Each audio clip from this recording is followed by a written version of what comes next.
夜里，明幽眉头动了动，觉得有东西盯着自己，骤然睁眼向四周看去，却什么也没有。转身侧躺着，片刻又忽然转身，发现还是什么都没有。摸了摸自己的肚子，似乎没那么撑得难受了，看来是自己误会了冷气了。明幽闭着眼睡了过去，一直等他呼吸均匀了，凤清浅才从暗处走出，看着床榻上的小人儿，默默地走近，轻轻地将掌心放在他的肚子上，给他顺着肚子，直到天快亮了。第二日一早，凤清浅正准备转身走，冷七，你站住，我有话要跟你说。这小东西莫不是要翻脸不认人吧？早知道昨晚就不该那么吓他。对不起。凤清浅没反应过来他的用意。昨晚我误将你的好心当成驴肝肺，是我不好，那药确实是助于消化的。今天早上我已经不难受了，我也不是故意的，是你之前给我吃毒药。我知道，之前的毒药也是糖果，我逗你玩的。啊，这么说我没中毒？还没等凤清浅点头应是，转身跑了回去。片刻后，提着一把剑过来。你个王八蛋，敢戏弄本姑娘，今日非得给你大卸八块不成，还敢将我扔水里！这态度立马肉眼可见地嚣张了起来。也不知道这媳妇记仇的性子随了谁，常疯的破主意，这没点压制他的东西，他这小脾气不是更嚣张了起来，还不烦了天了？早知道不该告诉他。哼，你打不到我，不用白费力气了。这话在明幽听来更像是挑衅。还不一定呢。凤清浅伸出两指握着他的剑，随后一跃，俯身接近他，两人眉目相对。明幽看着他眉眼里的深情，顿时呆了，温热的呼吸喷洒在他脸上，明幽莫名的心慌意乱，便跌了下去。凤清浅眼疾手快地拉住他的细腰，明幽呆愣地躺在他的怀里。我不是有意把你扔进水里的，若早一步知道是你，纵然是将我扔进刀山火海，也舍不得碰你一下。明幽这才回过神来，慌乱地推开他。哼，别以为你胡说八道几句我就信了，以后不要你做我的护卫了，你自己走吧。转身自己回了屋子里，便是凤清浅跟他说的那些话了，一句句在心头荡漾。若早一步知道是你，纵然是将我扔进刀山火海了，也舍不得碰你一下。能是人吧，哪怕拱手送走他。那照你这意思，我如果又懒又长得又丑，又没有才艺，就没有人要啦？我要。凤清浅从远处走来，深邃的眸子里带着认真。我要，不管你变成什么样，记不记得我，我都会要你。明幽听着，不知为何心里竟然生出两分酸涩的感动来。你没听说过呀？男人的嘴骗人的鬼吗？没听过，倒是听过女人的嘴骗人的鬼。我就遇到过一个小骗子，从小骗吃骗喝的，养了20年来，一转眼看不见不见了，过后却翻脸不认人了。那眼里的意味分明是对着他说的。这还是人吗？太不像话了，简直是白眼狼。他所说的小骗子很明显就是指自己。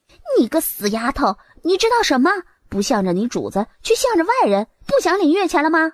小姐，冷七公子又没指你，你为什么这么生气呀？对，我说的不是你，你为何这么生气？难道你觉得是你？气恼地瞪了两人一眼，转身自己回去了。哎，小姐，你怎么生气啦？第二天一早的时候，明幽穿了一身碧水色的裙裳，凤清浅刻意的也换了同色的衣服，远远瞧着两人的身影，宛若一对璧人。星谋心情不好，好不容易打听到此次宴会上有明幽，二话不说便参与了进来。瞧见明幽的时候喜上眉梢，可再瞧见他身后不远处的人，凤清浅像是赶不走的苍蝇，一直围着明幽打转。你来干什么？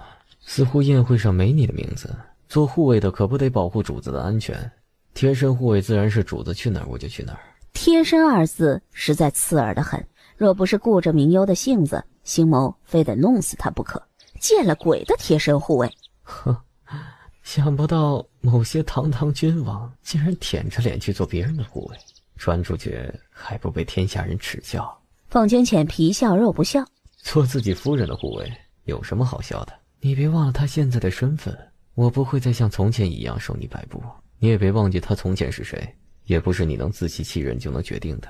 星谋一听，脸色变得难看极了。明幽以前的身份无时无刻不提醒着他，这短暂的失忆不过是他片刻的黄粱一梦。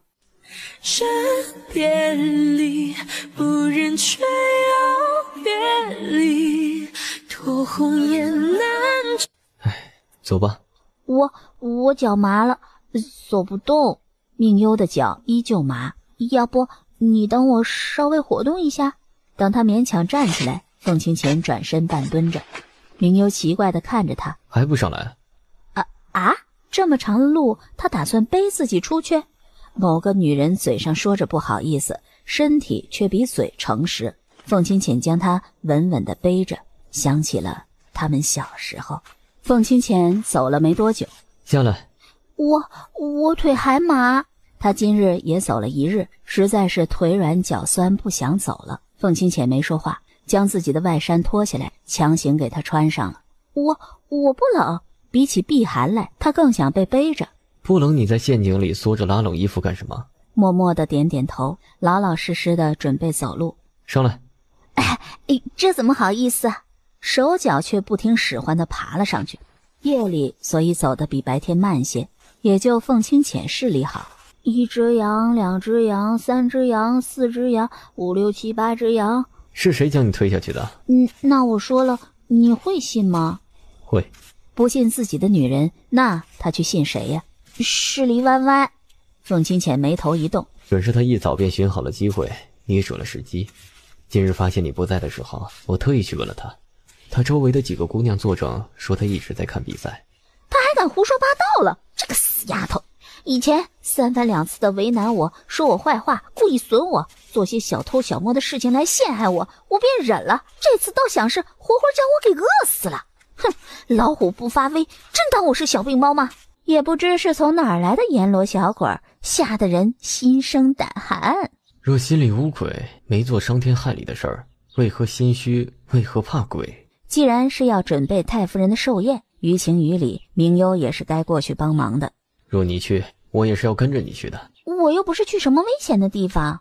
龙潭虎穴还算不得危险，这些人蛇鼠一窝，起初放蛇后又把你推到陷阱里，还算不得龙潭虎穴吗？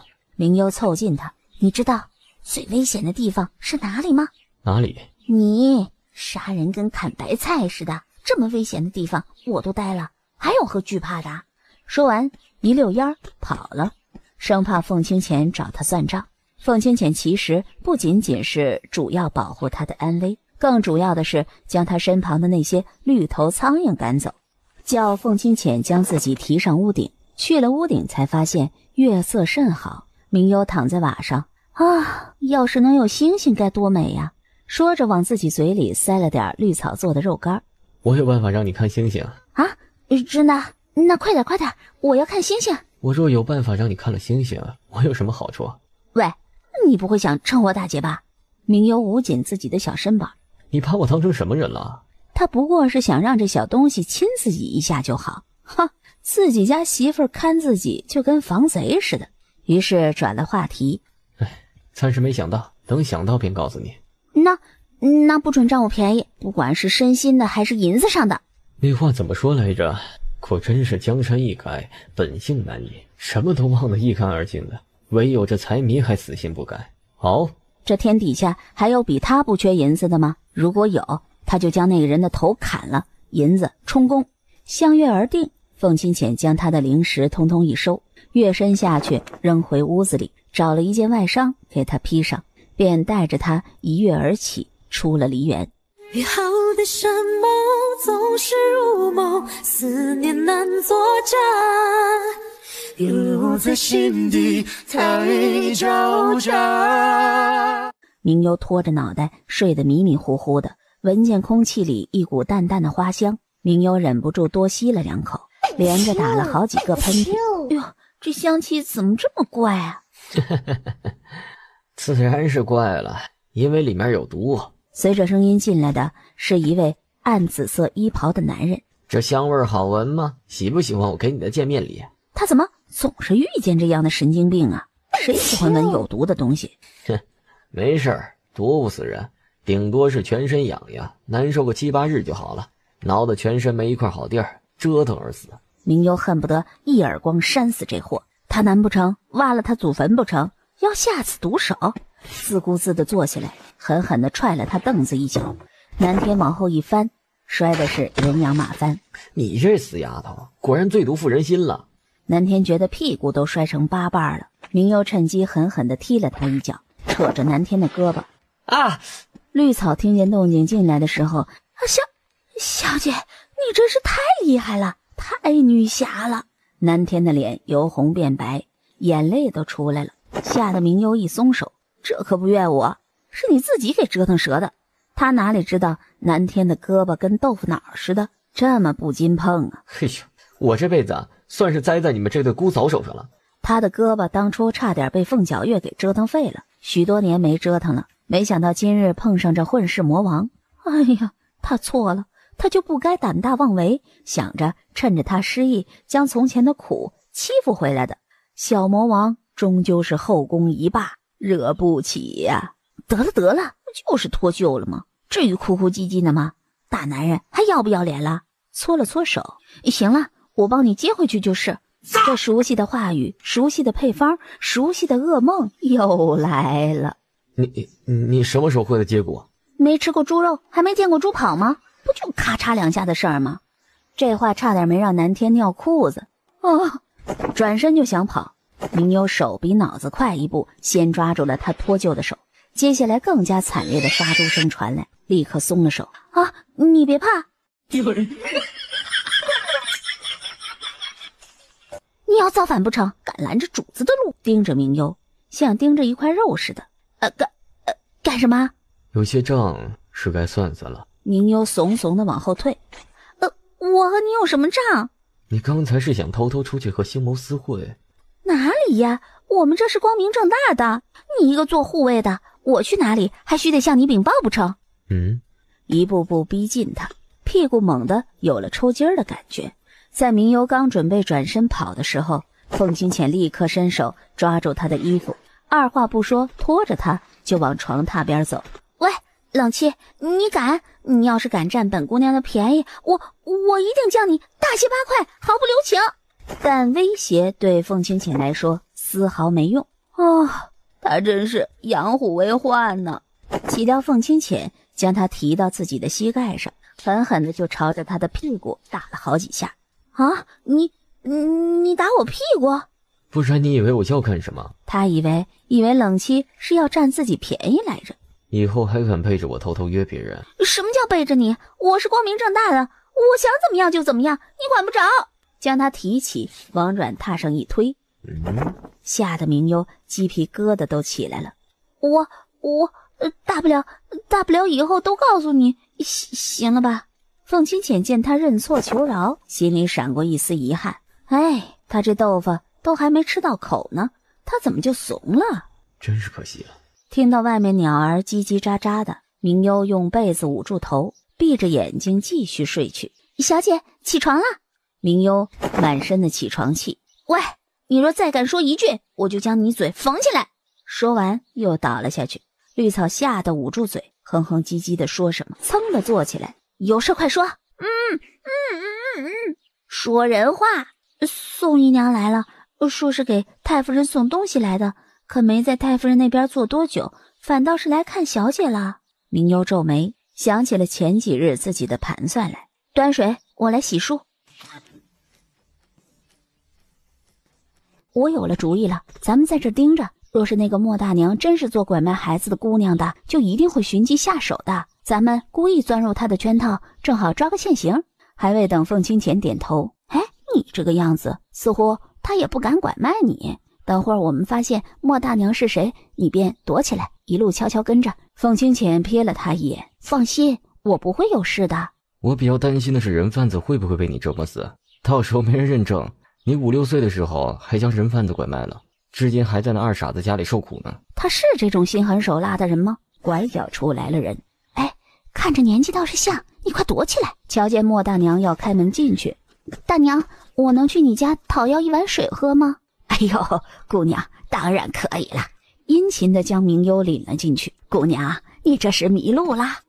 我本来是来城里投奔亲戚的，可岂料去了，亲亲早就在几年前搬走了，孤身一人，又目不识丁的。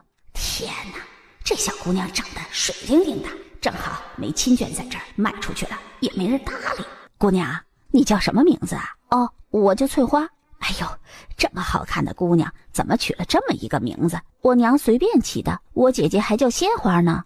哎呀，瞧这姑娘这身穿着，应该是显贵人家的姑娘吧？哦，一个漂亮姑娘和我换的，莫名其妙的冲出来，瞧见我，非要拿我那身破布衣裳换。我见她这身衣裳像是仙女穿的，就答应了。莫大娘思索道：这丫头好是好，可就脑子不灵光了些。哈哈，翠花姑娘啊，我看你一个孤苦无依的，没点银子拿着，只怕也走不出多远。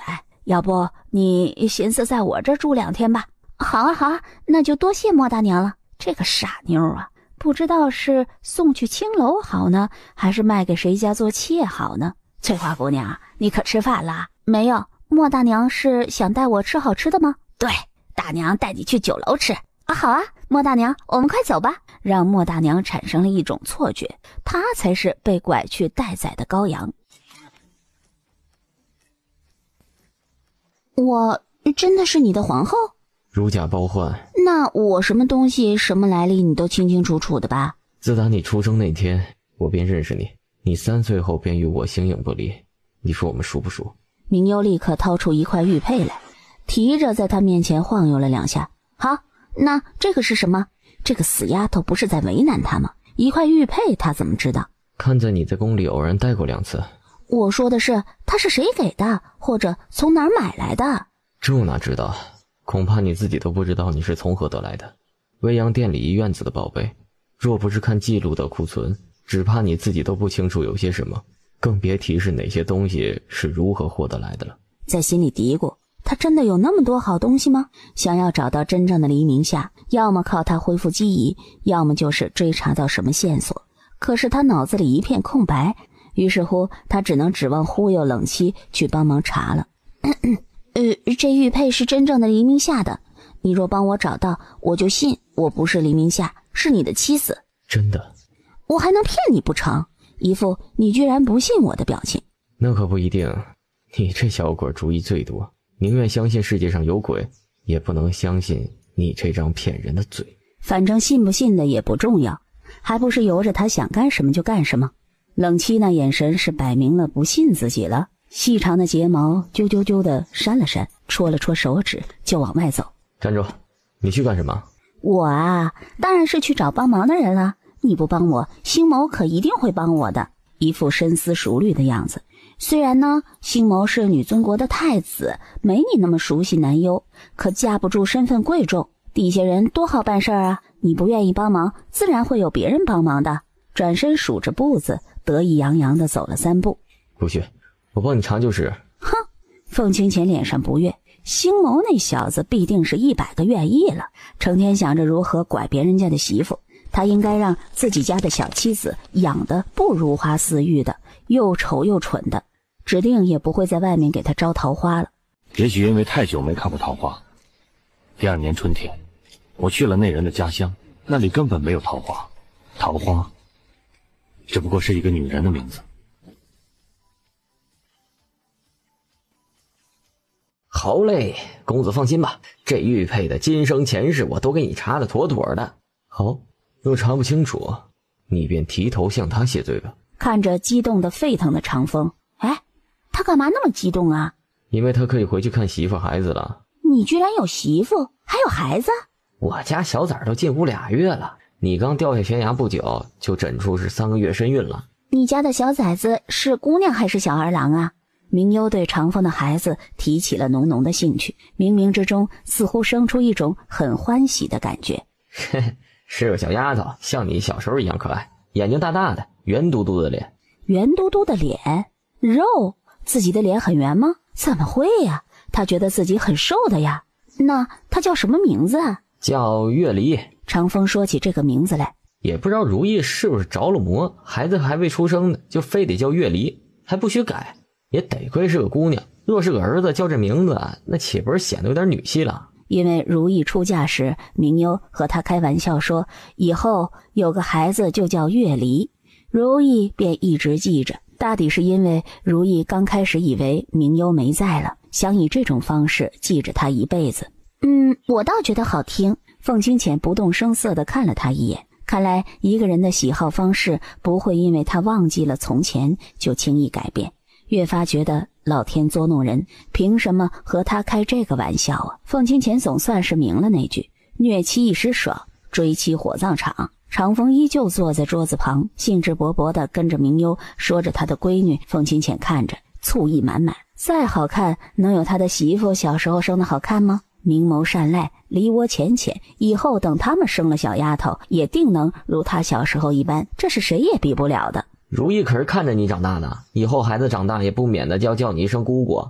如今你这没赶上喝满月酒，贺礼再不准备，只怕说不过去了吧？你想干什么？不如你向他求求情，让换个人来跟着他。照这个进展，我闺女儿都会喊爹了，我也回不去了。你也听见了，他这话可是对你说的。公子福如东海，寿比南山，身体安康，能吃能喝。您忙，我去就回。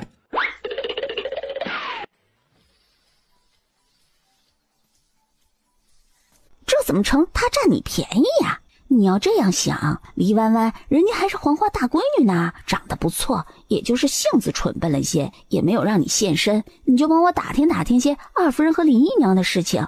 不去，天底下居然有你这般没心没肺的人，让自己的夫君去勾引别的女人。我若是被勾引走了，谁给你跑前跑后去买那些零嘴啊？你有危险的时候谁来救你啊？为了不被那乱七八糟的女人污染，凤清浅也是挖空了心思。黎弯弯那丑女人也不是只有我一个人能搞定，不是还有沈天吗？将他的视线转移到了沈天身上。沈天还在练功的时候，瞧见那抹碧绿色的身影。什么风把你给刮来了？沈老将军瞧见明幽，都乐成开花的仙人掌了。丫头，这今儿怎么想起来我这儿喝茶了？不知情的人看着，准以为明幽才是他的亲孙子呢。沈老将军不是担心孙子的婚事来吗？我一直寻思着，城里哪家的千金小姐才能配得上沈天？这不寻了40-50个，就等着沈天看有没有合适的。丫头啊，你就是我们沈家的福星啊！我们家小子的事儿就全靠你了。你年轻聪明又好看，眼光一定差不了。哎呀，这眼瞅着你太奶奶都重孙子都有了，我这重孙子还没抱上。去，你别来祸乱我家啊，唯恐天下不乱。沈小将军，我也是顾着你考虑呀。你怎么好心当成驴肝肺呢？沈老将军一巴掌拍在他肩上，吓得沈天的剑都掉了。你小子不知好歹呢！丫头啊，别听他胡说八道，这小子脑袋被驴踢了，不知好歹。我呀也不要求什么名门将女，只要是个女的，心肠不坏就行了。好，我这就带着他去瞧瞧，可有中意的。迅速拖着沈天去了他的院子里。你给我捅什么幺蛾子？我可不信你能关心到我身上。我有些想知道李府的陈年旧事，不如你帮我去找黎弯弯，使一出美人计，打听打听。不行，整个城里喜欢他的人多了去了，你找别人就是。我喜欢的人是不少，可愿意帮我忙的却没几个。你也知道我在这儿没什么朋友。既然你不想去，我就与沈老将军实话实说吧。你若帮了你有什么好处？这以后你若是想找你心中小仙女，我帮你去找就是了。别忘了，我可是从南幽来的，在南幽皇城可比你熟多了。好，我答应你便是，可前提是他不能占我的便宜。我倒是要看看你如何对我不妙。转头回去的时候撞上了凤清浅，明幽觉得头盖骨似乎都要碎裂了。凤清浅二话没说，将他扛在肩头就往屋子里走。凤清浅不听他说半个字，愣着脸，俨然一个没有感情的杀手，毫不留情地扔在了榻上。凤清浅的唇不由分说的便张口吻住他，鼻尖顶着他，虎口摩挲着他的下巴。你明媒正嫁的夫君在这儿，以后还敢和谁眉来眼去的，看我怎么收拾你。明幽心砰砰跳个不停，脑子里一片空白。我不记得你胡说八道。手还在继续摩挲着他的下巴。明幽觉得他若敢再说一句反驳的，只怕要被这大灰狼吞的骨头也不剩了。好，我以后不多和他说一个字。哼，你倒是识趣的很。不过此刻我倒是希望你这小嘴倔一些。还未等明幽反应过来，低头啄了他一口。明幽的脸红如猪肝，只恨不得多咬他2口。凤清浅倒是不管他如何，反而侧身躺了下来，举止行云流水。明幽瞥了一眼厚颜无耻躺在自己身边的人，下去，不然我真对你不客气了。我倒是要看看你如何对我不……客气2个字还未出口，他便被人狼狈地踢下了床。敢欺负你姑奶奶，活腻歪了吧？喂，这是你第2次踢我下床。我什么时候？什么第1次、第2次的？你还讹上人了啊？3岁大婚的时候，你就将我踢下去1次了。凤清浅咬牙切齿，明幽细细打量，心里嘀咕道：缘分还真是一个很要命的东西。明幽第2日还未起来的时候，绿草突然急急地跑了进来。小姐，快醒醒，出大事了！迷糊着睁开眼坐起来。老夫人晕倒摔了，在老宅里已经请了大夫过去了。啊，怎么会这样？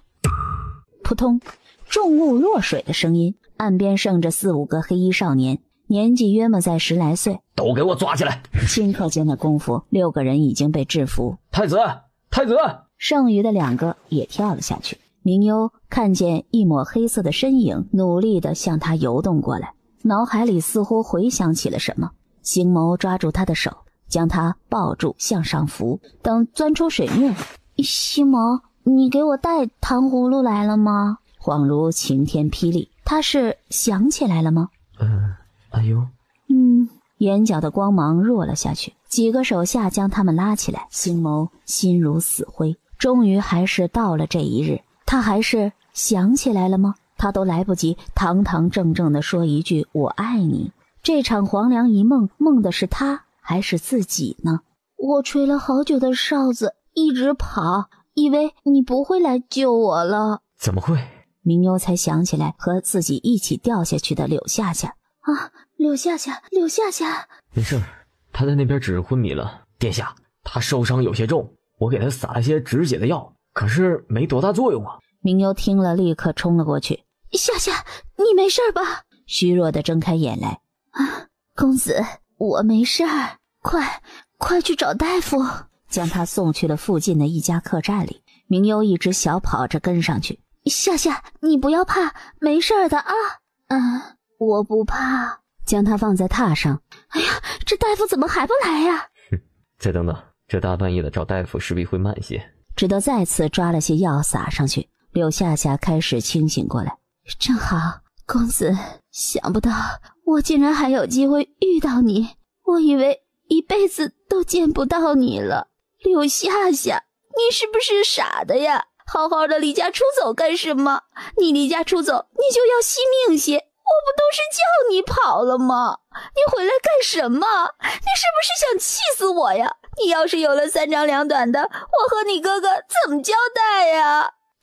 身别离，不忍却要别离，托鸿雁南去，不知自。公子，其实我没什么遗憾了，能见到公子已经满足了我此生的心愿了。我不该赌气嫁给三郎的。你说的对，人怎么能违背自己的心，嫁给不喜欢的人呢？夏夏，你别说话，你会没事的。我从不敢和公子说我心里的想法，若真能让我为公子而死，我也是幸福的。我从见公子时就很喜欢公子，后来我发现你是女的，我想我离开的，可我舍不得，我想默默看着你一辈子，那都是极幸福的事情。此生无良缘，无缘无分的，若有来生，我不想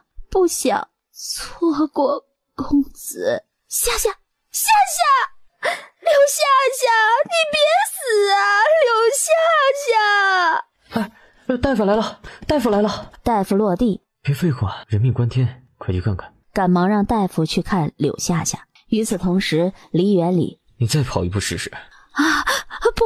不跑了，苏白，我真的是嘴贱来着。嘴贱？哼，是挺贱的。连着长了好几下嘴，直到脸上都挂了红痕了。素白，我嘴贱，你别与我计较。我虽是妾，可也是你二叔的人呐。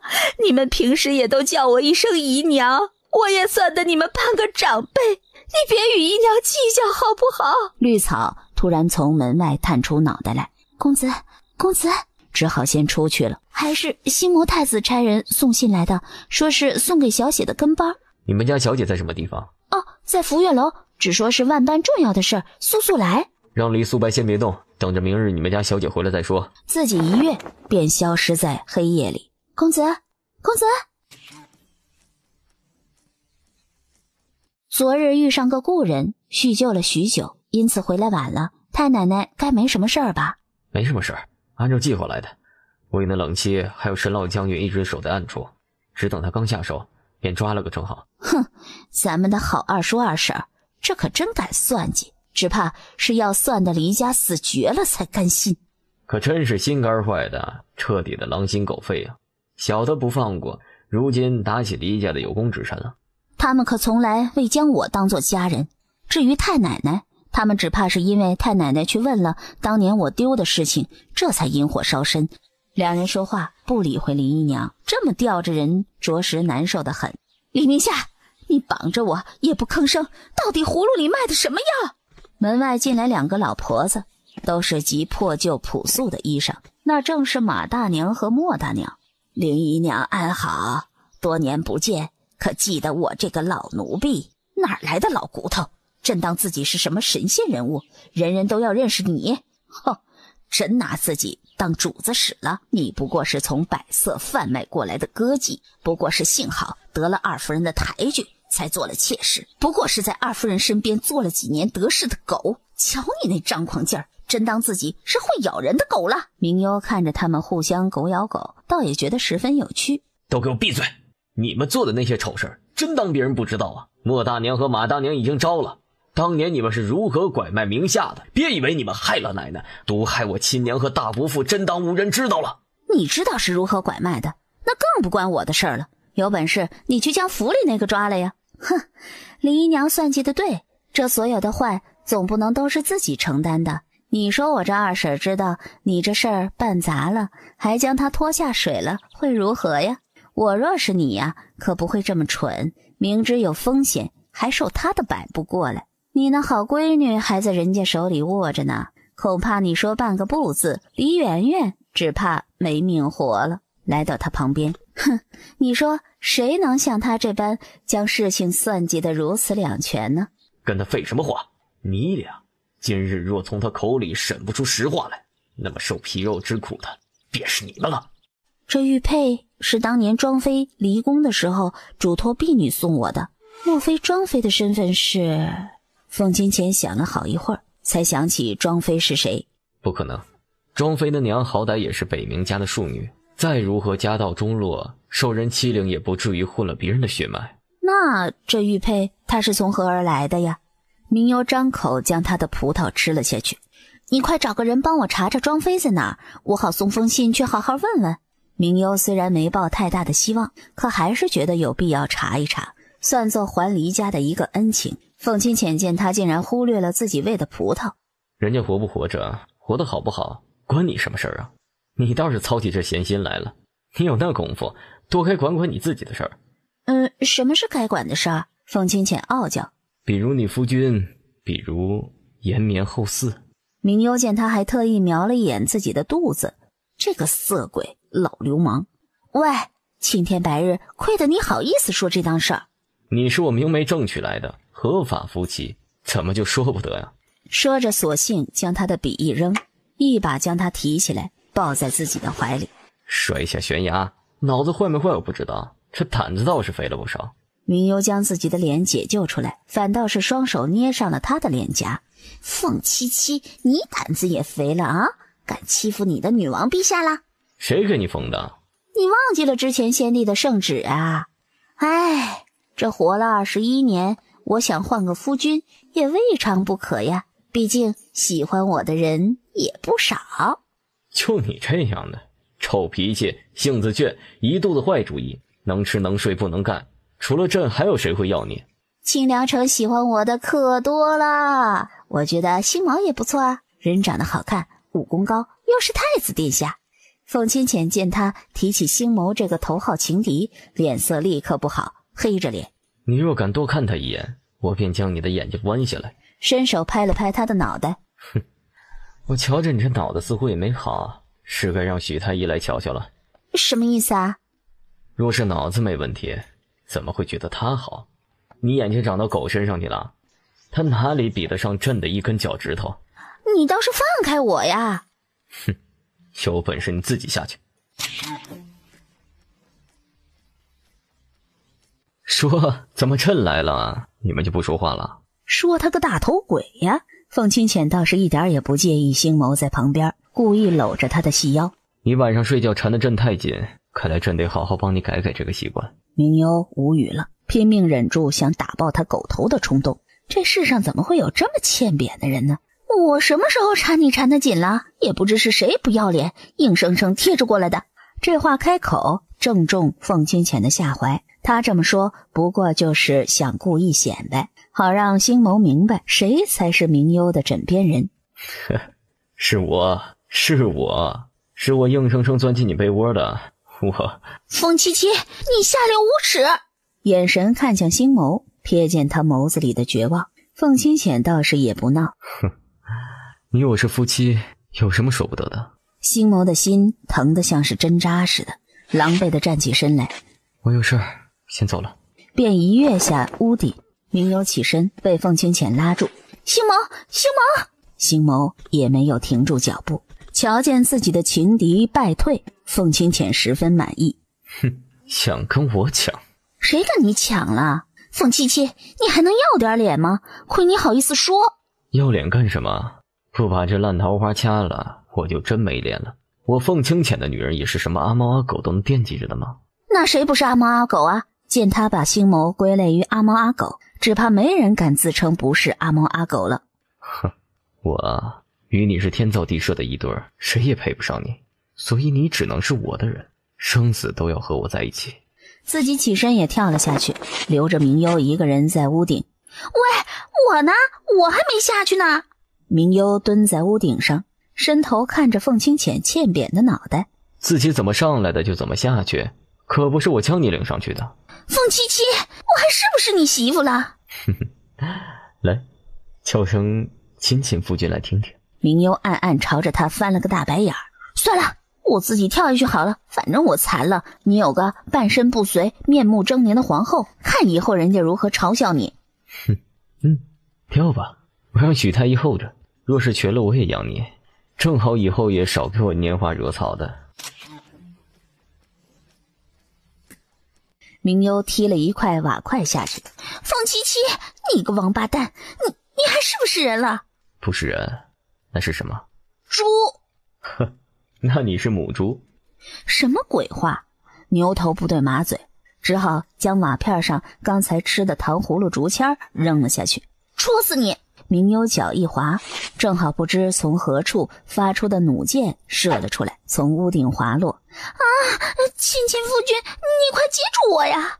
紧要关头，明幽还是怂了。凤清浅也二话没说，跃身接住了他，旋转了半圈，灵巧落地。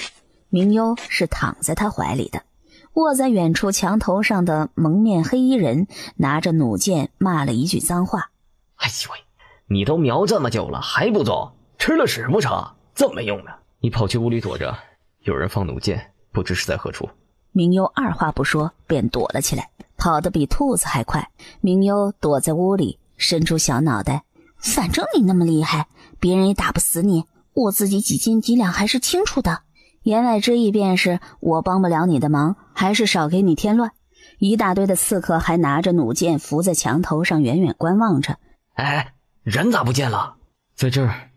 星谋不知何时已经站在墙头处，将最边上的一个踢了出去。凤清浅听到动静，立刻涌入院子里。明幽听见人来了明处，于是也跑出去看。20几个人围着凤清浅，星谋跃进包围圈里。哼，我似乎又救了明幽一命。你要脸吗？谁要你来救着？自作多情。没你，我一样能将他们解决了。明幽又想过去看热闹，又怕被扎成马蜂窝，遮遮掩掩地跑过去，躲在树后。喂，都大敌当前了，你们现在居然还有闲情一直斗嘴？哼，不过是一群蝼蚁。兄弟们，他们是有眼无珠，找死来着，先灭了他们再说。看到没有，你马上就被扎成马蜂窝了，谁成马蜂窝还不一定呢。你们倒是快点打呀，我还等着去睡觉呢。拿着弩箭不发射就冲了过去。喂，勇士，你们怎么不齐发弩箭冲过去干嘛呀？就被凤千钱给一箭穿喉弄死了。明夏呀，太奶奶有私话和你们说。太奶奶说便是。明幽坚持没让宋婆子出去。苏白，明夏，二郎犯错是抵赖不得的，就是天打雷劈也是该的，可他毕竟是你们的二叔，你们多少给他留条活路吧。啊，太奶奶是想就这么算了？明幽倒是平静如水。太奶奶，这也是没办法的办法，你们爹都走得早，黎家这些年越发的家道中落，现如今在商在朝的也都仰仗着二郎，若二郎倒了，这黎家迟早得散。太奶奶也恨啊，恨不得将他抽筋剥皮，可都说手心手背都是肉，你们爹没了，我的2个孙儿也没了，总不能让我这白发人再三送黑发人呐。30年河东，30年河西，富贵贫穷本是命数。太奶奶既然都说手心手背都是肉，那我爹娘三婶的罪就白受了吗？三婶如今还在病榻里躺着呢，她好好的一个人被这毒折磨了10几年，又有谁给她一个公道？我原本指望太奶奶给他们一个公道，可现在想是只有去府衙鸣冤击鼓，才能让世人好好看看什么是人心险恶。明夏，你连太奶奶的话都不听了。那便请太奶奶当着黎家祖宗，当着您大孙儿夫妻和三孙儿的面说说，他们冤枉，他们有苦，可这苦却是他们最尊敬最爱的奶奶硬逼着受着的。李二郎为何敢屡次再犯？黎家为何成了冤魂之地？那便是太夫人的处事不公。太夫人看着黎大郎的牌位，哇的一声哭了出来。大郎，大郎，是我这做奶奶的不好啊，让你们受了冤枉，可奶奶没法子啊，奶奶是你们的亲奶奶，也是二郎的呀，得事事为黎家考虑呀。这别离，不忍却要别离，托红颜难去。黎二郎害死了黎大郎夫妻，这都足以让太夫人不管不顾的原谅。那若黎二郎还害死了黎明夏，太夫人也这般睁一只眼闭一只眼吗？明夏，你该不会是被太奶奶气糊涂了吧？明夏，你这话是什么意思？是不认太奶奶了吗？当时素白和太夫人是凭着这块玉佩认下我的，我一直奇怪，我到底是不是黎明夏？若不是，我这块玉佩是从何而来的？正如沈老将军说的，我与你们黎家的人都格格不入，黎家的要么愚昧阴毒，要么就是软弱可欺。若我是真正的黎明夏，恐怕已经不站在这里和太夫人对峙了。直到我想起了前尘往事，我才知道这玉佩是哪里来的。啊，这不是你的，那是……真正的黎明夏早死了，才不到13岁。什么意思？那玉佩怎么到了你手里？这个黎明夏确实与他们家的人格格不入，他太过睿智果敢，什么都敢做，什么都敢尝试，黎家的人谁也比不得他。若不是明夏坚持硬扛着压力，这才让20年前的真相大白了。宋婆子，劳烦你说上一说，这原本也不是我们小姐的。夫人生下小姐没2年，出去烧香拜佛，遇见了带着这个玉佩的女孩子，听闻是从其他国家卖过来的。那孩子着实可怜，于是派奴婢去从人贩子手里花了20两银子买了回来。回来奴婢却发现这孩子已经瘸了一条腿，夫人不忍心，取名叫杨枝，就留给小姐作伴了。可这丫头小时候受了虐，不到13岁便没了。临走前将玉佩给了我们家小姐，说是可以生生世世陪着我们家小姐。凌夏呀，你是不是生太奶奶气，所以和太奶奶开玩笑啊？太夫人，抱歉，虽然我也很不愿意相信黎明夏死了这个事实，可我真的不是黎明夏，我叫明幽，是南幽明丽的女儿，是南幽长昭皇帝的皇后。改日再来看你，我们先去买糕点了。买糕点需要这么急吗？哼，他不急，才没半点自知之明，便是朕给他扔出去了。凤清浅从外面进来，一脸的醋意满满。哎，人家好歹是客，还是救命恩人，你就不能对人家好点啊？凤清浅扯着他，强行拖到自己的怀里坐着。用不着，你们救命之恩不是早就还干净了吗？他小时候被欺负，你救了他，现如今他救了你，扯平了，没什么好意思不好意思的。你偷听我们说话。唉，什么叫偷听啊？你们说话声音这么大，我站在外面都能听得见，这是正大光明的听。吧唧亲了一口。而且啊，作为你的夫君，适当的铲除这些野花野草，维护夫妻和睦很重要。凤清浅想做的事情，谁也阻止不了。某人的手不自觉地在他腰间流连。明日我们便启程回去了。啊？西魔是不是将我给他的青鸟玉佩给弄丢了呀？不敢见我，所以拐弯抹角的不敢来见我啦。啊，姑娘息怒，我们殿下也不是诚心的。越发坚信他不是星谋的人了。别动，不然我就让你不得好死。这是一种极其快却又十分轻便的机关。姑娘，这是干什么？你不是星谋的人，快说你是哪里来的？哎，我说就是，你别。眼前一黑，便晕了过去。下手的依旧是个黑衣人，只是后面跟着一个锦衣女子。哼，没出息的东西，这么点小事也办不好。是，请夫人责罚。将他给我抓回来。小院子里，凤清浅侧身躺在软榻上，翻来覆去，脑海里全是明幽在跟星谋说话。这么久了，有那么多话要说。他一个外人有什么好说的呀？默默钻入了黑夜里，可去了明幽说的地点，哪里见熟悉的倩影？难道这小子胆大包天不要命，偷偷拐走了他的女人？就算星谋那小子有那么大的嘴胆，可他女人不应该这么容易被拐走呀。依着明幽那小性子，估计是想逃跑也不会带着星谋。于是乎，他觉得是出事情了。再转身打算让长风派人出去找的时候，星谋也在附近转悠。两人在匆匆的人群里四目相对。他呢？凤清浅面色沉重。你没接到他？我刚来一会儿，附近都找遍了，现在铃铛感受不到哨音了。两个男人相互看了一眼，便听着一个戴着丑面具的人站在人群里。想要找人，明日午时便去七里亭。凤清浅转身过去，人已经消失在拥挤的人群里了。分头去找，明早之前在你院子里碰头便是。好，多谢你费心。为着他的女人，西谋挑了挑眉，未说什么，径直去了。找到了，被英齐郡主的干女儿李娇娇带走了。她带走明幽做什么？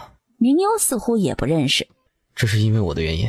之前英齐郡主将她的干女儿推举我做太子妃人选，但被我拒绝了。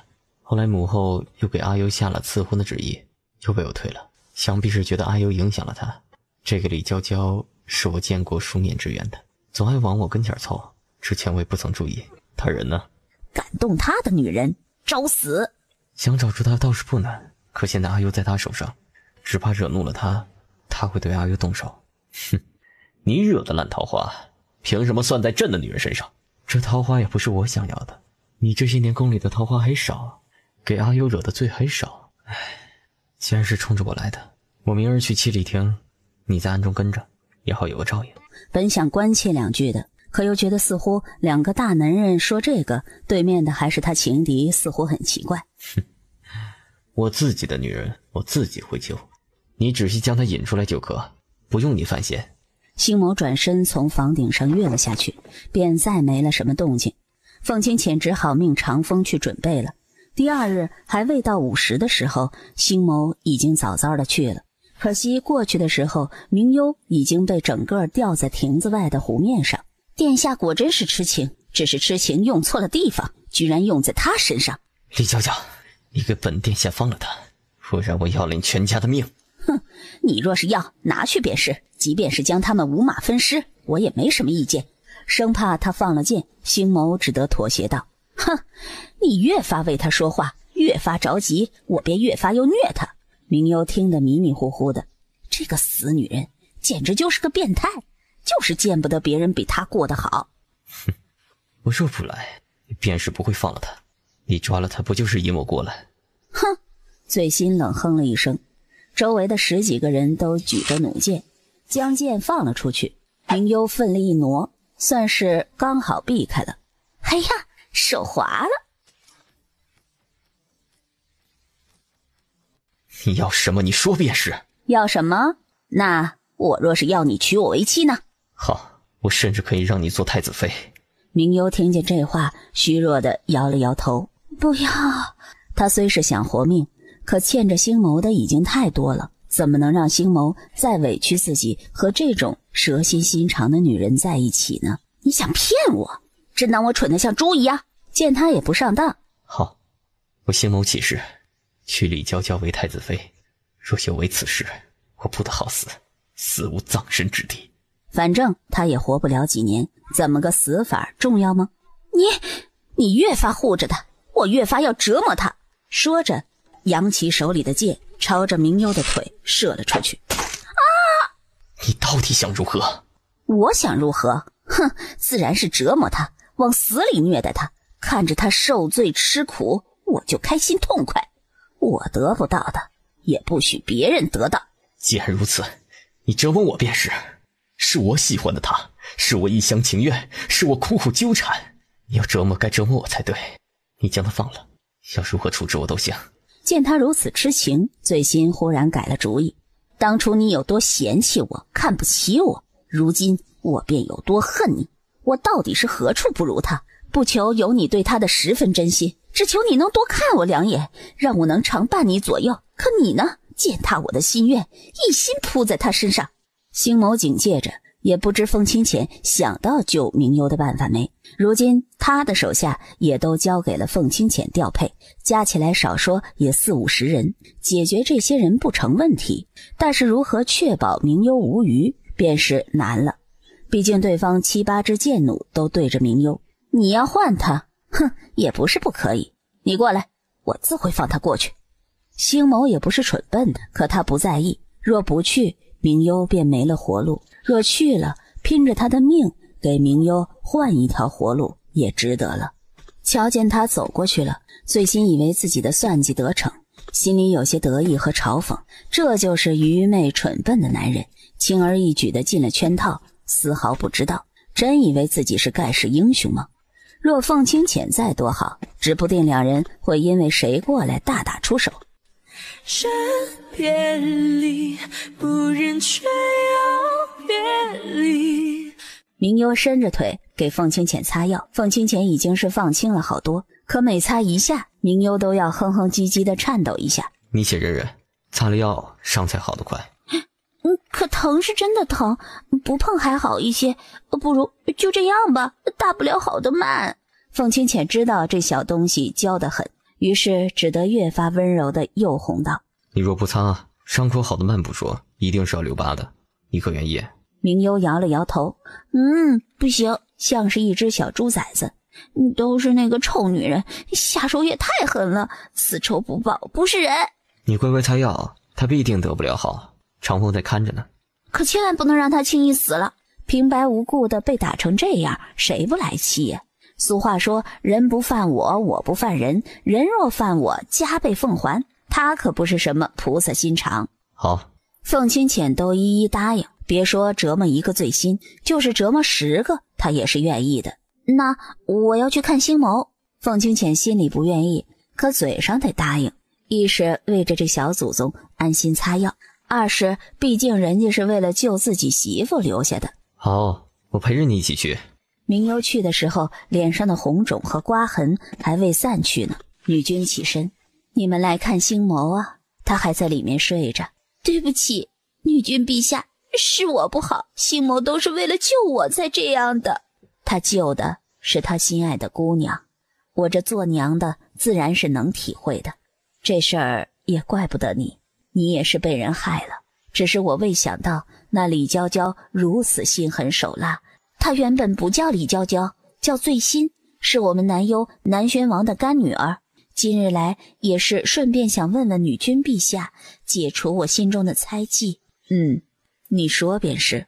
北冥然可就是星谋？唉，看来是纸里包不住火呀。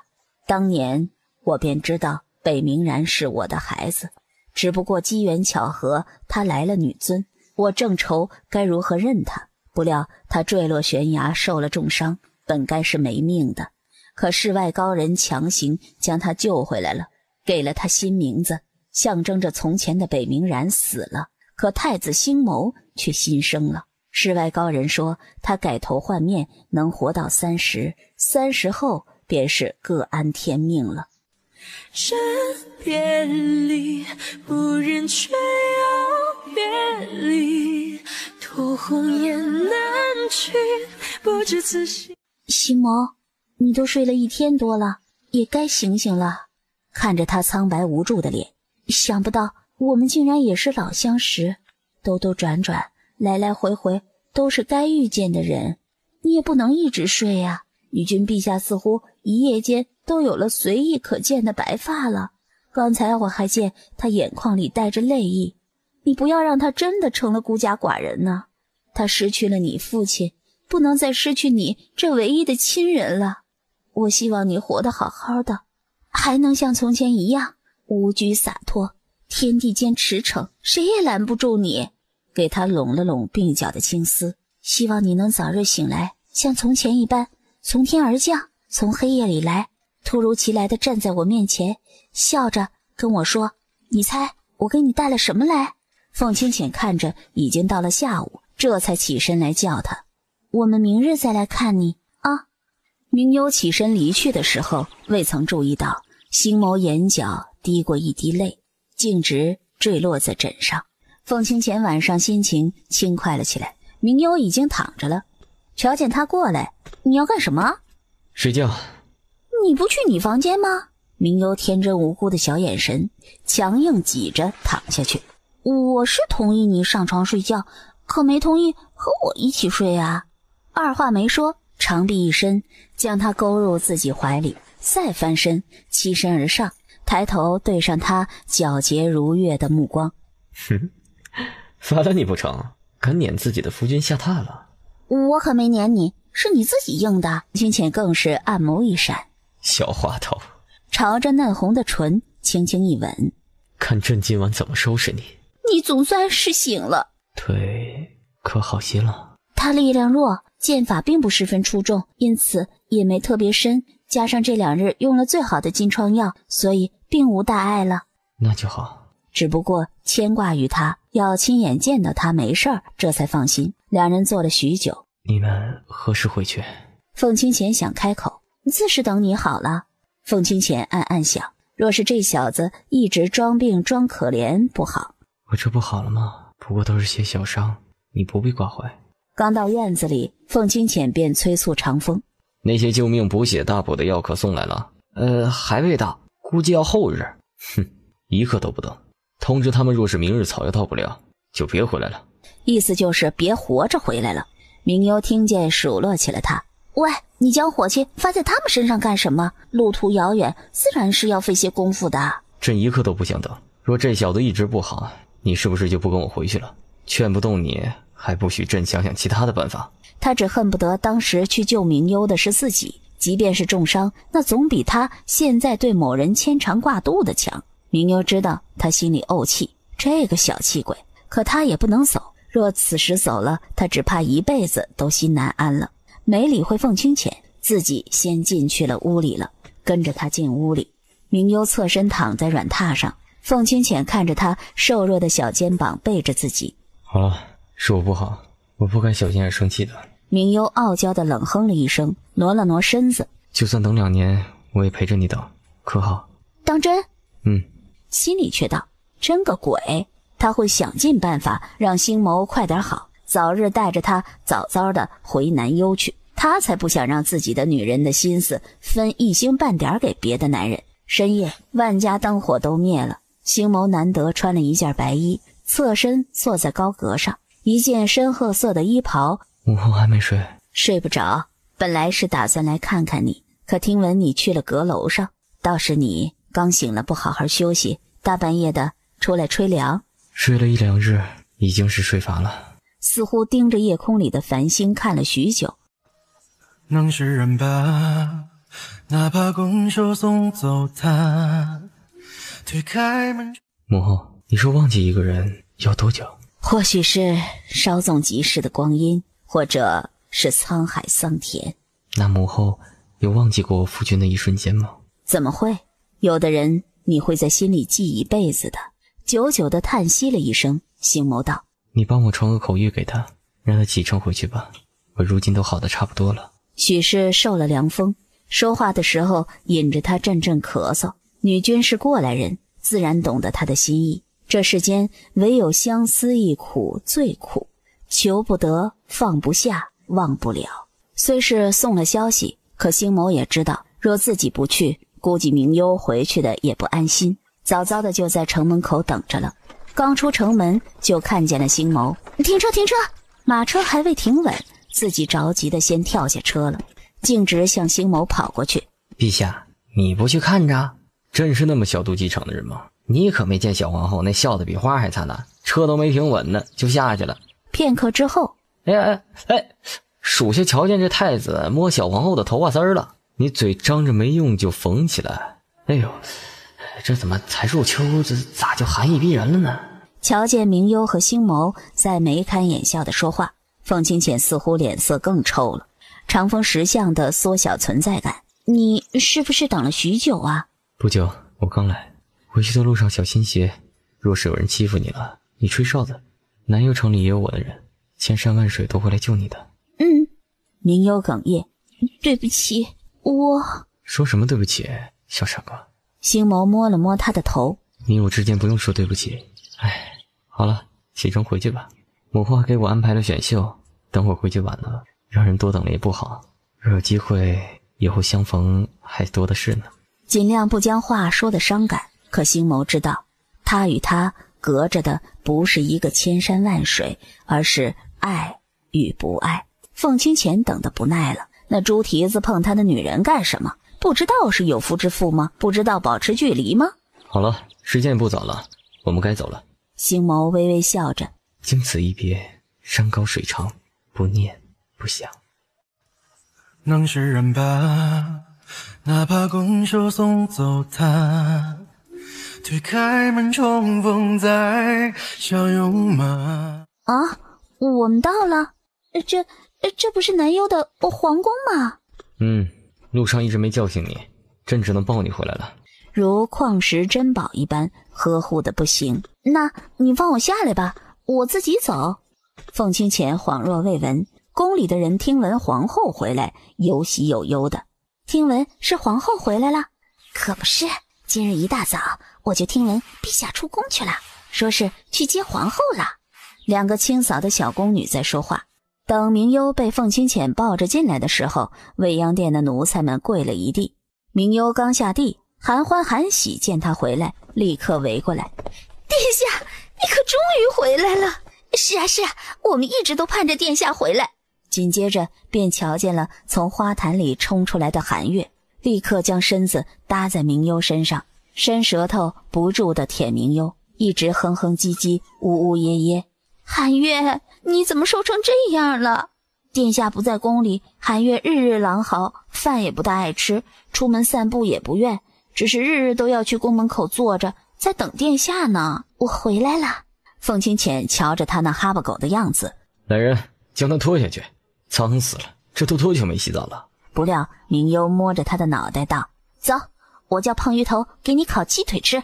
凤清浅总算明白了那句什么样的狗就有什么样的主子。回到自己熟悉的家，明幽心情松快了起来。哎，殿下回来了。起身吧。殿下是给韩月寻肉吃？他瘦了不少，得给他补补。这也不知道今日殿下回来，他吃鸡腿不吃。往日他总是回来御膳房，给他做了鸡腿，他却从来不吃，都是叼回去。明幽有些心酸，傻子，干嘛跟自己过不去啊？连肉也不吃了，你还是不是狗啊？他不是狗，是狼，高贵凶猛的狼。韩月吃得狼吞虎咽的。哎，吃了。这么说，这韩月当真是等着殿下回来的。凤清浅则是躺在未央殿的小榻上，听着长生回禀最近发生的事情。初秋的正午，明幽连抬眼皮都懒得抬，某人的手不安分地摸上了他的肩膀，吓得迷迷糊糊的明幽对上那双眸子，喂，你干什么？接着不要脸的嘴就凑了过来，浅浅的在他嘴上啄了一口。明贵妃说这宫里有个假皇后，让朕来检查检查。明幽白嫩嫩的爪子扯着他的脸，我是不是真的你不知道吗？凤清浅伸手抓过他的爪子，移到嘴边啄了一口掌心。没准是披着皮囊的妖精，朕是得好好检查检查，可不能放过蛛丝马迹。明幽看着一时失神了。啊，青天白日的，你干什么？脱干净啊，才能仔细检查。晚上烛火太暗，看不清，是假的怎么办？看着在自己身上得寸进尺的某人，好了吗？不试试怎么知道？等起身的时候，明幽闻见院里飘香的饭菜，摸着腰自己爬起来，腿脚酸软地挪到梳妆台前，用了些粉饼将脖子上的东西都遮住了。韩喜在门口遇着他。啊，殿下起身了，那可以用晚膳了。陛下说殿下睡得熟，不让奴婢们进去，晚膳都热着等着殿下呢。什么叫他睡得熟？他又不是猪，能一日睡这么多次吗？还不是他害的。啊，殿下怎么了？没什么，吃饭吧。明幽自己转身过去了，心里依旧是恨恨地画圈圈，诅咒着这个大色狼。消耗的太多，明幽便打算出门走走。不知不觉走到长乐宫附近，瞧见小顺子拿了信，神神秘秘地走去主殿了。凤七七在干什么见不得人的事情？于是乎不由得小跑着跟上去了。那手里的信是从哪里来的？藏着什么秘密？蹲在门口。凤清浅似乎是察觉到了什么。你说大声些，朕听不清。小顺子心里想，陛下是人未老先耳背了。很好，不过这信须得找个人送去云来宫，让梅妃好好看看。明幽一听，想也没想，冲了进去。我去！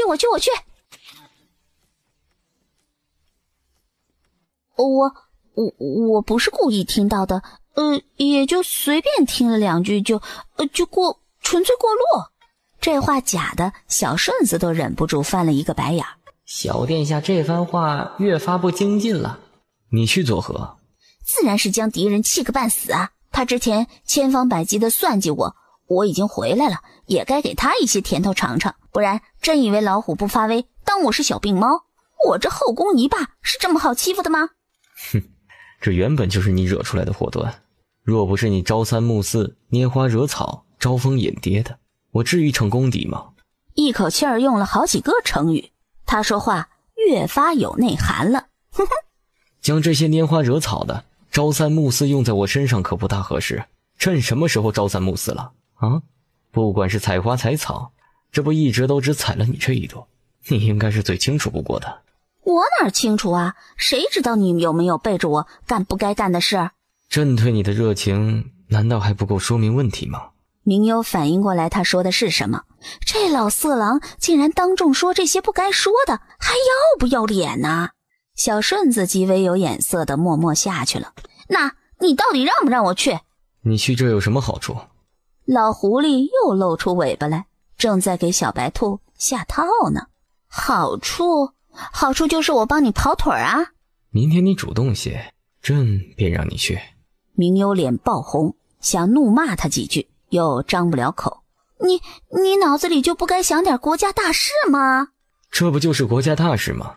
家里的皇位等着人继承，算算年纪，朕也该有个储君了。小皇子或是小公主都好。明幽一时哑声，是似乎稍微有那么一点点道理。哎，不对，他怎么被这老色狼说服了？可转念一想，所谓上有政策，下有对策，他有他的张良计，自己有过墙梯，于是眨巴眼睛，点点头同意了。明幽得了书信，拿着便欢欢喜喜地去了。老天爷，我以后再也不敢说你坏话了，你可别让我死得这么草率巧合啊！凤清浅无语了，求完了，你不知道梅妃死得有多草率。朕知道，小顺子已经说了。这个小顺子怎么这么八卦来着？既然你知道了，我也没有和你说的兴致了，等我换个人去吧。凤清浅又气又好笑，将他拖来过自己旁边。哎呀，疼，你扯轻点儿，你这个禽兽！刚到殿外的长风听到这声音，摸了摸鼻子，陛下可真是如狼似虎呀！多亏小皇后那小身板是怎么受得住的。哼，以后还敢皮吗？让你不要去，你偏要去，差点生出祸端来。这不是没吗？凤清浅瞪了他一眼。好，我以后不去就是了啊。反正梅妃都死了，他也没必要去了。对上凤清浅的眼，明幽立刻将心思藏了起来。梅妃死得惨烈，可宫里半个同情的人都没有。梅妃生下的孩子不到3天，凤清浅就对外宣称夭折了，所有人都以为死了，殊不知是被南宣王带走了。到了深秋，天气凉了很多，明幽却越发的嗜睡了，只好抱着他进去休息了。出来时吩咐韩欢，让太医来瞧瞧，不知是不是这几日天气变凉，皇后肠胃不适，吃喝都懒。凤清浅回去看奏折的时候，瞧见韩欢跑得大汗淋漓的。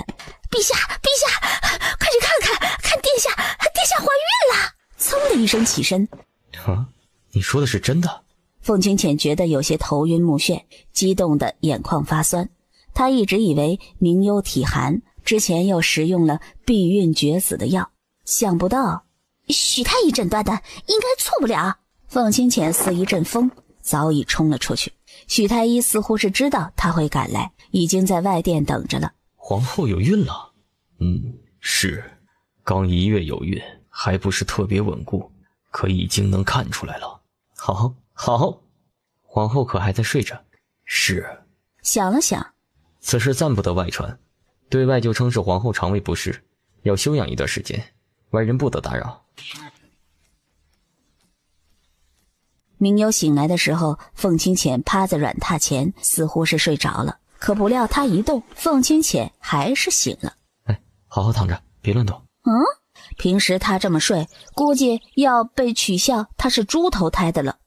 你该不是别人假扮的吧？凤清深？胡说八道，你连自己的夫君都分不出来了。握着他的手。你快要做娘了啊！真的？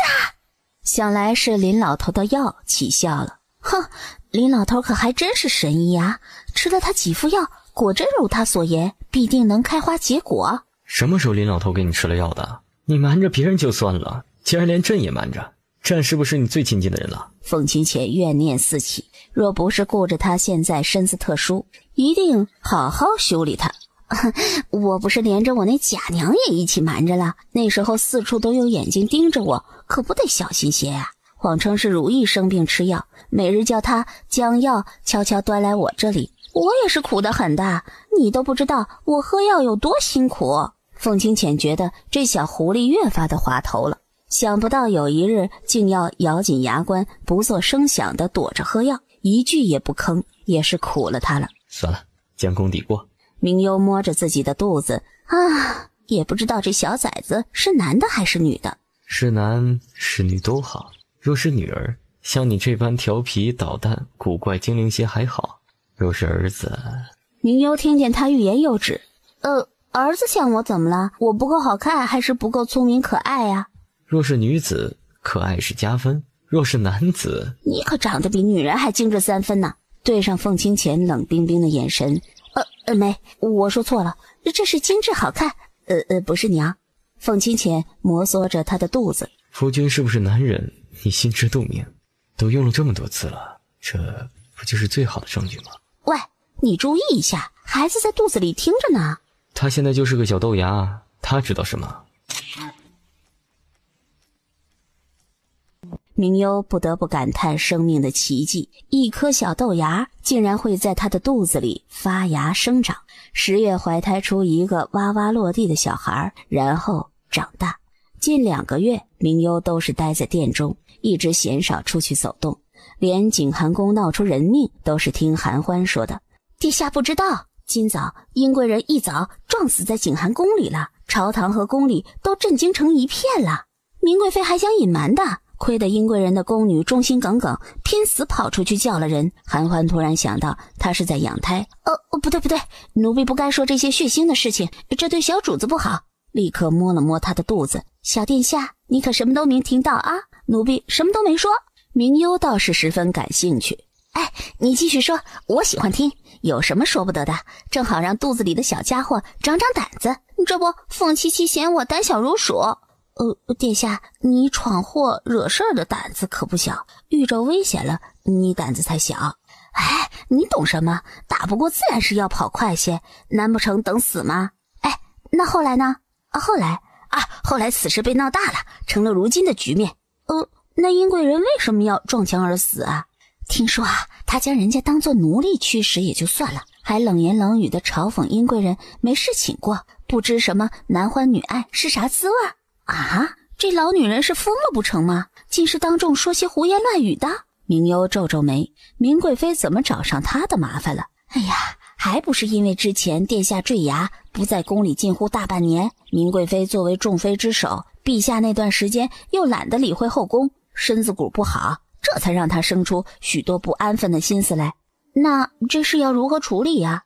明幽想着凤清浅为何要纵着他，是因为想对明丞相下手，还是另有计划呢？听说殷贵人的父亲还在上朝的地方跪着，要陛下给他们家一个公道。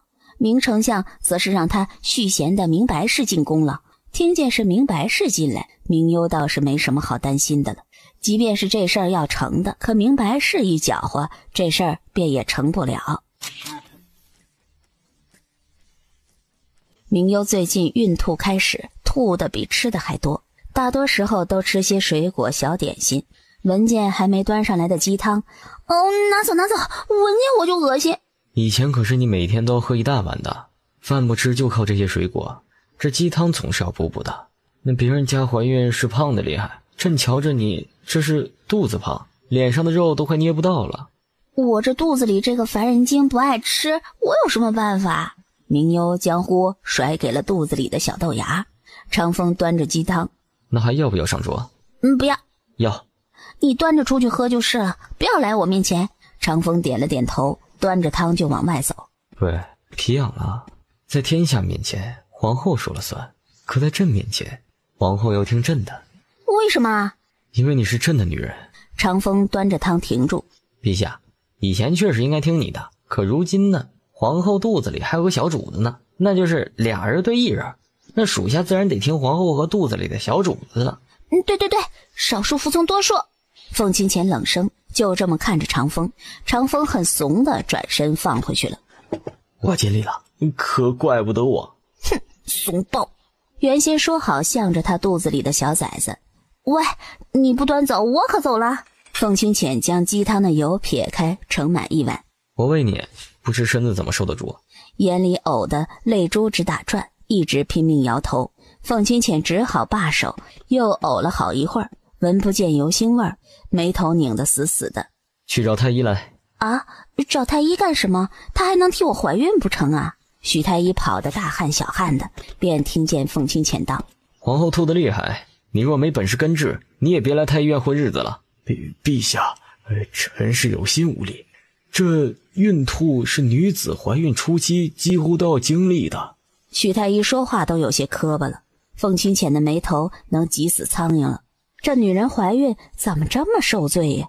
皇后一口饭菜都吃不下，凤清浅一副你看着办的样子，若是解决不好，朕就弄死你的样子。哦，都是些水果或者是腌制的酸梅子。水果什么的倒是能吃很多，可就是闻不得有些油腻鲜香的东西，似乎只要想起都想吐。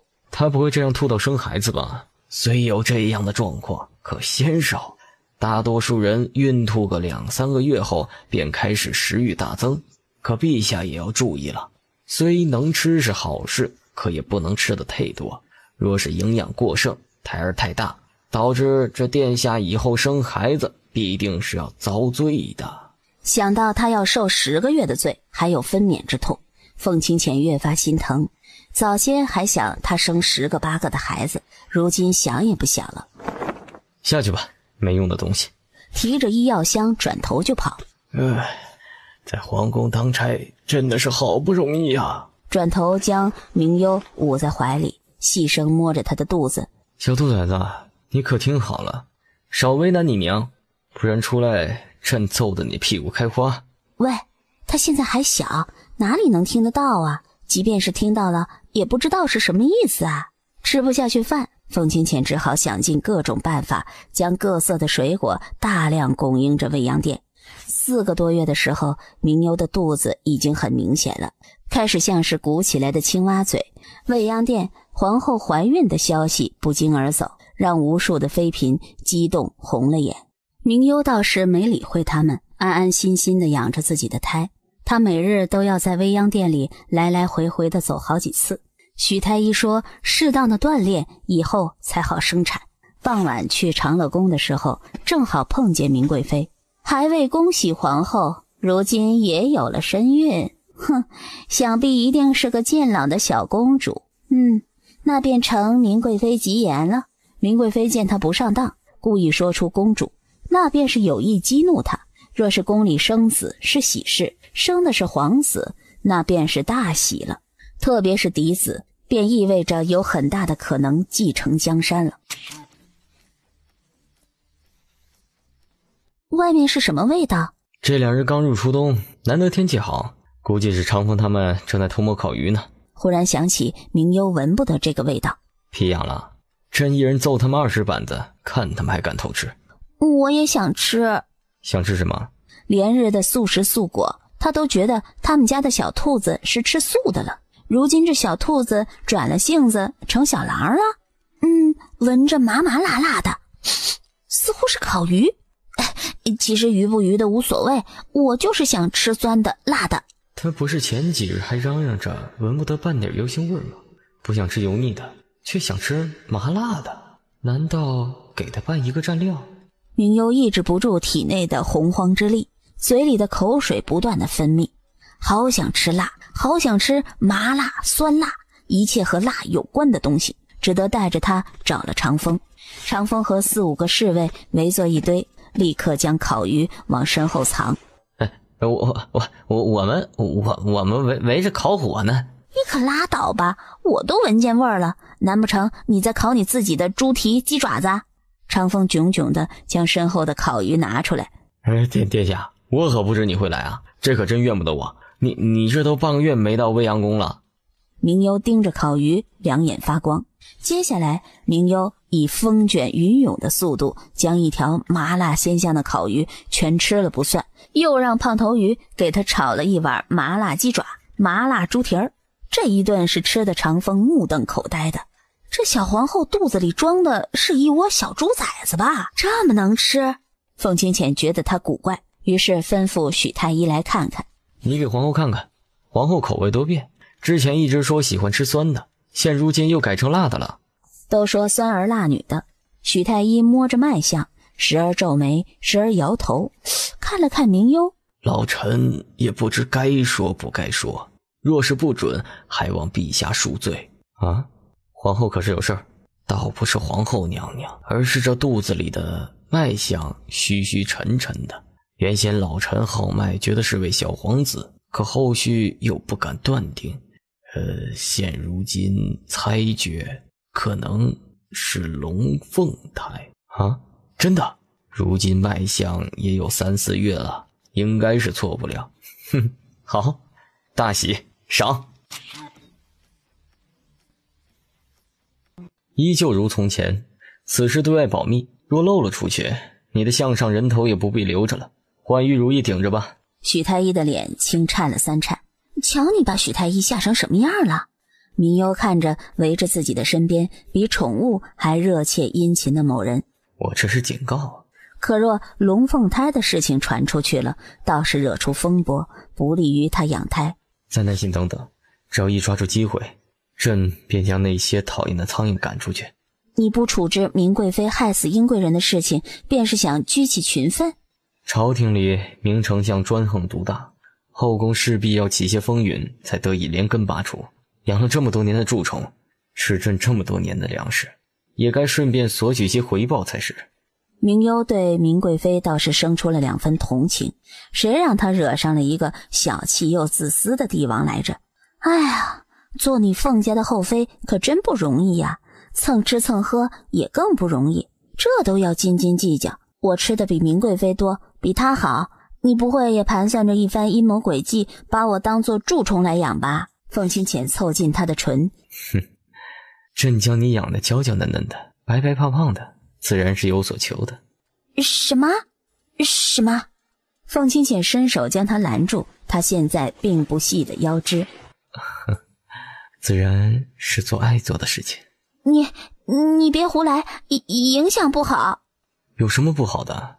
凤清浅浅浅的在他鼻子上亲了一下，顺势而下。我怀着孕，许太医说了禁止房事，不能剧烈运动的。明幽身体似乎比从前敏感。朕问过了，近4月，胎相稳固便可。凤清浅瞧着他那绯色娇羞的脸，揪住他那软嫩细滑的脸蛋，越发动情。只等他醒来的时候，身子倒是没那么腰酸背痛的了，只是手又酸又疼的，甩着手恨恨地骂了他10几遍。韩欢进来的时候，看他双颊通红，殿下，你干嘛呢？我在磨牙。磨牙有大半天的，禽兽。哼，不够，光是怕可不行。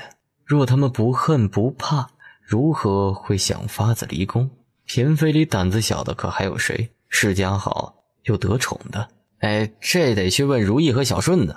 如意是宫里的老人了，之前在宫里的女子如意大多都知道些。至于这小顺子，那常给陛下打听点这些东西，又常在这陛下身边，外面的亲眷免不得巴结要说些好话。时间久了，他也应该知道宫里嫔妃宫女的近况。让他进来。小顺子被宣进来的时候，心里颇为忐忑。长生站在一旁肃穆，似乎看不见小顺子疯狂暗示疑惑的眼神。凤清浅才刚开口，奴才在，陛下请吩咐。你与嫔妃母家亲眷来往很熟？这是查他贪污腐坏，冤枉啊他也就收过几10两那种小银子，可也不敢多收啊。收的都是那些大臣希望他在宫里多照应照应自己闺女或者妹妹的。奴才和他们不算熟，不算熟。瞧见凤清浅一脸高深莫测，奴才不敢卖主的，是收了银子，可都是10几两不超过100两的，都是托着奴才多照顾他们在宫里的女眷。似乎是怕凤清浅发怒。奴才知错了，错了。奴才立刻将这些年他们给奴才的交出去，奴才有个本子，都一笔一笔的记着呢。皇后没教过你吗？入了宫的银子哪有还往外送的呀？所谓肥水不流外人田。是，皇后聪慧无双，是奴才脑子笨住了。这入了宫哪能便宜了那些人呢？等会儿奴才就亲自送去未央殿。明幽虽不缺银子，可喜欢什么好东西或者稀罕的东西都往自己库房里塞，这做夫君的自然要顺着自己的宝贝媳妇儿的爱好来。过来，我交代你件事儿。小顺子出门的时候腿软的都还没恢复过来，早知道陛下是要问这个，他就不会不打自招了，苦命的端着自己的200多两银子去了。到未央殿，你是说陛下让你把这肥差攒来的银子送到本宫的库房里？是，陛下心疼殿下，什么好的呀都要往未央殿里送，更别说这白花花的银子。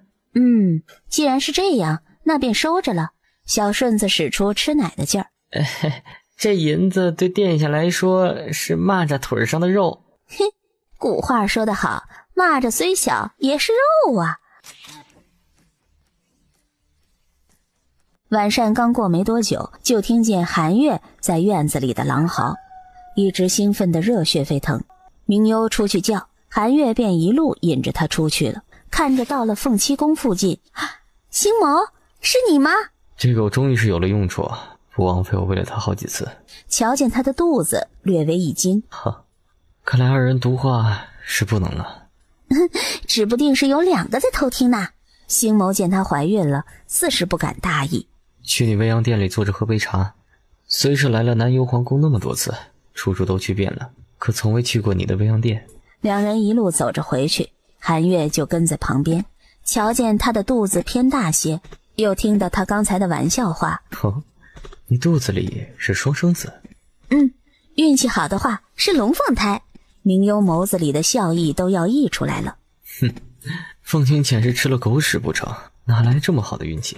娶了天底下最好的姑娘，如今还一胎双生，龙凤胎确实是极少的。你若抓紧机会，就是生他个10个8个也不成问题呀，何故羡慕我呀？哼，真的福气是他能羡慕来的。你来干什么？嘴里虽不高兴着，可还是让他进去了。今年使臣年纪大了，可没出使人选，自然让本太子来了。本太子对女尊和南幽都极为熟悉，自然我是不二人选。女尊大臣就一老掉牙的呀，都死光了不成？明幽瞪了他一眼。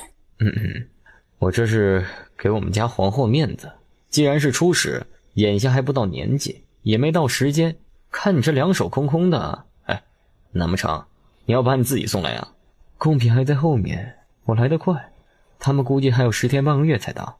见2人唇枪舌战的，之前托信去给你，想问问你伤势可好些了，一直也没看到你回复，如今瞧着是好些，可脸色发白，可是还没有根治。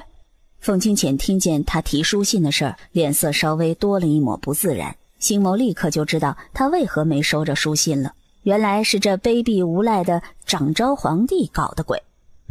收到了，只是辗转好些日子了，估计是回信丢了。还未到午膳的时候，明幽果真过来了，肚子有些大，像只白熊。明幽无语了，我瞧着你倒是像黑熊精。如你是白熊，我倒愿意做黑熊精。一黑一白多般配呀！我可不愿意，我肚子大了些，你便取笑我。若你有一日娶妻，她也大着肚子，我也上门去取笑取笑，总不能让你白笑话了。坐下来，瞧见一堆女子站在店里，他们是？你家陛下送来侍候的。看了一眼扎堆的女人，看来陛下喜欢的口味真不小。回去非得好好收拾收拾他才是。这个不要脸的家伙，他就那么喜欢吗？哼，这个阴险的小人。星谋眼里闪过一丝得意，哼，某人私下要倒大霉了。韩欢，你去催催，怎么午膳还不到？韩欢去催了。你住的可还习惯？看着他们倒是未曾慢待于你，你缺了什么尽管开口就是。还算大，吃穿用一应俱全，暂时不会短缺什么了。韩欢片刻的功夫就来了。殿下，御膳房的菜早就准备好了，只是胖头鱼御厨说陛下早就有令，等他处理完事情一并过来用膳。这个小气鬼，他就是诚心的。你去请请陛下，饿着本宫不要紧，饿着他肚子里的崽子如何是好啊？韩欢立刻傻乎乎的跑着去了。刚出了店门没多远，就瞧见在附近散步。散步？陛下这大冷天的在这偏僻宫苑附近散步？殿下正要派奴婢去请陛下过来用午膳呢。殿下肚子里的小主子饿了，殿下说请陛下快些过去。冷冷应了一声进去瞧见2人。既然是皇后请朕来，朕自然不能拒了皇后的情意。一会儿热气腾腾的饭菜被端了上来，饭菜照例都是明幽最近最爱吃的。凤清浅的凳子和明幽的凑得极近，星谋看得头大，他不太胜辣。最近皇后喜辣、喜酸、麻辣，所以整个皇宫的菜式都是为着皇后的口味做的。若招待不周，太子见谅。凤清浅细细的将鱼挑在碗里，明明没鱼刺的鱼，愣是让他细细的找了一番。我自己来。怎么能让朕的心肝蜜枣来呀？若是被鱼刺卡到了如何是好？即便卡不到你，那卡到肚子里的崽如何是好？这鱼根本没软刺儿啊。没有软也有硬刺啊，这卡到了更是不得了。难道他再能吃，还能将鱼骨头一块吃了不成？星谋拿着筷子吃菜，食不知味，他何尝是看不出凤清浅便是故意怄他的，说好放手的，可真正到了这一刻，才明白有些东西身不由己，心更不由己。这顿饭在只有明幽吃饱饱的状态下结束了。路上回去的时候，明幽都懒得理会凤清浅。凤清浅试图靠近他，明幽转身就离着远了。凤清浅二话不说，拦腰将他抱起，大步走回了未央殿去。你在这和朕闹别扭？他也没哪里惹他生气的地方啊。难不成星谋那小子说朕的坏话了？谁敢和陛下闹别扭啊？陛下的审美天下无人能及，我算是看明白了，你就是个大色狼。凤清浅疑惑不解，说你是不是就喜欢大的？什么？明幽愠怒，咬着唇，一时还不好开口了。那些女子是送去侍候星谋的，你不是叮嘱我要好好照顾她吗？朕多贴心，怕那些粗手笨脚的照顾不好，重新给她选了。我看不是按着他喜欢的标准，是按着你喜欢的标准吧。果然是天下无鸦一般黑，你选的都是些前凸后翘，秃的不能再秃了。他们适不适合伺候人我不知道，做奶娘倒是绰绰有余的。我瞧着也不用管星谋喜欢什么样的，你喜欢便一起纳了做妃就好。感情是吃醋发脾气了。胡说八道什么呢？朕眼睛都长你身上了，能瞧见别人？眼睛瞧不见，可不是还有手能摸到吗？心里不是还能惦记着吗？看你的大胸妹子去，别和我说话。听谁胡说朕喜欢奶牛的？朕就喜欢你这种。你是说我的很小了？下雪了，下雪了！明幽起身去门外，飘飘洒洒的雪花开始落下来。明幽伸出白嫩的手去接，星谋站在屋檐下，这是他第一次看南幽的雪，更是第一次和他一起看。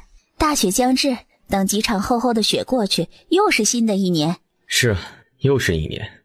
或许他也时日无多了。天有些冷，又下雪，等会儿雪淡了，路难走，我便先回去了，隔日再来寻你。哎，等会儿我让韩欢给你找把伞，再抱个汤婆子，免得冷到了。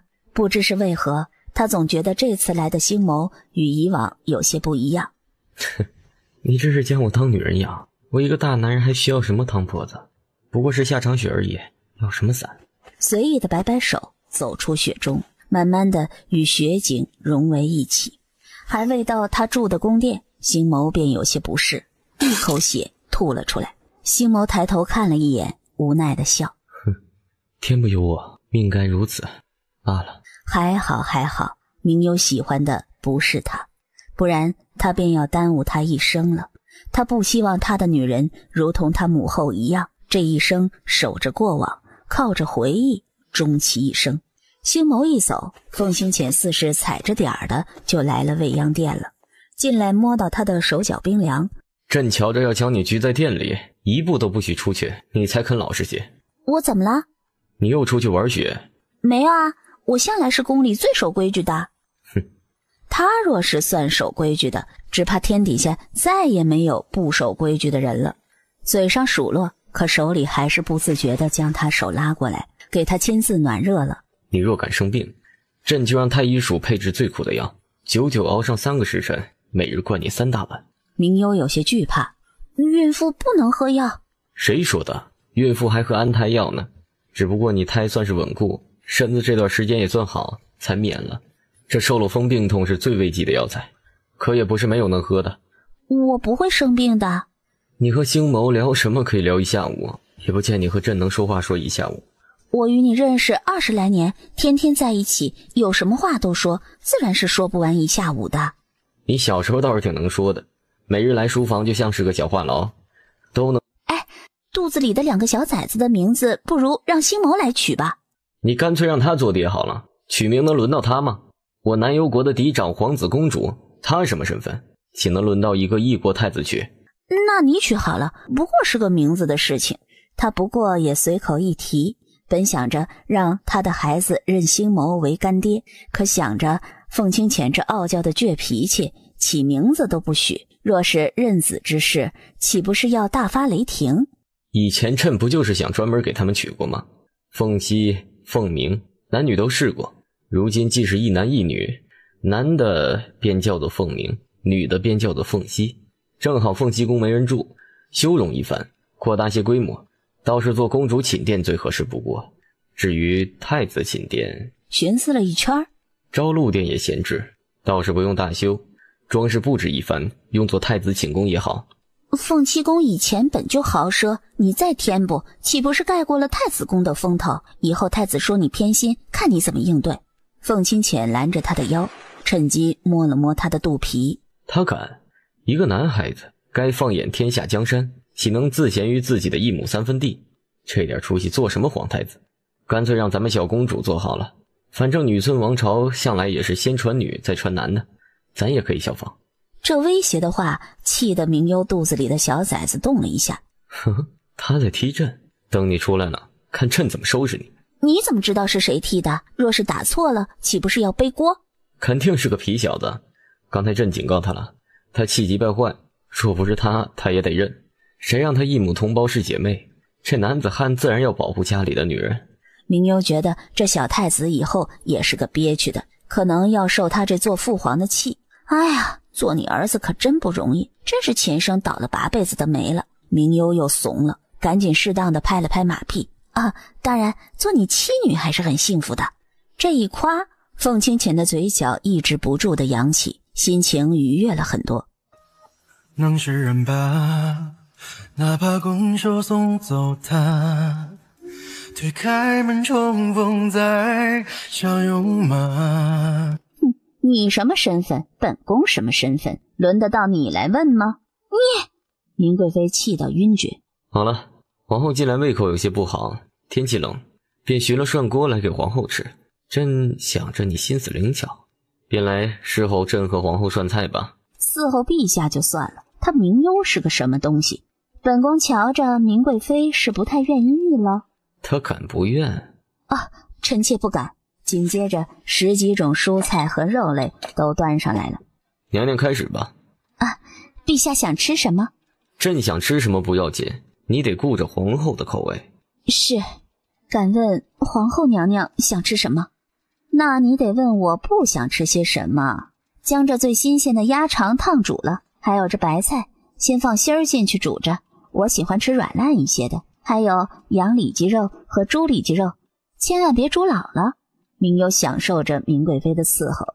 喂，你动作快些，鸭肠被你涮到哪里了？手忙脚乱地伺候完他，原本以为可以松一口气。既然皇后吃完了，明贵妃就将桌子一道给收拾了。陛下，这不是有奴才吗？臣妾不是应该……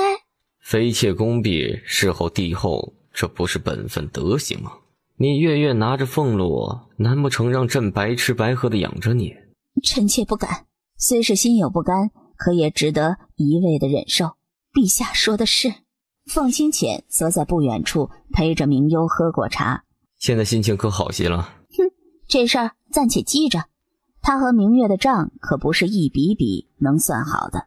若星谋没事还好，若是有事，他10条命也不够还的。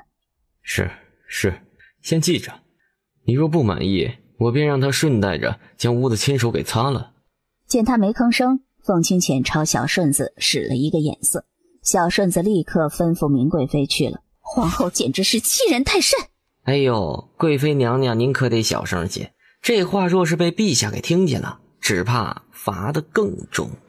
我是丞相府的嫡亲千金，身份家世不比他差到哪里去，何故要再次受他侮辱？今日陛下降罪的事情，您不也是心知肚明？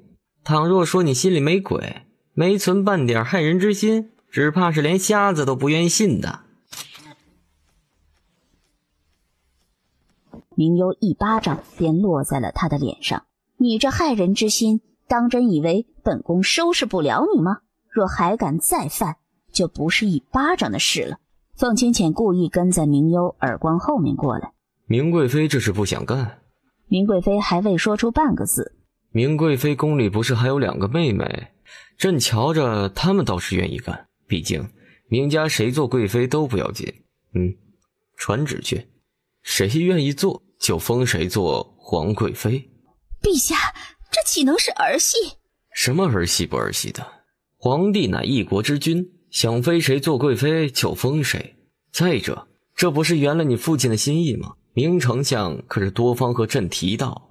陛下，皇后娘娘，臣妾知错，臣妾甘愿受罚。这才有做妃嫔的样子。再说这么些年，你也不是第一次擦未央宫的地砖了，想必也是轻车熟路。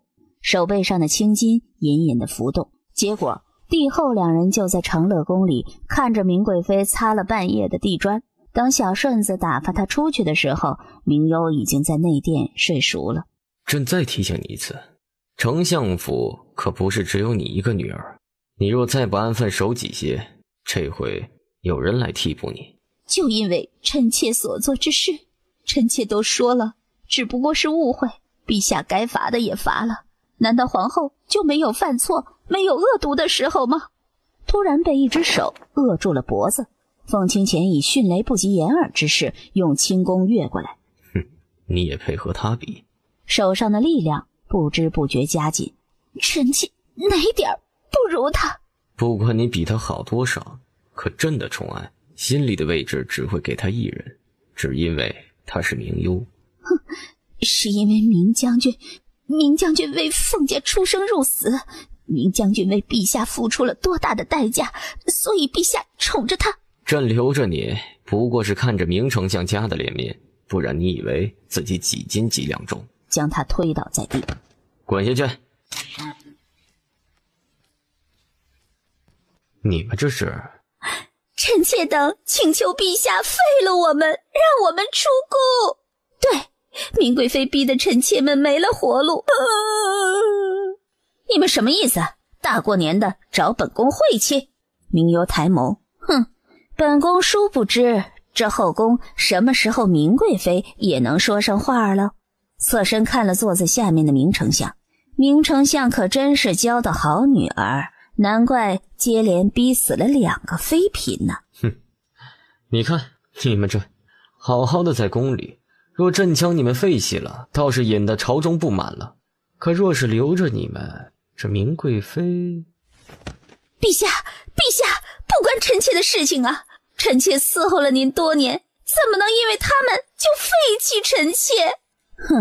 看来明贵妃倒是不愿以一人之身成全这数十人呢。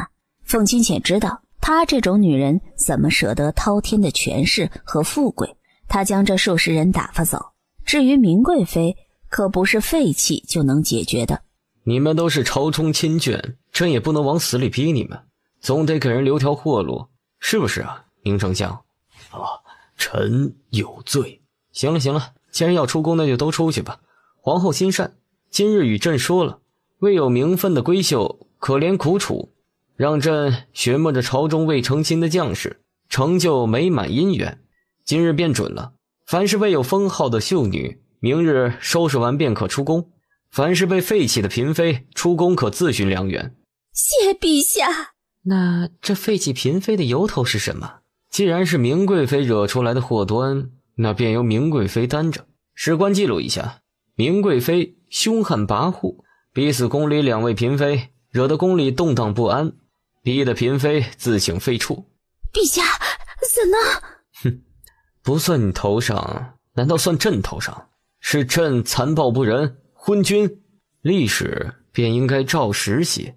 对了，既然写进了史书，便不应该不清不楚的完了。赏明贵妃长嘴50，贬为美人，看着明丞相的面子，贬为贵人算了。晚宴就这么以闹剧结束了。3年前的水患，朕下为赈灾拨款30万两，城中凑集了8万两，一块送去的，被你们层层贪污剥削，到灾民手里竟然只剩下10万两不到，单单是你一人便占了20万两的雪花白银。哪有的事，那灾民可都是安然无恙的过去了，何帝也休了。若是这银子被本相拿了这么多，何帝还能加过？去年发大水不也好好的？若这银子是朕添上的，将何帝修补的，将这罪证自己扔给明丞相好好看看。许是明丞相年纪大了，一时想不起来也是有的。马大人立刻将手里的证据扔在他面前，明丞相看着手不住的颤抖。不必急于一时，你看看下面这些可还有什么解释的？等小顺子将另外的书信证据一并捧来，明丞相瞧见自己与手下的官员还有商户来往的书信。陛下，这有人陷害。你真当朕是瞎不成？你可知为何朝中这么大动静，竟然没一个统治的？你的党羽35人中，若是有愿意揭发你的，朕早就既往不咎；若是死性不改的，只怕如今也是死在家里了。明丞相的脸色面如死灰，他还寄托希望，若是被抓，听着他号令的将士和朝臣能将他救出去。看来凤清前早早的就做了应对之策。臣该死，一时糊涂，求陛下宽宥。宽宥你，要这国法还有何用？要你贪赃枉法的亏空去哪里补？朕原本想着看着明贵人的面上饶你一命，可你倒好，这一桩一桩的，一件一件的罪孽，斩你千百次也是应该的。陛下饶命，陛下饶命！臣愿意交出这些年的积蓄以及身下的店铺田宅，求陛下饶臣这一次。这些年他睁一只眼闭一只眼，将明鹤这只肥羊养肥了，不只是为了均衡南宣王和大王爷之间的势力，更是为了有一日能好好的将这肥羊宰了。那就要看看这些东西能不能抵消你的罪孽了。长风，带着明丞相去抄明丞相家，务必盘点的一干二净。明优每日都觉得浑身乏力，可为了以后好生产些，不得不每日被督促着走好几趟，或是绕着来回的宫墙长街走。今年的春天许是要来得早些，还未到春天，桃花就开了。韩喜又道：殿下可要瞧瞧？算了，大着肚子走路着实很累，等会儿你们去给我摘几只回来就好。等傍晚的时候，韩欢，吃的有些撑了，咱们出去走走。你手头有事走不开，让如意跟着我去找韩喜的时候，韩喜听了，哎呀，我肚子疼，韩欢你先忙活着，我去厨房就来。你不要紧吧？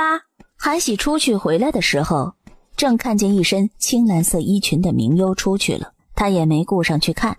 你怎么去了这么久啊？肚子实在疼，有事儿找了药来吃。冷宫附近的桃花确实有一小片开了，明优背着身子，正在努力地伸手摘着低枝上的桃花。去拿剪子去。明月远远地站着，手里拿着一把匕首，不动声色地靠近，微微勾起了一个弧度，扬起匕首刺下去。明贵人这是干什么？是长风。听见长风的声音，周围的人都不知从何处钻了出来，包括长生和凤清浅。长风从宽大的衣襟里拿出一个包袱来。可苦了我了，这东西还挺重呢，做女人可真不容易。你们瞧见长风那一刻才知道是中计了，心凉了一下，环顾了一眼四周，咬牙朝着宫墙撞过去。长风还特意让开了，可是靠近宫墙时，明月的步子又慢了下来，转头去看凤清浅。凤清浅没动，就这么冷冷地旁观着。是我呀，我早就一头撞死了，你也不怕他真撞了。敢做如此大逆不道的事儿，但凡有点脸有点骨气的，早就一头撞死了。活着呀是浪费宫里的粮食。蹲下去。长风吩咐了2个侍卫将明月押回景寒宫去。另一边，韩喜总是觉得有些慌。听说你肚子有些不舒服？是，已经好多了，谢殿下关心。都生病了还去见你的主子，你可真是忠心为主啊。只是你猜你那主子现在怎么样了？会不会去找你的麻烦呢？殿下是什么意思？你明明看见本宫出去了，为什么现在本宫又坐在这里？那刚才你看到出去的是何人？你不奇怪吗？你觉得明贵人是得手了还是没得手？若本宫将他放了，他第一个会去找谁算账呢？殿下，奴婢知错，求殿下恕罪，奴婢也是迫不得已。哼，好一个迫不得已呀！若本宫早先没怀疑你，细细查验了，可真觉得你是被逼迫的。你往本宫身边藏了这么多年，可真是不容易呀。让本宫仔细想想，有多久？只怕是久到自己都忘记了。还有，故意在明贵人当初怀孕时赏赐里下药。本宫思来想去，反反复复地想了想，可本宫从未想过是你。你这么些年有多少机会开口向本宫求救？可你哪一次开口求救认错了？韩喜只是一味地咬着唇哭。你若敢再多哭一声，本宫立刻将你杖毙。事到如今，你认为哭还能求本宫放你一马吗？殿下，奴婢错了，奴婢也不想的，是明贵人3番5次的要挟奴婢，若是奴婢不从，便将奴婢的事情一起抖了出来。你有错？哼，你怎么会有错？有错的是本宫，是本宫心软才会将你带了进来，这正是所谓的养虎为患。殿下，本宫给过你机会，念及你和韩欢姐妹一场，如今本宫会放你去和她告个别。韩喜抹着眼泪下去，一路跑回去偏殿的小院里。韩喜，你衣服我已经帮你收回来了，放在你床榻上。瞧着她的背影，妒意涌上心头。韩欢，我们是不是好姐妹？都不许过来，不然我杀了他！明幽想上前，凤清浅立刻拉住他的手。韩喜，你这是干什么？你胁迫别人也就算了，她可是你的好姐妹，处处为着你着想，整个宫里她是对你最好的人。哼，谁叫她是你的心腹？我若胁迫别人还有用吗？恐怕现在早就被人捅成马蜂窝了，这也是她应得的。她若真当我是好姐妹，就不会在我面前处处向你卖乖讨巧。我们都是你救的，我哪里比不上她？而我呢，就只做些轻巧的活，修剪花草。韩欢也着急了，当初我也问你，是你不愿意去殿下身边候着的，怕被责罚，你自己抢了这轻巧的差事啊！你给我住嘴！你再多说一句，我就要了你的命！说吧，你想怎么样？给我准备银票1万两，送我出宫，等我出了宫，安全了，自然会放了他。凤清浅神色复杂的看了长生一眼。你放了他，我跟着你出去。不行，你武功这么高，想挣脱我，不过是易如反掌。那他跟着你出去，你凭什么保证会将他放了？若你食言了，我们放了你干什么？索性现在将你杀了。那我便让他陪我一起死。等一下，本宫答应你便是。你去给他准备银子和马匹。倒是凤清浅突然朝着他的后面看了一眼。明贵人，你来干什么？韩喜忍不住回头瞥了一眼，就趁着这个松懈的时候，长绳手里的银针刺向韩喜。韩喜手里的匕首一松，连着人一起倒向后面。韩喜！他速度慢了一些，韩喜已经倒在了地上。韩欢扑下去抱着韩喜。韩喜，你怎么了？你不要死，是我不好，我一直不知道你会这么想，在我心里，我一直将你当做我的好妹妹。你活着呀，我帮你向殿下求情。来不及了，我不该鬼迷心窍的，我还差点害了你不要恨我。不恨，我不恨。还想说几句忏悔的话，可话还没说完，便咽了气。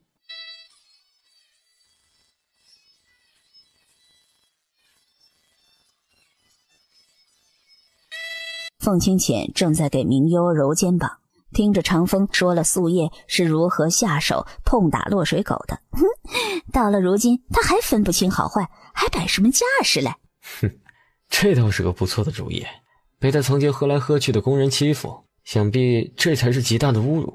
属下就是担心他会不会给那素叶揍死了。好戏才刚刚开始，他还没看够呢。他可不像是轻易自杀的人，若有那胆量，只怕当时就撞墙而死了。凤清浅倒是不担心他被素叶打死，苏叶胆子再大也是奴婢，也大概知道他留着明月不杀的用意。既然是热闹，看的人少怎么叫热闹？你去撤了明月的禁足，传旨意，将他贬为废妃，断了他的月例供给。凤清浅无疑是让众人都来欺负明月。哼，可惜了，早知道就应该先贬明月，再将宫里的女人撵出去的。明幽无语了。都说女人小肚鸡肠小心眼儿，我瞧着你的心眼儿啊，比那针尖还小，尽是想出些折磨人的好点子来。之前落魄在宫里，没人看得见，如今数百上千双眼睛盯着他来看，岂不是……景寒宫里的禁足被撤了，宫里听到消息都有意无意地往景寒宫靠。御膳房里，好大的胆子，竟敢偷陛下皇后的糕点，活得不耐烦了。连着招呼了5、6下，明月狼狈地将口中的东西咽下去。贱婢，竟敢打本宫，本宫看你是活腻了。哎呦，如今都是废妃了，还当着自己是什么娘娘吗？于是拿着扫帚连打带骂的将他赶了出去。我看你才是贱婢，连贱婢都不如，这东西也是你能吃的，沦落到偷东西的份上，还耀武扬威的。明月只得缩着脖子，尽量捂着脑袋跑得快一些。许是天意弄人，老天都看不下去了。明月被从御膳房赶出的事情一会儿就传得宫人皆知了。于是乎，之前和景寒宫有过节或者被他欺负过的人都开始发难了。趁着月色刚上枝头，一个小宫女一手端着一盆水进了景寒宫的门，一直去了明月住的地方。明幽在吃着蜜饯，听着宫女们在小声议论。宫女们见他来了，做鸟兽状四处逃散了。长风，我长得像是凶恶的母老虎吗？摸了摸自己最近已经嘟起来的包子脸。谁说的？你可不像长得凶恶的母老虎啊，而是吃人的大灰狼。我不过是想听2句八卦，他们都不等我问就远远的跑了。明幽觉得静下来的后宫可真无聊。我知道他们说的什么。什么？也不知道谁将明月如今的狼狈事传出去了。之前被遣散出去的嫔妃们都恨明月恨得牙痒痒，于是乎不知道是哪位人才想出这么一个绝佳的主意来，代虐曾经的明贵妃，根据大虐小虐来收费，最少的也是40、50两银子。现如今那景寒宫里都成了最热闹的地方了啊！这闹成这样，小顺子也没管。小顺子自然不会多管，那陛下也是睁一只眼闭一只眼的。小顺子可是从中拿了不少银子，来往的必是要分他一半做些茶钱。你以为那昨个小顺子给你送那些零嘴那新鲜小玩意咋来的？那就是他用收来银子给你买的。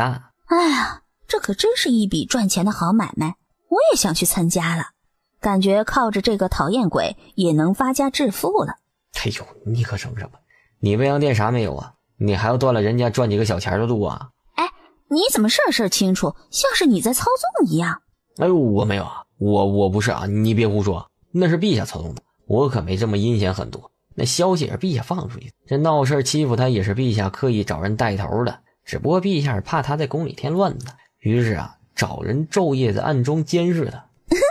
凤七七果然是坏到骨子里了。可不是什么？吓得转身一跳，对上那双冷冰冰的眸子，立刻转移话题。可不是，今儿的天气真好啊！适合散步。全都听见了，朕阴险很多。没有。他总算是明白刚才小皇后的笑，这是给他下圈套啊！这伤敌1000，4损800的套路可真恶毒。我正在看着你，目不转睛，你丢的爱正在看你，等待你认领，请别再看手机。凤七七，你是坏到骨子里了，可我喜欢。凤清浅满足的跟吃饱的狐狸似的，这分明是伤敌1000，没损半点儿。他错了，是他低估了小皇后这奸诈狡猾之徒了。陛下。刚才属下梦游，属下走了。明幽笑得贼，坑了长风一把，他心里也美滋滋的。你喜欢就没点别的表示啊？什么表示？在他脸上大大的吧唧了一口。哼，这就是有所表示。眨眼的功夫已经入夏，明优的肚子越发大了，自己都顾不过来了，自然也没心思再管明月的事情。偌大的宫殿里也就剩他一个人，手指粗糙开裂，整张脸的皮肤已经开始松弛发黄。听到脚步声，以为是欺负他的人又来了，转头看去，黑色的华服。陛下是来看我的吗？二话不说，含泪就要扑过去。凤清浅避开，让他扑了个空。朕确实来看你的，可不过是来看你有多可怜，多卑微。陛下是因为我爹的事情迁怒于我，那都是我爹所为，并不关我的事啊。陛下若是怨我，罚也罚了。都说一日夫妻百日恩，我陪伴陛下好多年，还为陛下怀过皇子，陛下为何这么狠心？哼，一日夫妻百日恩，可倘若和你有恩的不是朕？陛下什么意思？难道你没想过，为何宫里的女子凡是被宠幸的，都被朕下了长久的避子药？若不是你找了偏方，强行有孕，怎能怀上孩子？你能知觉朕给你下避子药，可却没想过朕为什么只给除了皇后外的侍寝妃子下？哼，是你太蠢，还是目光短浅？我不信，陛下胸口有痣，我是见过的。凤清浅一把将他推开。进来吧。一个黑衣人进来，一直走到明月的旁边，将自己的衣襟扯开，露出胸膛来。明月瞧见那颗熟悉的痣，不是，怎么会有2个陛下？黑衣人将脸上的人皮面具扯了下来。你们骗人！长昭19年7月初8，长昭皇后为长昭帝诞下一对龙凤胎，帝长太子取名凤鸣，帝公主取名凤七。凤清浅从店里出来，看着外面红霞满天，想起了那个很多年前明优出生也是这样。抱下去，让奶娘喂母乳吧。看着一如往常的平淡，可眼里的炙热却出卖了他。这是明优拼着命给他生出来的孩子，一男一女。从今往后，他的软肋再多了2条，自己则是转身进去看顾明优了。折腾了近乎一日，现如今累极了，已然是昏睡过去。凤清浅坐在床榻边，摸了摸他的额头。别吧，睡吧，朕守着你。等明优第2日睁眼醒来的时候，凤清浅还守着榻边。你怎么不去睡？夜里在榻边靠了一会儿，不困。眼里清晰可见的红血丝，明优有些心疼，伸手想摸摸他的脸。凤清浅俯身主动靠过来。我又没事儿。昨日许太医和产婆不是说了吗？我睡一觉便好。你这罪是为我受的，我自然是得守着你。和你受的罪相比，我一夜不睡又算得了什么？孩子呢？在偏殿里，怕夜里哭闹影响了你。你要看，朕让小顺子去吩咐。这次抱着进来的是如意和韩欢，2人各抱着一个。太子和公主给陛下和皇后请安。明优瞧见襁褓里裹起来的2团肉嘟嘟的，心里越发柔软。快抱来我看看。2人将孩子放在他的身边。明优细细看了，眉头拧在一起。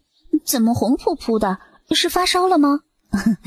殿下，刚出生的小孩子都是皱巴巴的，过会儿皱巴巴的减退后，便是红彤彤的皮肤，差不多等2个月左右啊，就基本减退了。哦啊，好软啊，像天上的云朵。他们什么时候会睁眼睛啊？血缘还真是个奇妙的东西。大概3、4天吧。当初凤兰也是3天才睁开眼睛的。明优默默地去拉孩子的手。哎，你们看他手上的胎记像什么？红枫叶。去翻凤鸣的左右手，发现凤鸣在右手手腕内侧也如凤七一般。哎呀，真是奇了，果真是双生子，竟然连胎记也一样。为庆祝太子与公主的诞生，凤清浅下旨大赦天下，举国免赋税1年，举国欢庆。星谋送来的贺礼也是摸着时间送来的，刚好在8月初8，2个孩子满月的时候，是一对龙凤玉佩，凤身上刻着七，龙身上刻着明。不就是2块破玉佩，有什么好看的？他们什么好东西朕没给到，你倒是好，拿着还不释手。明优白了他一眼。你不知道礼轻情意重的说法吗？难得星谋千里之外还记着孩子。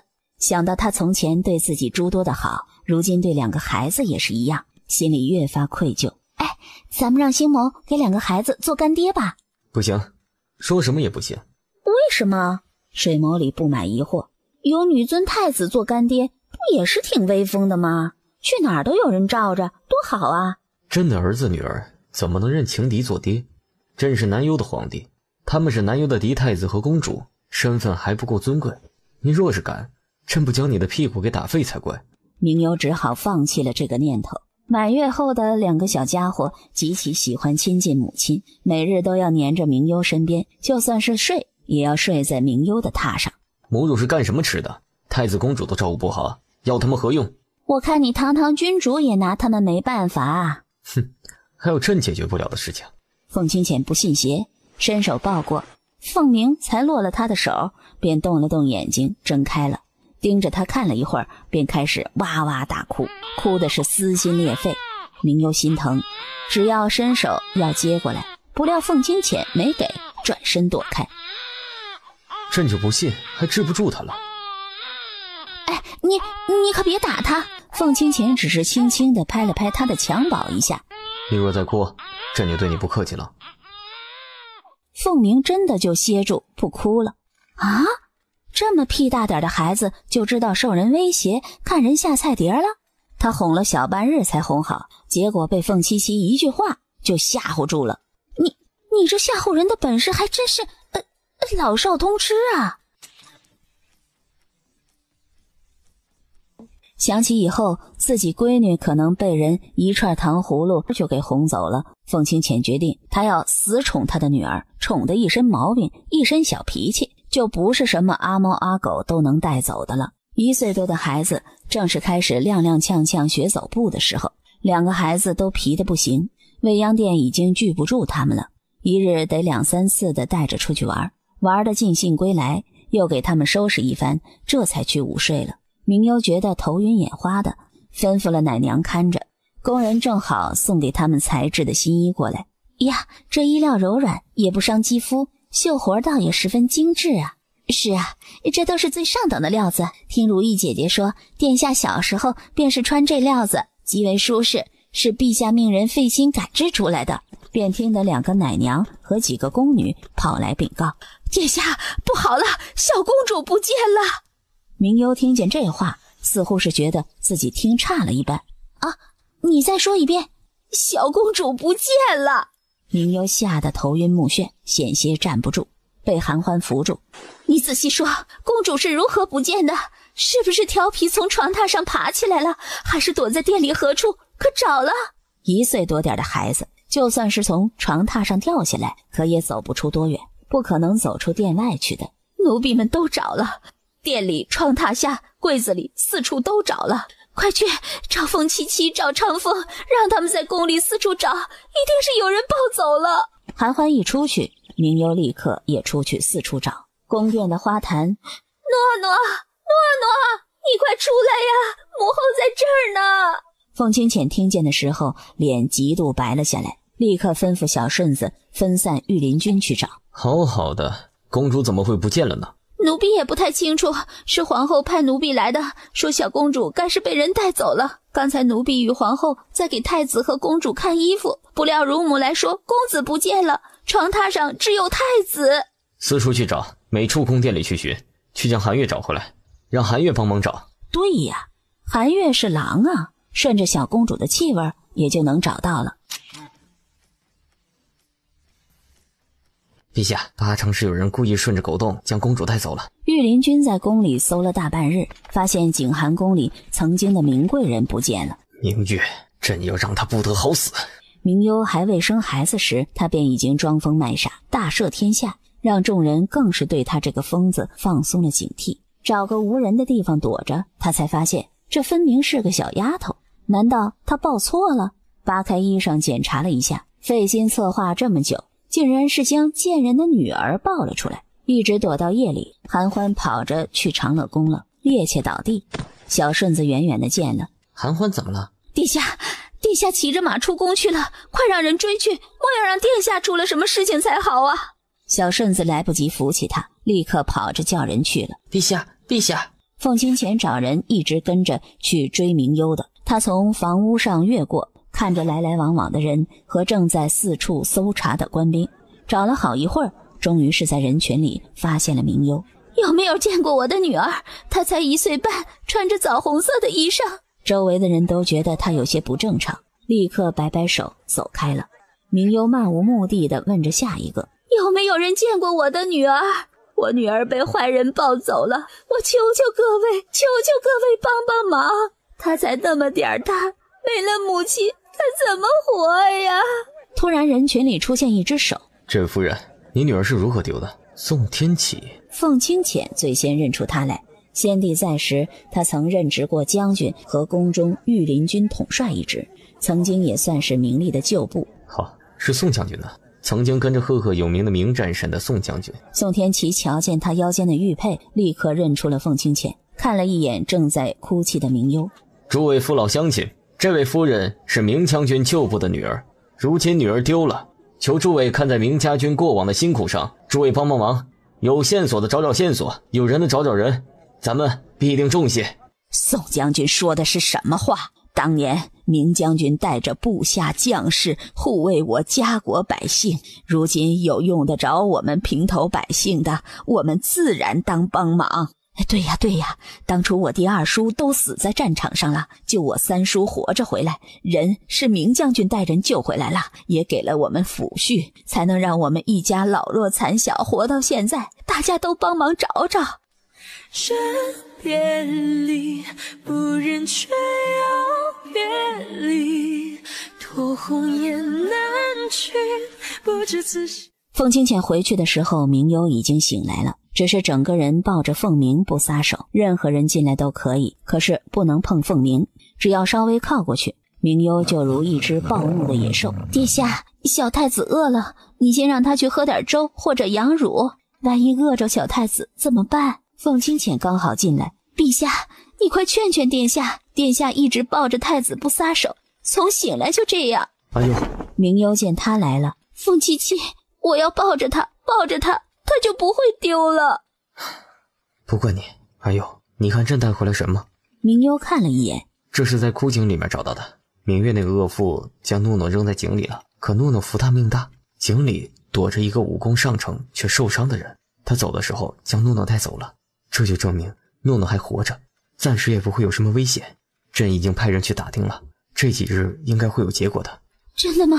那会不会找不到啊？不会，朕是谁？南幽的天子，一日找不到，朕就找1年，1年找不到，朕就找10年。朕老了，不是还有凤鸣吗？凤鸣长大了也能去找妹妹的。咱们诺诺这么可爱，带走她的人一定是舍不得狗带的，一定会好好养着，等着咱们去找的。你先过来，让凤鸣去吃了东西，你休息好，等着消息。若是你病了，诺诺有消息了怎么办呢？凤清浅试探着伸手过去，明幽果真将孩子递给了他。那一定要找到诺诺啊！他的心头肉啊，就这么丢了，这不是要了他的命吗？接过孩子让韩欢去抱，明幽立刻急了。凤清浅抱住他，没事，让韩欢抱着。韩欢在哪儿，凤鸣就在哪儿，不会有事的。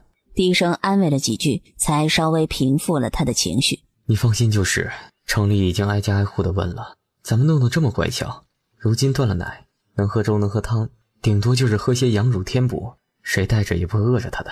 为愿去踏破善恶之天浪，一心并肩不跌倒，看永夜的尽头，杀世人天光。两人回来交差的时候，正巧女君和星谋在下棋，旁边坐着一个显孕的女子。哼，你们两个出去一趟，孩子都有了。殿下，我们俩大男人难不成还能变异啊？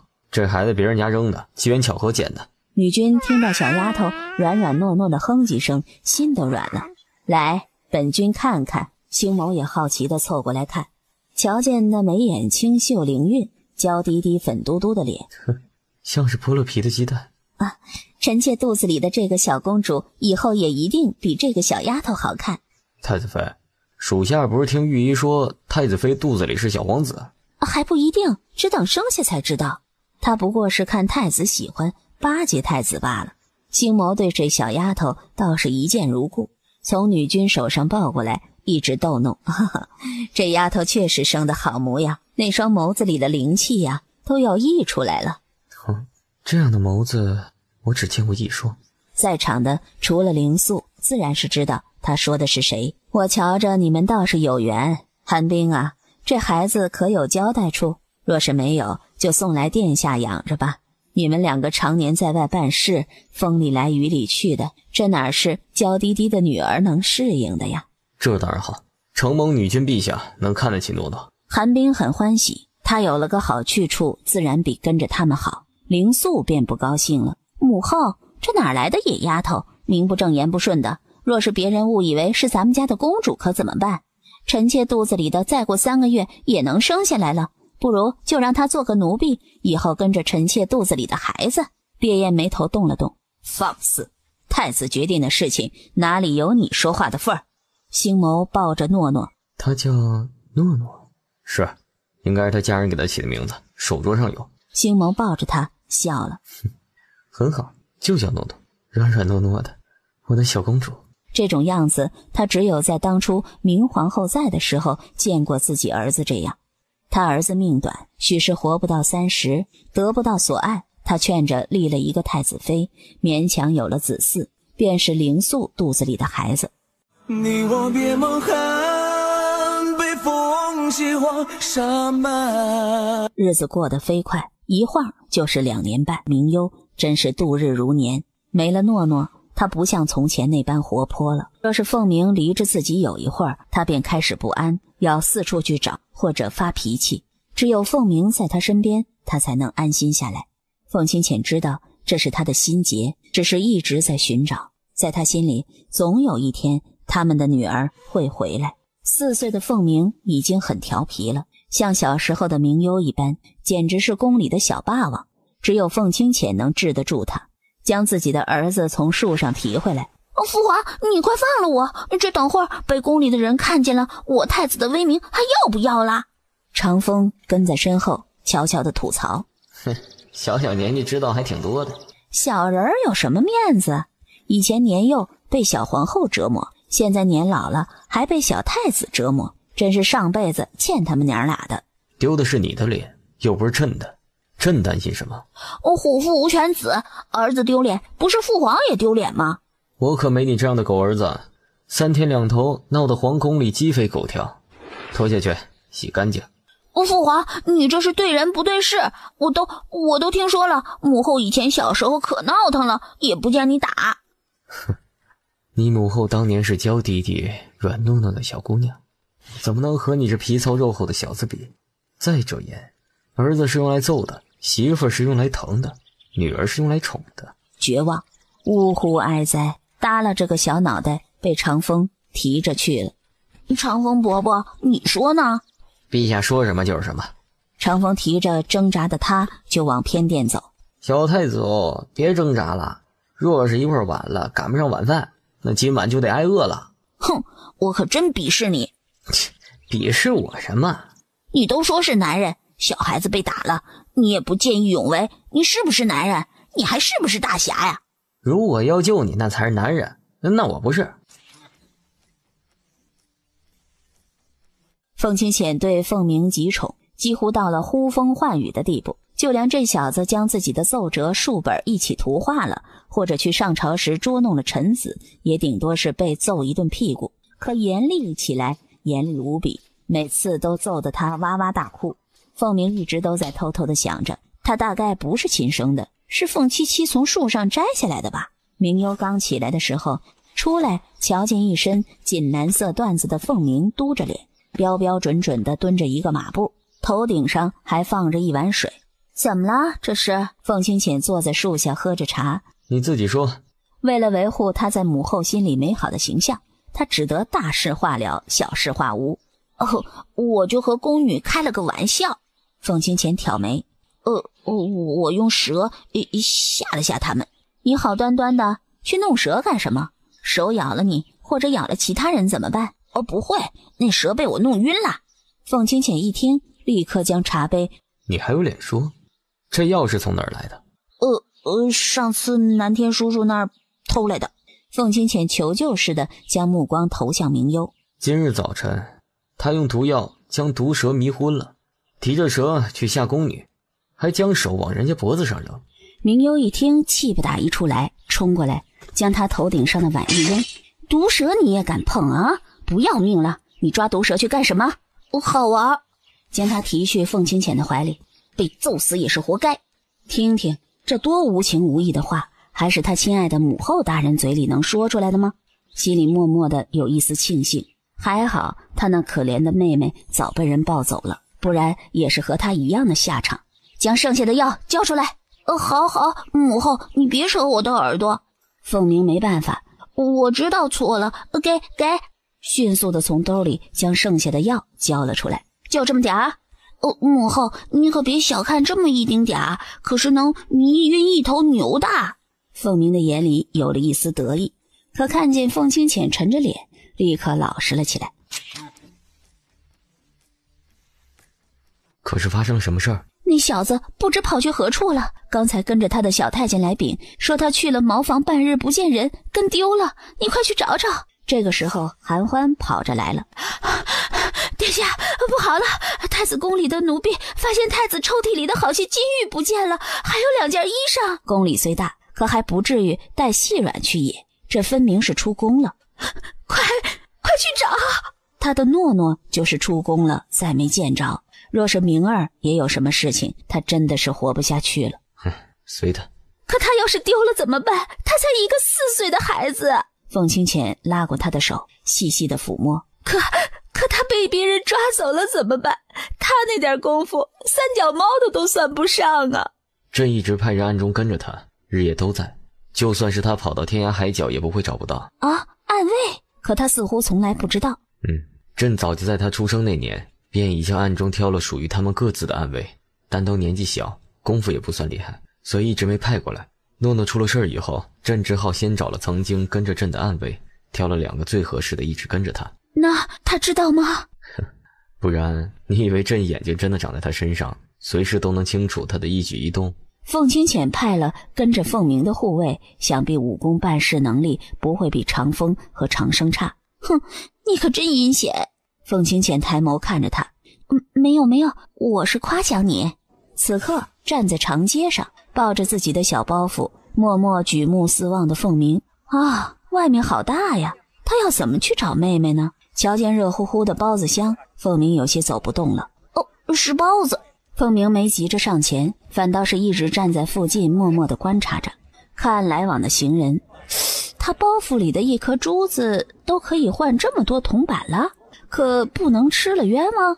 可自己身边也没个使唤的，只好耐着性子去问上前买首饰的一个姑娘。女人，你知道哪里可以换银子铜板吗？小孩叫姐姐，不知道吗？长得可真可爱，手感真好。凤鸣的眉头能压死苍蝇，往后退了一步。不得无礼。哟呵，哼，小孩子家的干嘛一副小大人样啊？捏捏脸呐，是喜欢你，怎么就成无礼了？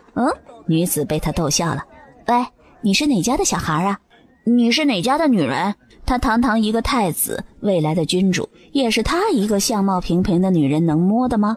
哼，你这小孩，今日我非得教教你什么叫规矩，你要叫我姐姐。怎么一口一句的女人？凤鸣往后退了一步，还没教训他，却被一阵掌风卷了出去，摔在了地上。2个一身灰色长衫的男子站在凤鸣的身后。我以为你们要当老鼠一辈子呢。他早在宫里的时候便知道了，他父皇派了人跟着他。小公子，你这么说我们就伤心了。从你牙牙学语，我哥俩就跟着你，再怎么说也是你的保护神，你调皮落水，还是我们冒着生命危险给你从水里捞出来的呢。生病的危险？哈，可真是很危险呢。保护神还会生病吗？凤鸣总算是明白了，为何出来这么久都没人来抓自己。原来父皇早早的就埋好坑了。那个女子伤的也不重，从地上爬起来。喂，你们也太过分了，我不就是捏了他脸几下吗？喂，他的脸可不是什么阿猫阿狗能碰的。拍了拍裙摆上的灰尘，走了。殿下，属下帮你拿着吧。我自己拿着，被你们偷偷拿走了怎么办？这小殿下年纪小，可心眼忒多了，和小皇后小时候倒是半斤八两。看了一眼包子摊儿，去给我买2个包子，要肉多的。那殿下给银子吧。喂，你一个大人连2个铜板都没有吗？还让我一个小孩子出银子，你好意思吗？这还搜刮下属的，老狐狸和小狐狸生的崽子也是狐狸。嘿，我们去买吧。哎，我们去前面吃吧。指着的是一家显赫的酒楼。你可真会找位置。常胜和长歌跟着他走进去，看了一眼里面的风格，这不是宰肥羊吗？既然你有银子，不应该吃些好的吗？这逻辑没毛病，一个才4岁的小子，这么小就知道套路人了。啊，里面怎么样了？真的是诺诺吗？他们还在找，一会儿就该有结果了。夫人耐心等等。老婆子被儿媳妇扶着出来，瞧见院子里乌泱泱的围着10几个人，个个都是衣着富丽华贵。老人家莫要紧张，这都是我们家公子夫人。听闻有小姐的消息，公子夫人都过来瞧瞧。里面确实有一件衣裳，是一个1岁多的小孩子的。明幽瞧见那衣裳，是诺诺，是诺诺的，手不觉地伸过去，和明儿那件是一样的。凤清浅激动的血液都沸腾起来。老人家，敢问抱这孩子的人是去了何处？这我哪知道啊？租我房子的也不少，这些年来来回回的，有的长，有的短。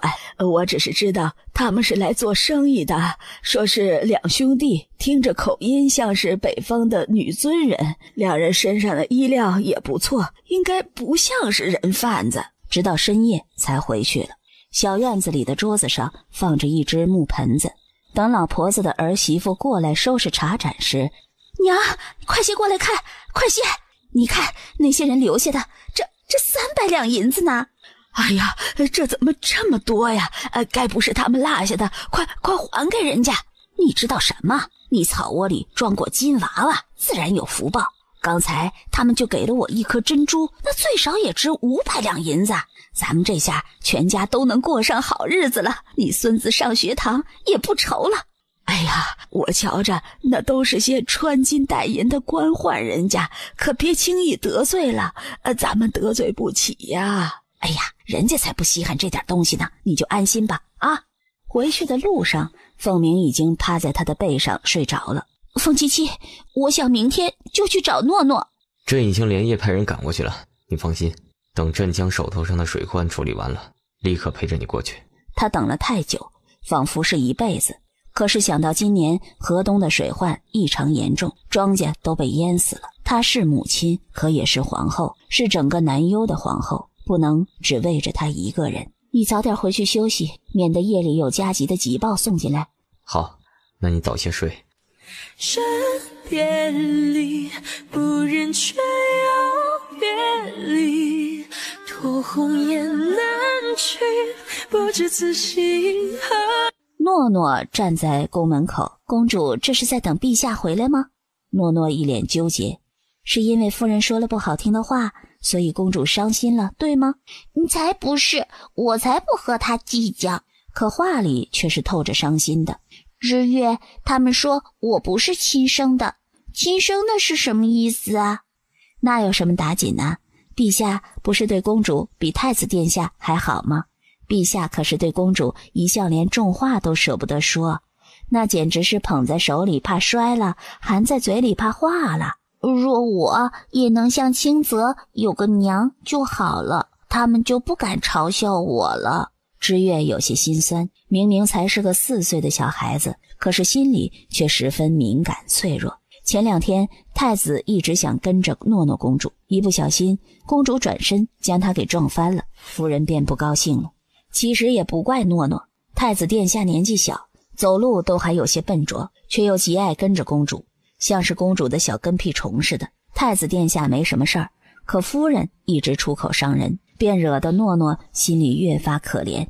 公主有陛下呀，陛下不是跟公主的亲生父亲一样吗？就是不说话。好啦，公主不要不开心了，奴婢啊，带着你去吃糖果。诺诺低着头，悄悄地抹着眼泪，正好被过来的星谋看见了。小公主这是怎么了？被谁欺负了？星谋也不逼迫他，反正到时候一问知秀，便是知道的一清二楚了。俯身将他抱起来。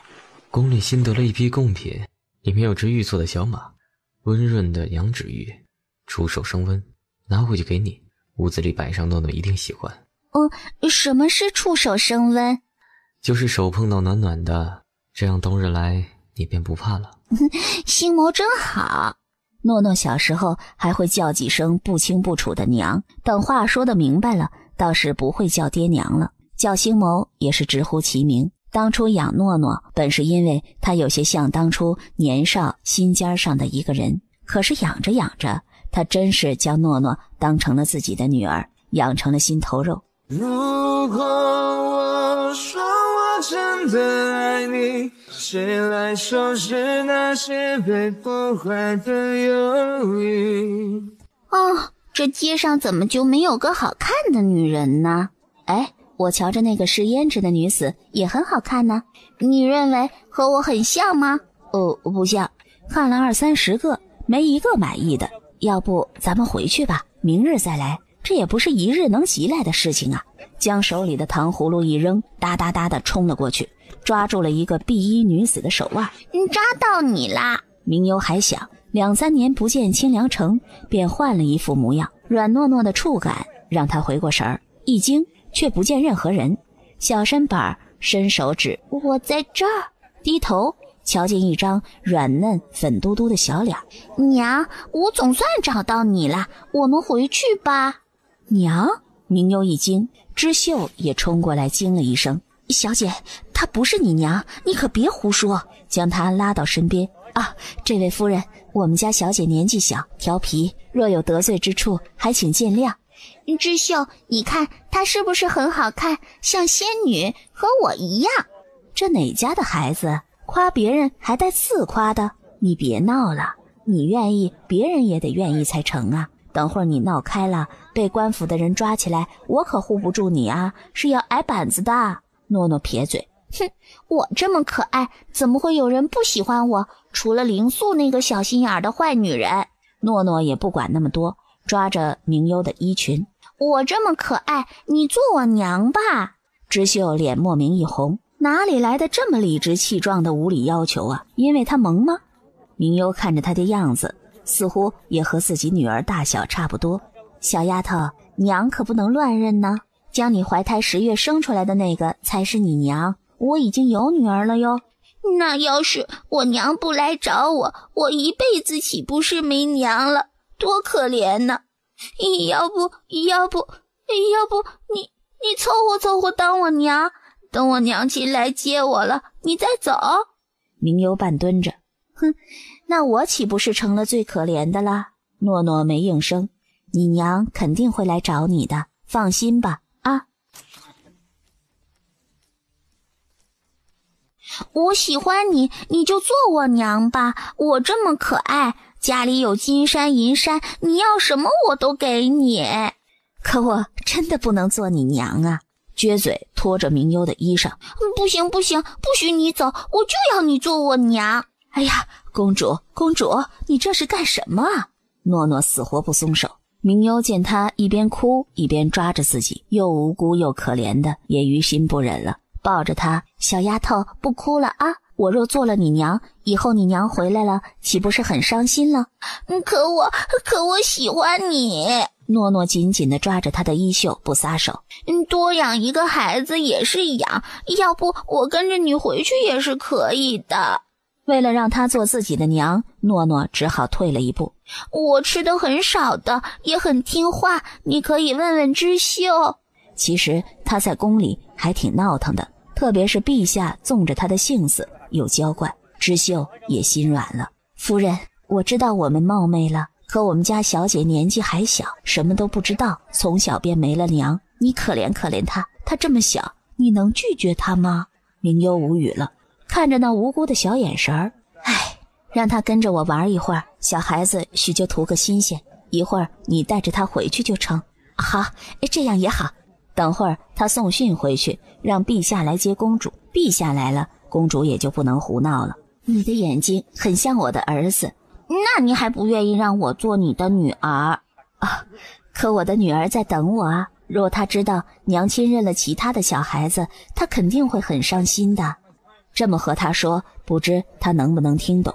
那我亲娘也会像你一样这么想我吗？会，母亲都会记挂着孩子。明优今日才到女村，住的是一家人稀清静的客栈。快要到客栈时，你还未告诉我你叫什么名字呢，小丫头？那你先告诉我。我叫阿优。我叫诺诺。什么？明优的手一滞，整个人僵住。诺诺啊，是糯米的糯啊，诺诺！立刻激动的俯身就去抓诺诺的手来看。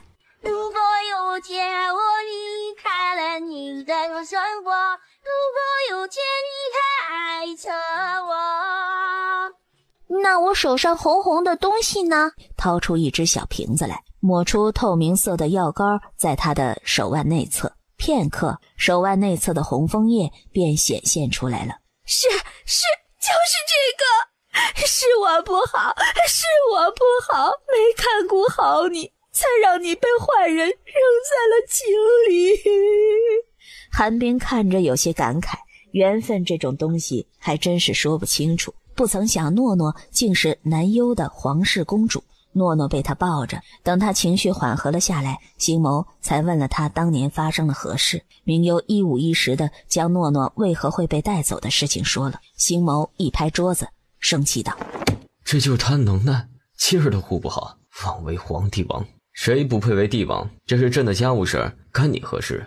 用得着你在此批头论足？凤清浅进来，两人一起出现，只要是长着眼睛的都能看出是一对儿。长风跟着身后不吭声，星谋瞧见他也是一脸的不快。男子汉大丈夫，做的窝囊事还不许别人说了。长风眼见势头不对，真担心两个人针尖对麦芒打起来。这孩子难不成就是我们家的小公主？凤清浅的目光也停留在明幽的怀里的女儿身上。诺诺有些惊，看着面前这个好看的不像话的男人，他怎么也知道自己的名字呀？他是你爹爹，就是来接你和我们回去跟哥哥团聚的。听见回去意味着要离开星谋，诺诺焦躁不安。那星谋会跟我们一起吗？不要他去。不要离开，诺诺要星谋，要跟着星谋。连明幽跟前也不想在了，哭着去找星谋了。星谋瞧见他哭，心疼的似被人用针扎着。不过他吓唬你，瞧你这小怂样，你是公主还怕他不成？诺诺依旧大哭。不去。好，我们不去。诺诺一哭，周围的人都忙着去哄他，乱成一团，鸡飞狗跳了起来。凤清浅委屈，这女儿跟他回家不是天经地义的事情吗？再者而言，星谋是女尊的君主，自然是不能跟着他回去呀。回去不是给他添堵吗？来，父皇抱。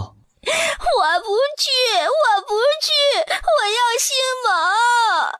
凤清浅无语了，天地良心，他就是想抱抱他女儿来着，这怎么就哭了？明幽瞧见自己的女儿哭成这样，你过去边上坐着，免得吓着了诺诺。泪眼婆娑的抬头去观察凤清浅到底过去了没有，结果正好对上他的目光，瞧见他没动，继续大哭起来。他这做错了什么吗？默默地往后挪了几步，诺诺就躲着星谋肩膀上，瞧见他只是应付地退了2步，这可真是他命定的克星来了，是个娇滴滴的女儿，像阿优小时候一般软糯可人。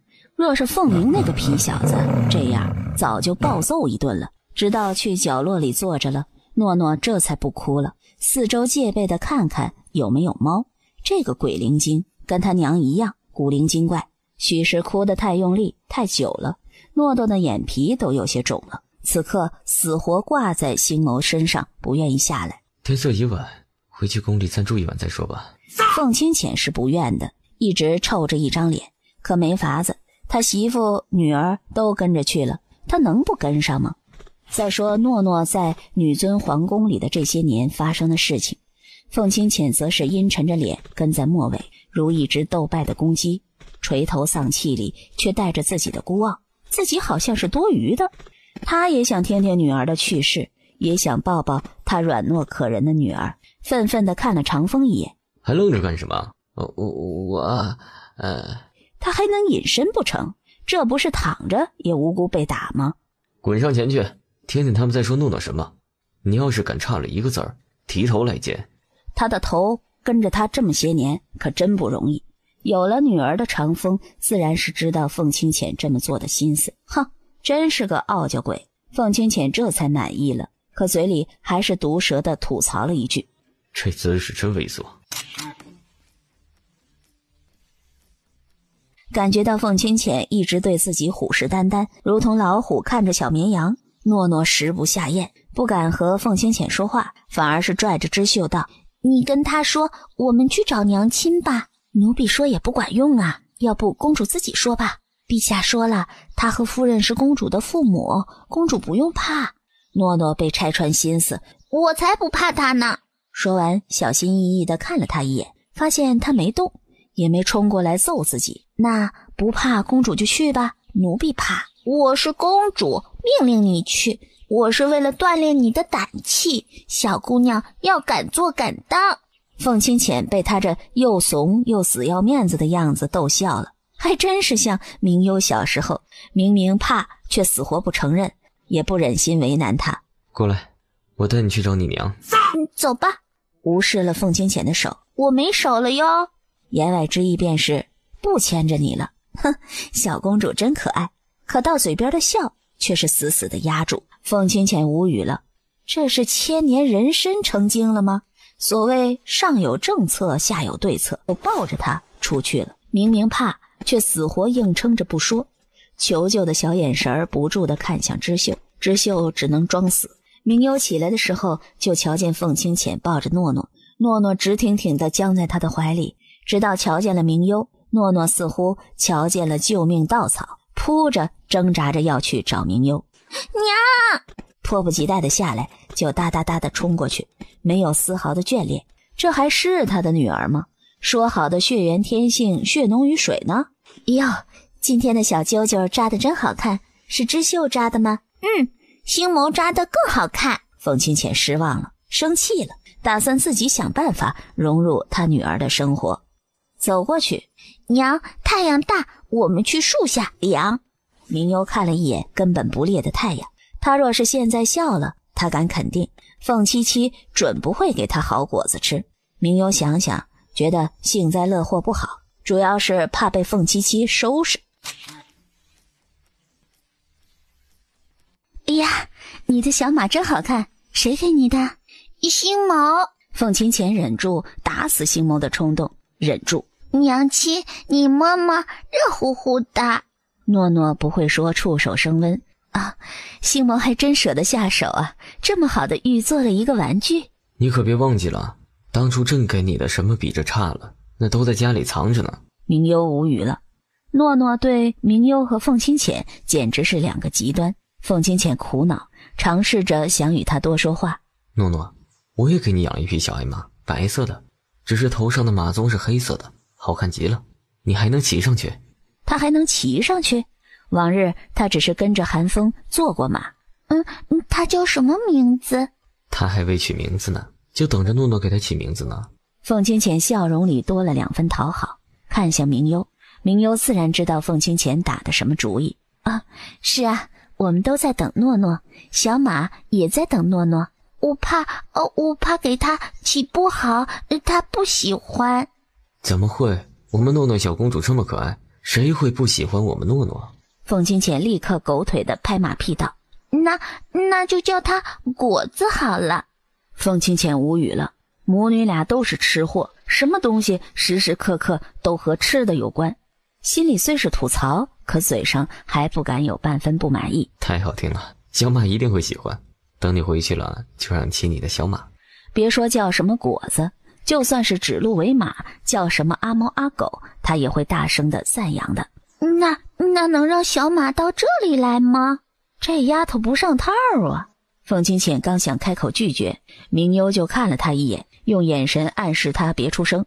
诺诺不想离开这儿，是因为星眸吗？诺诺点了点头。可小马也有他的朋友和妈妈，若是他被带来，他就见不到他的妈妈和朋友了。诺诺忍心小马没朋友吗？诺诺悲伤地摇了摇头。可诺诺不一样啊，诺诺可以跟着爹娘回去，也可以来看星谋。诺诺是人，想去哪里都可以。可小马不一样，若是他来到这儿，就一辈子回不去了。沉默了许久，诺诺想跟娘还有星谋在一起，唯独没有提他这爹半字半句。凤清浅气得肝疼。诺诺可以跟着娘回去，等诺诺想星谋的时候，我们一起来看星谋。诺诺的家乡啊，有很多好吃的好玩的，等来看星谋和清泽的时候啊，咱们可以带他们最喜欢的东西来，就像诺诺出去玩了，玩够了还是可以回来的。诺诺抬头看了他一眼。对，诺诺的哥哥还在等着诺诺回去呢。诺诺不想见哥哥吗？啊，哥哥？是啊，诺诺和哥哥一起生的。那为什么他做了哥哥，我做了妹妹？那回去我能做姐姐吗？他在这儿做的也是姐姐。诺诺，不可以，哥哥就是哥哥。没想到凤清浅这货毫无节操的立刻点头应和。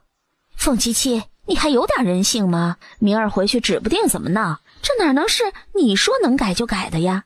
不就是一声姐姐，我还能想不到法子对付那小子？太丧心病狂了，为了闺女就挖坑给他儿子跳。明优表示强烈谴责。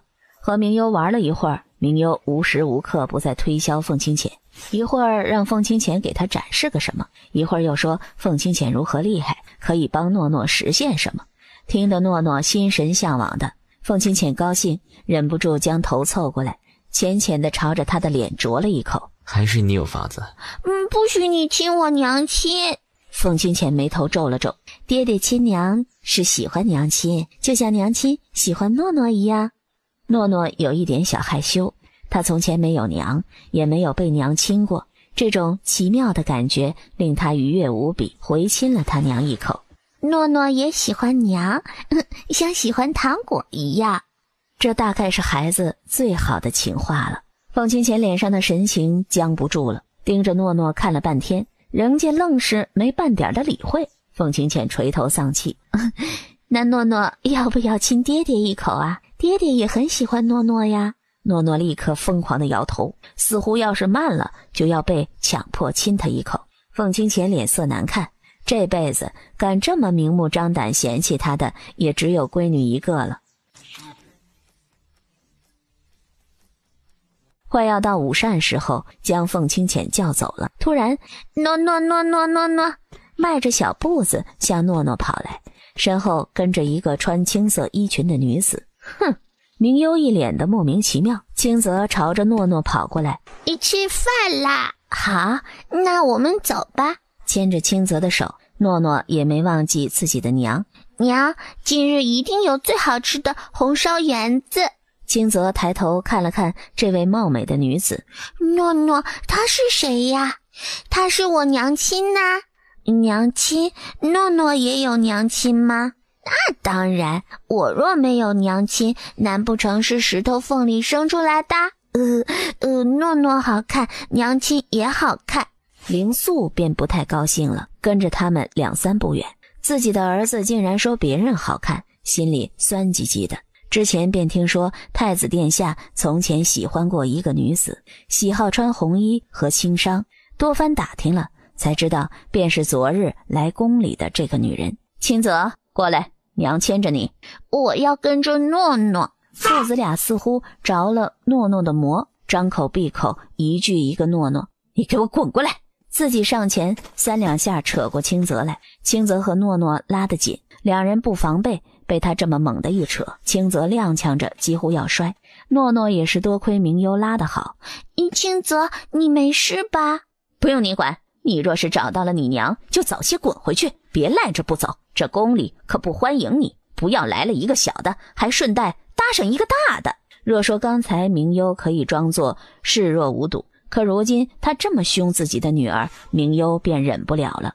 当着他这亲娘的面也敢如此苛责诺诺。以前他们不在，诺诺还不知道要受多少欺负。哼，狗嘴里吐不出象牙，不知这皇宫什么时候轮到你说了算了。我是女尊未来的皇后，我的夫君是女尊的君主，我的儿子是太子，谁说宫里我说了不算？你这女儿从小赖在我们家，抢夺我们家清泽的恩宠，莫不是想夺了我们家清泽未来的君主之位，还是想借着我们飞上枝头做凤凰？哼，一个连正式名分都没有的女人也敢在这里呛声，本宫是看你活腻了。星谋已经开始交代着诺诺的事情。你为何这么着急呀？明幽的疑惑更加重了。你若愿意留，我倒是很高兴，只怕有些人，谁愿意留在这破地方？走，我们立刻就走，吃了饭就收拾。若不是顾忌着母女俩，昨夜恐怕他们已经离开了，这其中一定有鬼，他得搞清楚了。等诺诺睡午觉得了空，明幽才出去和凤清浅商量。你有没有觉得星谋最近很古怪？有什么古怪的？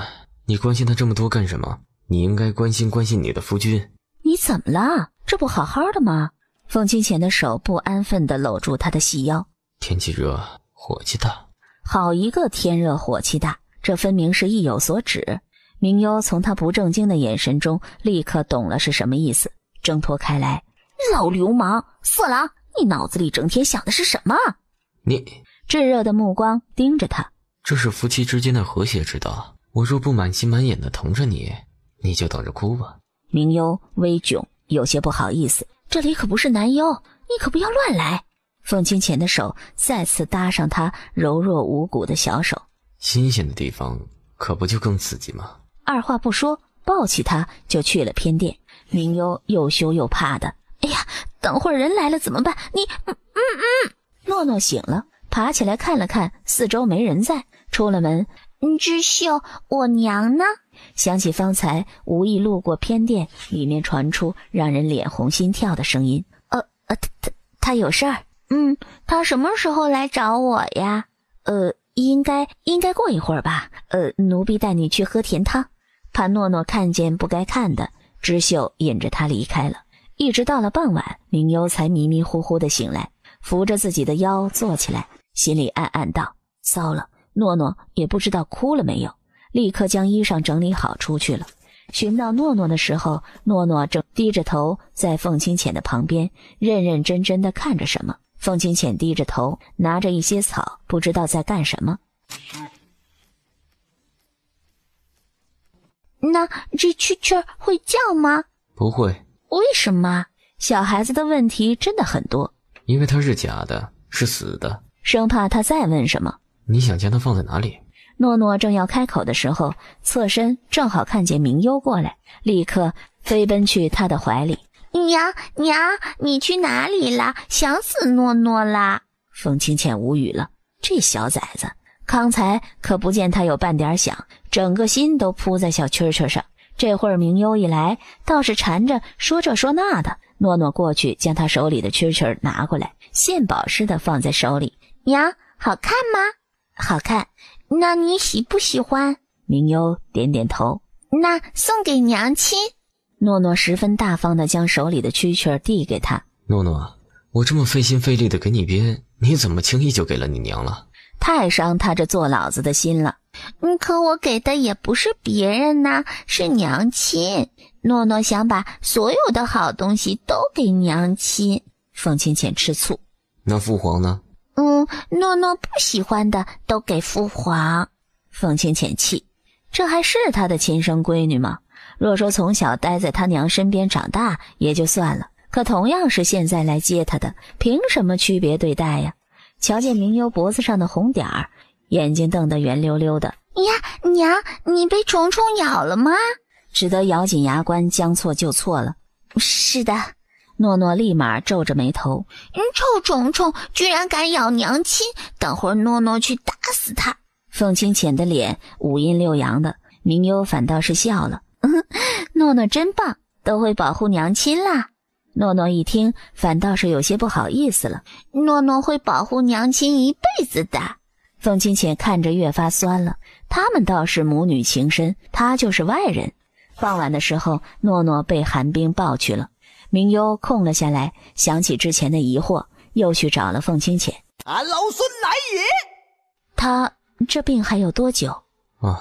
太医说顶多还有1年的时间。你说什么？转身就跑去太子的寝宫。明幽进去的时候，星谋正在地毯上看着2个孩子玩游戏，有些不敢相信星谋竟是得了绝症的。星谋转头看去，诺诺瞧见他，笑嘻嘻地扭头叫了一声娘，清泽也跟着傻乎乎地叫了一声。这是我娘，不是你娘。没理会诺诺。你出来，我有话和你说。他好好的这是怎么了？转头吩咐织绣，照看好太子和公主。是。明幽便扯着他的袖子往外面走，步子都是急匆匆的。你这样，你家醋坛子瞧见了，可又要将醋坛子打翻。我没心思和你开玩笑。怎么了？是不是凤清简欺负你了？还是出了什么事儿？不是我的事，是你的。我这不好好的吗？你为什么要瞒我？你明明之前就已经有感觉了，身子一日不如一日。许是来南幽的时候，许是更早之前，为了救我才……谁跟你说的？你就说是不是？你若敢否认，我就在这熬着，看你说不说实话，闹得你宫里鸡飞狗跳的。我不想你担心，这是命定的事儿，既然改不了，就顺心顺意算了，多活1日少活1日，这都是天意。可你之前也好好的呀。所以说，这才是天意。这病从我出生便跟着我了，这是离家血液里自带的一种毒。可吕君陛下不是也好好的吗？而且他当时也不是这么跟我说的呀。那是他骗你的，这是女尊数千年传承的秘密，只有女尊皇室自己人才知晓。前5任女尊君主黎欧娜女君主便是遗传这毒，所以不到30岁就死了。还有前3任的黎敦郡主也是得了此病，只是对外都找了借口掩盖。那这种病是怎么来的呢？据说是一种古老的巫灵诅咒，会伴随着女尊皇室的人千秋万代。啊，有这么厉害的东西，谁还去费心害人？若是看谁不顺眼，直接下诅咒不就成了？我也不相信，可你看，这是谁告诉你的？是有什么卷宗记载，还是传言留下来的？我带你去个地方。那能带上凤七七吗？那是女尊王朝的禁地，只有郡主才可以去。那我找人告诉他一声。女尊王朝的禁地很隐秘，居然是在太庙的宫殿下。明幽怎么也想不到，壁画竟然是一道石门。哎呀，这地下的宫殿竟然和太庙一样大小，可看着这地下的似乎更早就建立起来了。不错，是先有了这地宫，才有了这太庙。传闻这是伴随着第一任女君建立起来的地下宫殿。这浮雕是有什么意义吗？这所有的浮雕都在讲述一个故事。啊，这是戴着皇冠的女子。可她为什么要大开杀戒呢？杀了破颜和他的9个儿子，为什么就单单留下了舒灵？凑近看，那巫灵的女子长得婀娜窈窕，似仙女。那可还有其他的线索，总要先知道了当年是发生了何事啊。这巫灵的女子为何暴怒，非要弄死黎家的人？她不是与破颜倾心相爱的吗？星谋又带着她去找了卷宗来看，可里面的内容大致和浮雕上的差不多，唯一不同的只是提了巫灵女子神秘而来，不知故乡，行为稀奇古怪。哎，这好像是三生花。明幽细细看了，我在南幽密室卷宗里见过，此事的起因还是因为我娘。这三生花与我娘有关，当年姑姑告诉我，先皇后猜测我娘便是来自巫灵一族。回忆了半天，摇摇头，可这里面的三生花与我娘留下的却略微有差别。古书里确实是有巫灵一族的记载，只是年代久远，所以都带了传奇的色彩，或者不太准确了。既然南幽和女尊还有古书都提到过，那便能证明真的有这么一个族的存在。青谋将书放着，这段历史似乎被人刻意抹去了某一段，并不完整。若是我们找到巫灵一族的人，是不是就可以找到诅咒的根源？既然有人下咒，那么他们就一定会解咒啊。这女村千百年来也多番找过，可巫灵一族早已经消失了上千年，不见人间，谈何去找？总不至于天底下的东西都是巧合吧？假若我娘真与巫灵一族有关，那便证明是巫灵一族的人一直存在。或许他们只是隐士，亦或者是换了一种活法，改头换面，连他们的后代都不知道自己是巫灵一族。冲过去，二话不说，拉住诺诺的手。妹妹，诺诺有些紧张，有些不安和害羞，只好将脑袋藏在明幽身上。母后，她这妹妹是在干什么啊？妹妹胆子有些小，刚见哥哥呀，有些不好意思，立刻从身后小太监捧着的盒子里拿出早早准备的兔子糖人。那给你的见面礼。哥哥很友善，周围的人也是一脸巴结讨好的笑意，接过来，谢谢哥哥。小兔子似娇糯的可人儿，凤鸣对这个妹妹那是喜欢到心里了，美滋滋的，似乎朝里有妹妹的都没有她的妹妹长得好看。明幽拉着两个孩子往宫里走去。好了，妹妹坐马车坐了一路了，我们带妹妹去看看她的宫殿，休息一会儿啊。凤清浅等他们到凤栖宫里的时候，才慢悠悠的来了。凤鸣热情地带着诺诺去看他的宫殿，在一个偏殿里，诺诺发现放着许多箱子，打开来发现是很多漂亮的衣服。哇，这是给我的吗？咦，不是我的，短了。这是你小时候穿的衣服，可我没穿过呀，以前也没在这儿住呀，怎么会有我的衣服呢？将所有的箱子翻开来，里面都是小孩玩的穿的。凤鸣和他解释，我们两个是一块生的，我有的诺诺都有，虽然你不在，可母后都为你准备了。诺诺看着似懂非懂，可心里莫名生出一股暖暖的情意来。凤清浅吩咐了奴才，将他在女尊吃住睡的习惯挪了过来。凤鸣特意拉着他满宫跑，到处疯。宫人对两个小主子都很尊敬惧怕，毕竟有凤清浅这尊大佛在这儿压着，谁也不敢给诺诺脸色看。诺诺回来，明幽整个心思都扑在找巫灵一族的线索上，总算将当年看到的那些书一并找到了，重新细细地读了一遍。凤清浅瞧见凤鸣和诺诺在打闹。你们母后呢？母后在看书呢。哈，看书？凤清浅蹙眉，想起回来那2日，他说要找关于巫灵一族的消息，他不会还真信了吧？父皇去看看，你们快点吃饭啊！诺诺，多吃点肉。父皇，你怎么能区别对待，叫我吃素，叫诺诺吃肉？凤清浅白了他一眼。你什么时候碗里全是素了？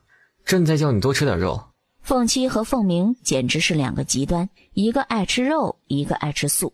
凤七的碗里都是白菜萝卜，凤鸣的碗里都是各种鸡鸭鱼。诺诺吃肉肉长高高。诺诺笑笑。进去的时候，凤清浅听到屋子里静悄悄的，只有翻书的声音，绝美的小脸上满是认真，许是太过专心，连凤清浅进来都没发觉。他专心到都嗅不到食物的香气了吗？鼻音出气儿，故意弄出动静来，想求取他的关注，草草地看了他一眼，继续低头自己的写写画画了。明幽何尝不知道他的心思，可偏不故意顺着他的意。这嗓子坏了？哼，还不是被某些人气坏的。凤清浅气鼓鼓的。那谁气坏的，你便找谁去，来我这儿做什么？凤清浅走过来，凑近他的身旁，用手勾住他的细腰。越发没规矩了，越来越不将你夫君放在心里。喂，正经些，我这有事儿忙呢。这天底下还有比朕更重要的事情吗？我瞧着你是着魔了，弄些不着天际的事情。唉，都说尽人事听天命，他3番5次救我，又对我们女儿有大恩，如今招了难，我自会全力以赴。若不知这事也还好，知道了眉目，我自当努力去办。叫你去查的可有消息了？他没闲着，自然也不会让凤清浅闲着。等长风回来，自然便有消息了。这世间的事情真是诸般的巧合。明幽翻找到最后一页时，这张纸里有什么这么厚？发现竟然是一个夹层，里面是一张地图。唐云村，既然他娘不希望他去，为何会将地图藏在古书里呢？难道我娘觉得我太蠢了，找不到这东西，所以才藏着？还是这东西一直都在这里，许不是我娘放的？好歹也有200-300年的样子。看来最有可能的是这东西一直在里面，许是这古书在他娘得到之前便已经放进去了，也顾不得许多了。娘，对不起了，不是女儿不听你的话，实在是人命关天，我不能不去救星谋。明幽寻摸着明日将这个送去给宋天琪去看看。明幽看才傍晚，听见2个孩子闹着要出去玩，只好带着出去了，就韩欢在明处跟着。小姐，你可得跟着庚子啊，千万别走散了，不然被人贩子抓去就不好了。好啊，没事，诺诺，我会保护你的，我的武功可不是白练的。你这小胳膊小腿的能有什么厉害的呀？你出门不是还仗着那2个影子吗？凤鸣微窘，这做亲娘的还有拆台的？那时我还小，等我再长大些，别说人贩子，就是沙场大将军我也不怕。话里还带着几分傲气。哇，哥哥好厉害！越发得意了。明幽忍不住故意泼了一盆冷水给他。你不知诺诺的脾气吗？前2日还夸奖小顺子厉害呢，自己家的妹子性子还不了解吗？地地道道的捧场王，谁他都会说2分好，只要不是他讨厌的人。明幽见自己的鬼主意得逞，好了，我们去前面看看。我依稀记着前面有一家卖糖炒栗子的，最是好吃，都卖了好几10年了。那我们快去吧。2个孩子出工少，见外面什么东西都新奇，什么东西都要，手里东西都快拿不下了。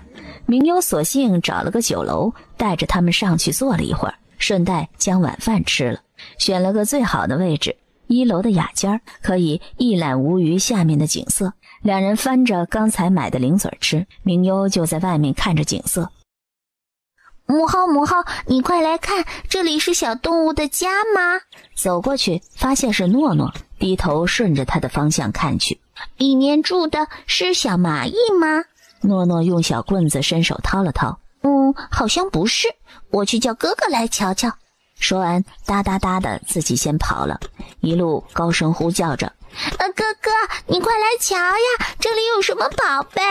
凤鸣也来看了，2人低头研究了一会儿。这应该不是蚂蚁窝，那是什么？许是里面什么都没有。这么一说，诺诺便失望了，啊了一声，便没了什么兴致，跑了又去其他地方寻摸新的东西了。明幽还蹲在那儿，为什么诺诺在这儿他会看成是他自己？当年他是蹲在这里干什么？想起父亲曾经将匣子藏在树下，那些年翻来覆去，他已经很熟了。倘若母亲真有什么秘密，会不会也像父亲一样找一个特定的地方藏着呢？莫不是？心跳有些加快，找了几个侍卫，将院子门口的台阶砖缝给撬开，发现是一层隔板，越发断定了里面有东西。将隔板敲了，是一只红箱子。难道我娘也喜欢收藏金玉？可家里的金银玉器一般也是放在库房里。这是什么值钱的宝贝呀？将箱子抬出来，大多是书卷、卷轴，像是古书、古画一类的比较多。快送去我屋里！若这些东西真是他娘留下来的，费心存在这么隐蔽的地方，一定是与他娘的秘密有关。翻了个底儿朝天，发现有一封书信是放在最下面。反正是我娘的东西，我娘的东西做女儿的拆开看看也没什么，不要紧的吧。明幽发现这书信竟然是给他的，开头竟没有称呼。终有一日，你还是开了这封信，我既盼望着，又不希望。你翻这信的时候，估计已经长大了，知道娘死了。他娘写信的方式可真古怪，生死有命，富贵在天。娘还在年幼时便已窥探到天命，若娘无子嗣，不逆天改命，多次救难忧，多次改了你爹的命数，许是娘能活90有余。娘来自腾云村，村里有近乎数百人，村里有规矩，不得与外人通婚。娘为着你爹改了身份，换了名字，希望不会有人找到。腾云村来自巫灵一族，凡是巫灵一族的人，通灵力者额头皆有3声印记，切记远离再远离，女儿切莫忘记娘的嘱咐，再三谨记。明幽点点头，坐在2楼的小茶桌上喝着茶。突然有一位婢女端着茶水过来，听闻公子想找我们家姑娘聊聊，正好这会儿我们姑娘的客人还未来，可以陪着公子喝盏茶。诧异的挑眉，啊，我们姑娘是冷香，这算是歪打正着，瞎猫碰上死耗子吗？依旧学着凤清浅那冷淡的样子。随着婢女进去，冷香的房间里出奇的雅致气派。明幽坐下来，一身白衣的女子拨开幔帐过来，冷香姑娘可值千金，这闺房都不得了，整个楼里谁能有此待遇呀？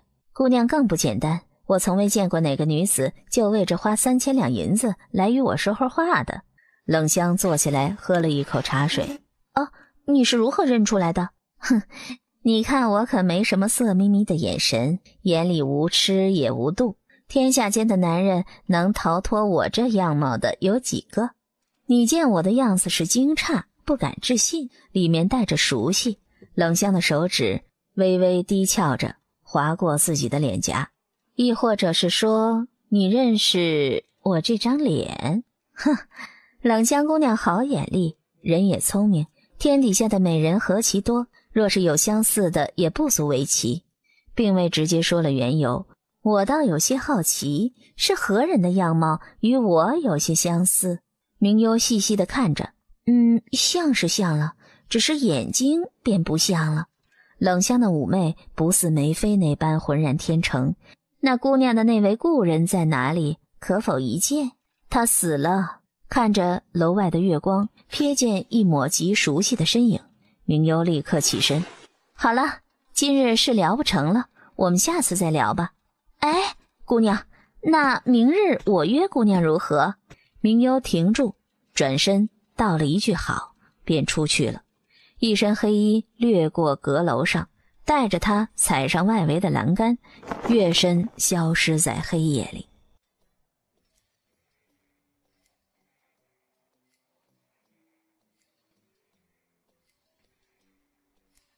哎，怎么不是去将军府的路啊？回皇宫。孩子还在将军府呢。你还知道？明幽撅嘴，已经送回宫里了。哦，送回就送回吧，反正他东西也找到了，也没什么要紧事儿。没多会儿，凤清浅便带着他回了未央殿。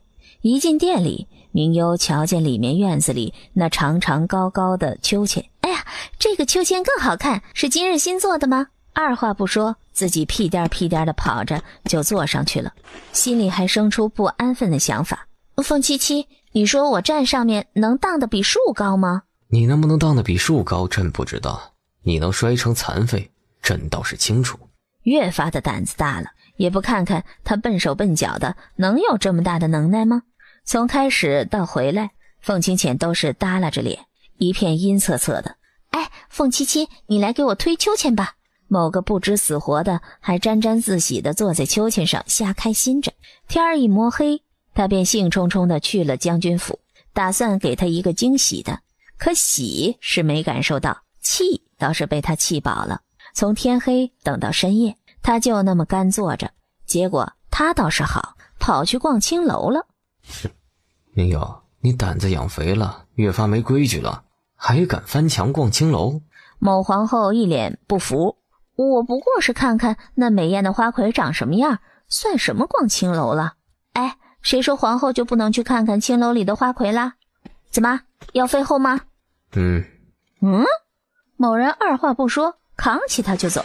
明幽挂在他肩膀上，喂，凤七七，你要干什么？废后。翻云覆雨的一夜。第二天，满宫的传闻，哎，咱们皇后肾不行，今儿一早啊，都是扶着腰，腿哆嗦着出来的。她腰酸腿疼怎么了？这不天经地义的吗？这些小宫女就爱胡说八道。混蛋，此废非彼废。长寿等了许久，没耐心了，你得尽快把她龟壳刷干净。诺诺惊叫了一声，继续认真的给长寿刷着龟壳了，伸手摸了摸他的龟壳。长寿，抱歉啊，让你久挡了。瞧着天真烂漫的女儿，凤清浅勾了勾唇，进去找明幽了。凤鸣默默地将一切看在眼里，多了一抹深意，依旧舀水给长寿冲着龟壳。进门就发现明幽手搁在桌子上打瞌睡，面前的书似乎翻了好几页，手有些托不住脑袋，小鸡啄米似的一点一点的。凤清浅心情大好，忽然想起很多年前他被自己强迫送去学堂里，整日听不懂太傅在讲什么，太傅在上面拿着戒尺讲课，他便扎着双髻在底下小鸡啄米似的打瞌睡，起身想将他抱去榻上，一会儿就惊醒了，吓得睁眼，迷迷糊糊地问：你怎么来了？瞥见桌子上的书，放我下来，书还没看完呢。去榻上看吧。凤清浅顺手将书一块拿着进去了。明幽依旧是软绵绵的声音，似乎是半睡半醒的，躺着榻上，眼睛都睁不开。没事，朕读给你听。结果没听几句，明幽早已梦周公去了。吃了晚膳，明幽着急地去换衣裳。凤清浅瞧见他一身月光白的男装，便知道他想去干什么了。忘记昨晚的教训了吗？还是你想朕多身体力行的教训你？这老流氓说流氓话也是一派正经啊，亏得他说得出口。用扇子挠了挠自己的青丝，我这还不是为了打听消息去？你去青楼打听什么消息？这场景这语气，活像是一个家里的糟糠妻质问流连忘返青楼的夫君。明幽看了一眼，将门关起来。我看见另一个梅妃。凤清浅拧着眉，不可能，她早死了，尸体都烧了。所以我才说她是另一个梅妃，因为他们根本是两个人，眼睛一点也不像，可脸却一模一样，就是昨晚和我说话的冷香。你想查什么？乌灵一族的人呢，还有一个独门秘籍，比易容更高级，换脸。令夫人和梅妃有关，而这冷香的脸却和梅妃一样。你说有没有可能冷香的脸和令夫人的脸也是假的，甚至是梅妃的也是假的？可又是谁帮他们弄的呢？若梅妃和冷香其中有一个人脸是假的，那便说明至少那个人认识梅妃那张脸。你昨晚没看清吗？我正在偷偷看呢，可是我瞧见你来了，只好跟着你回来了。今晚我非得看看他脸上的是真脸还是假脸。我让长风和你去，暗中保护你。明幽到的时候，冷香的婢女已经在门口翘首以盼了。哎呀，还想着公子今日是不是要爽约？我可不敢爽约，你们家姑娘身价金贵，我爽约岂不是做了你们老板的发财挡路石了？明幽提着包袱跟着婢女进去了。公子抱歉，姑娘们是许久未见如此眉清目秀俊朗的少年公子了。昨日听闻了你，所以他们便多注意了些。明幽点点头，僵着脸跟着去了。明幽将东西摆出来，这是何物？这是送给冷香姑娘的见面礼，感谢姑娘好茶相待。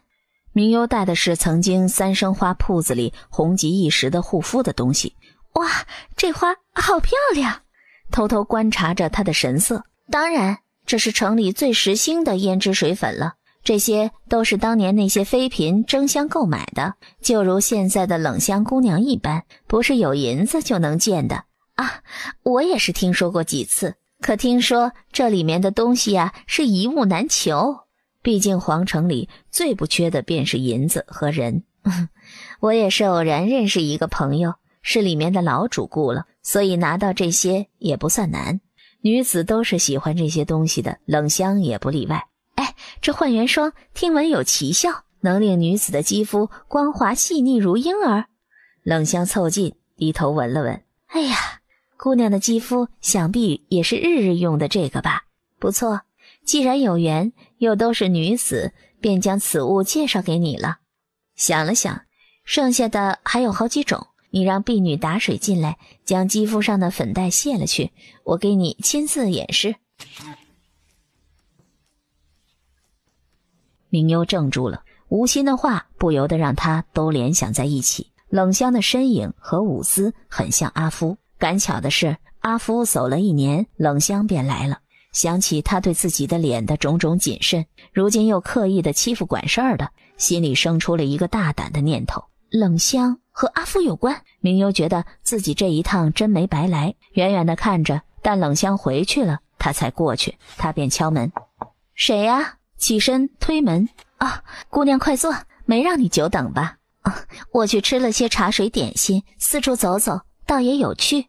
冷香摸着自己滑如鸡蛋的脸：我刚才听见他们在说我的脸。冷香姑娘长得绝色，他们一路姑娘的容貌也不足为奇呀。不，他们都说我的脸一夜之间白皙了好几度，更加的滑嫩有光泽，像是剥了壳的鸡蛋。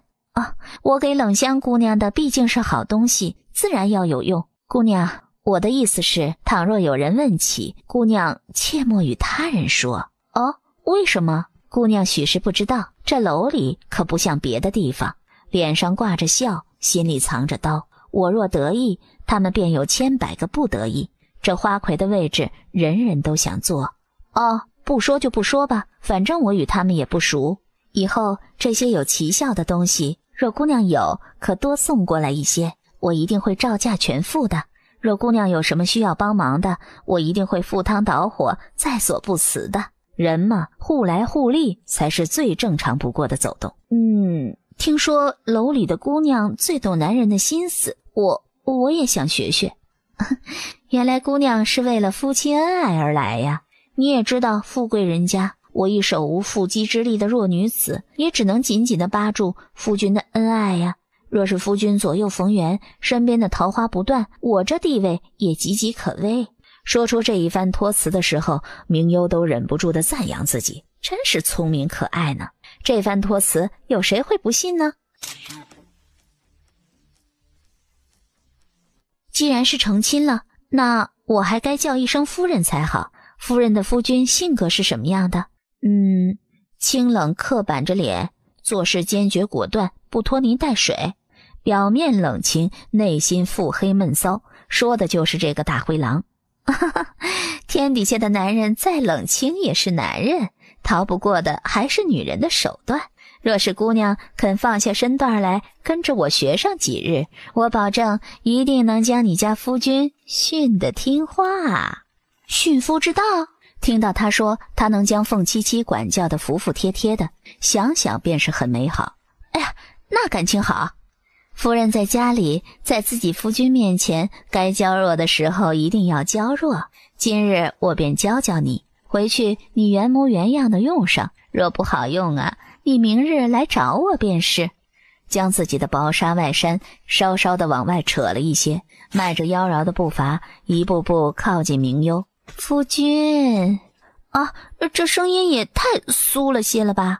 在你夫君面前，能有多酥就有多酥。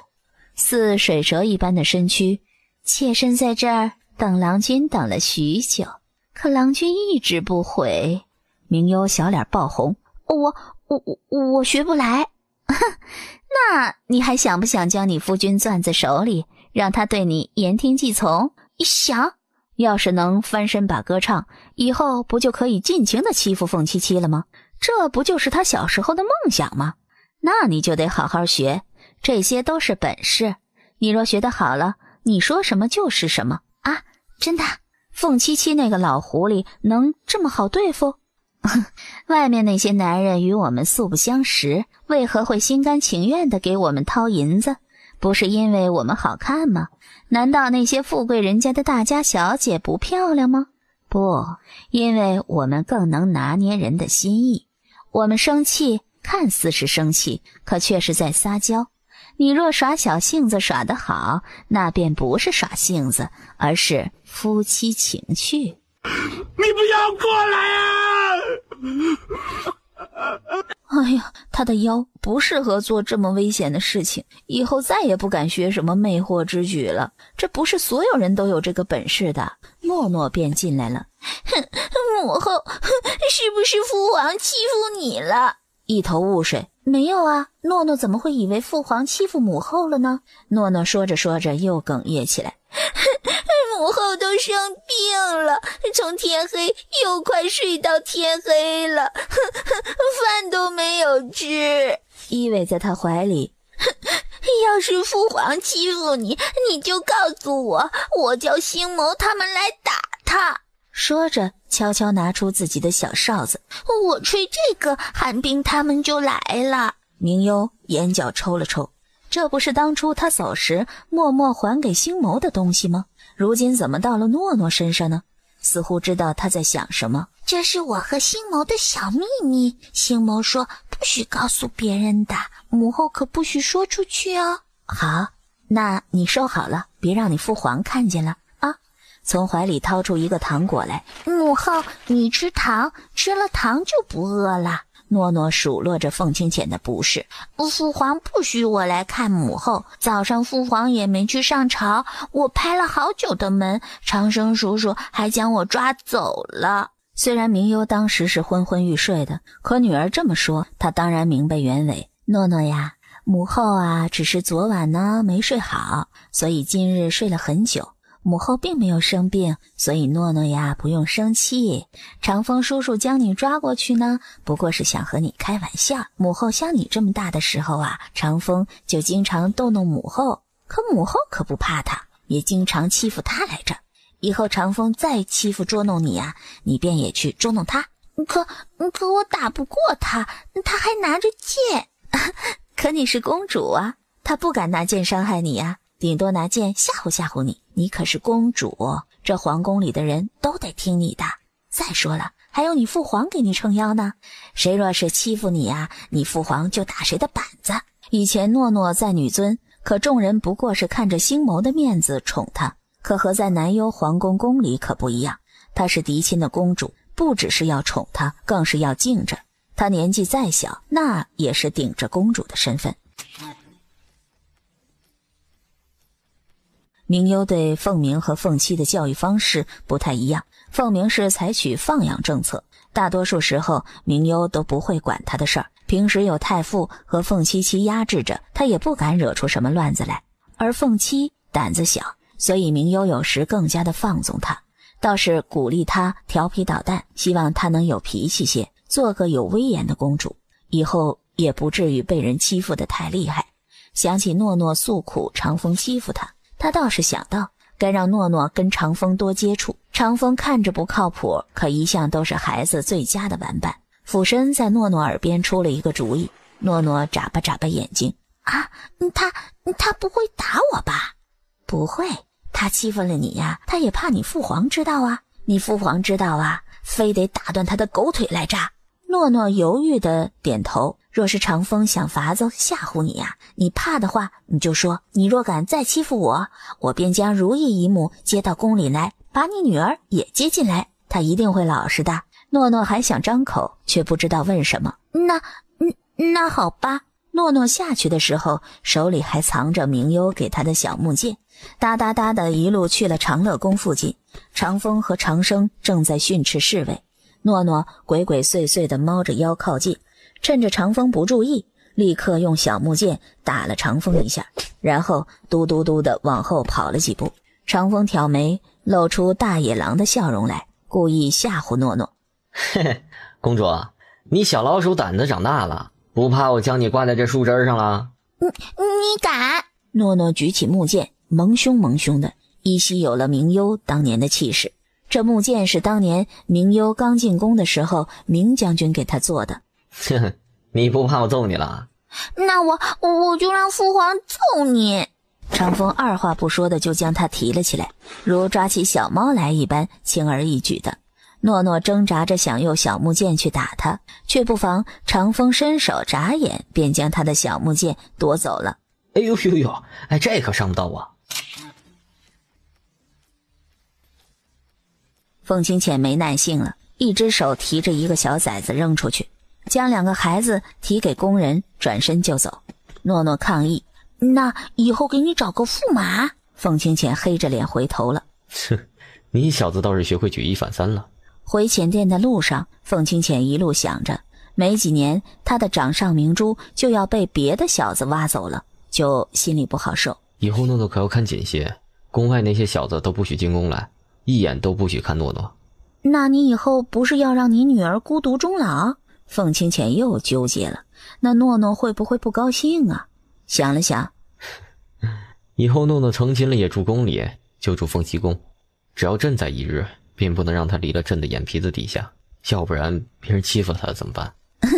星谋之前还说以后让清泽求娶诺诺，两家联姻，做他的春秋大梦去。凤清浅一听就炸了，哼，就他那小子啊，那呆呆笨笨的样子，还想娶诺诺？他娶不着你，便想让他儿子来娶朕的女儿。我瞧着清泽也很好啊，虽然比诺诺小上近2岁，可是模样好，脾气好，处处听诺诺的话，以后诺诺也吃不了亏呀。凤清浅冷哼了一句，拉着被子躺下，不理会他了。果真和想象中的一样，提不得一句。哎，算了算了，儿孙自有儿孙福。他若是给诺诺定下了，以后诺诺不喜欢，哎，牛不喝水总不能强按头吧。凤清浅想起明幽刚进宫的时候，可言比诺诺还小1岁。起初时，这小丫头天天哭闹要回家，每次她抓着明将军时，总要哭上1个时辰。等现在自己有了女儿，总算是明白了明将军当年的感受。天底下哪里有父亲舍得和自己的女儿分离的？今天突然下起大雨，冲刷干净。真香啊！我可怜的小螃蟹。那我们什么时候再吃啊？螃蟹呢要少吃，吃了体寒啊。我不冷啊。诺诺不太懂他体寒是什么意思。那吃多了呢，容易拉肚子，你父皇不允许我们多吃的。悠悠地咽了一下口水。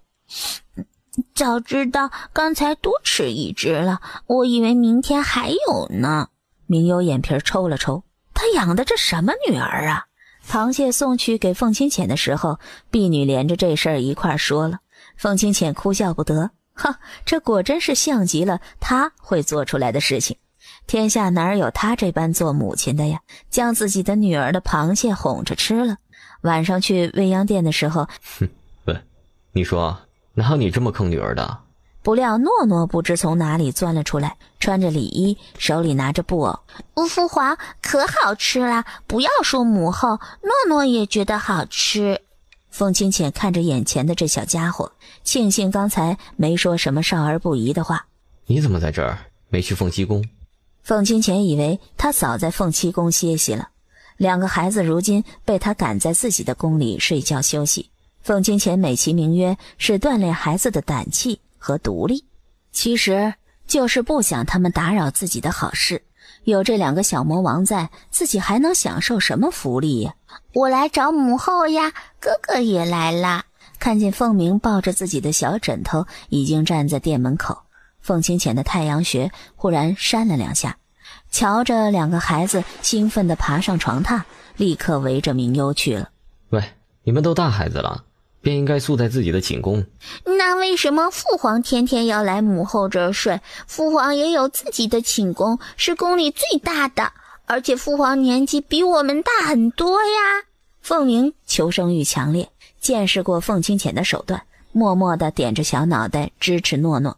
你母后是朕的妻子，自然应该和朕在一块儿，形影不离。那母后还是我们的娘，孩子跟着娘有什么错？明幽正在榻上昏昏欲睡，只听得长风，他出去了。明幽一下子惊醒过来，拖着鞋子往外面就跑。啊，他终于动手了！为了不打草惊蛇，只是长生跟着他。快，我们跟上去看看。见长风没说话，哎，你怎么不说话呀？瞧见面前的那个人，明幽终于明白，现在鱼上钩了，你可不能拦着我。若你们去，怎么会知道那人到底是不是吴陵啊？生怕凤清浅因为危险不让他去。我陪着你去。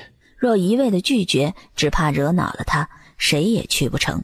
啊，快走吧，等会儿晚了可就看不成了。冷香毕竟是个弱女子，虽说租了马车，可到附近她还是谨慎地弃车而行了。长生原本是乔装做车夫，只能等他走远了一些，一路远远地跟着他的身影，在四处不显眼的地方做上暗记，看了一眼四周弯弯曲曲的山路。啊，这个冷香还真能走啊！女人为了爱美可真是不容小觑，这么远的路爬得那么拼命。凤清浅瞥了他一眼，我背你。明幽立刻美滋滋的，那感情好。两人一路说着话就去了。长风远远地跟在后面，不是来找人的吗？这瞅着倒是像春游似的，有什么可开心的？还一路说说笑笑的。好吧，他酸了。他一个孤苦伶仃干巴巴地走着，长生一直都在外面监视着屋子里，瞧见他们来了，已经进去一会儿了，不知道什么情况，我也不敢贸然进去，怕打草惊蛇。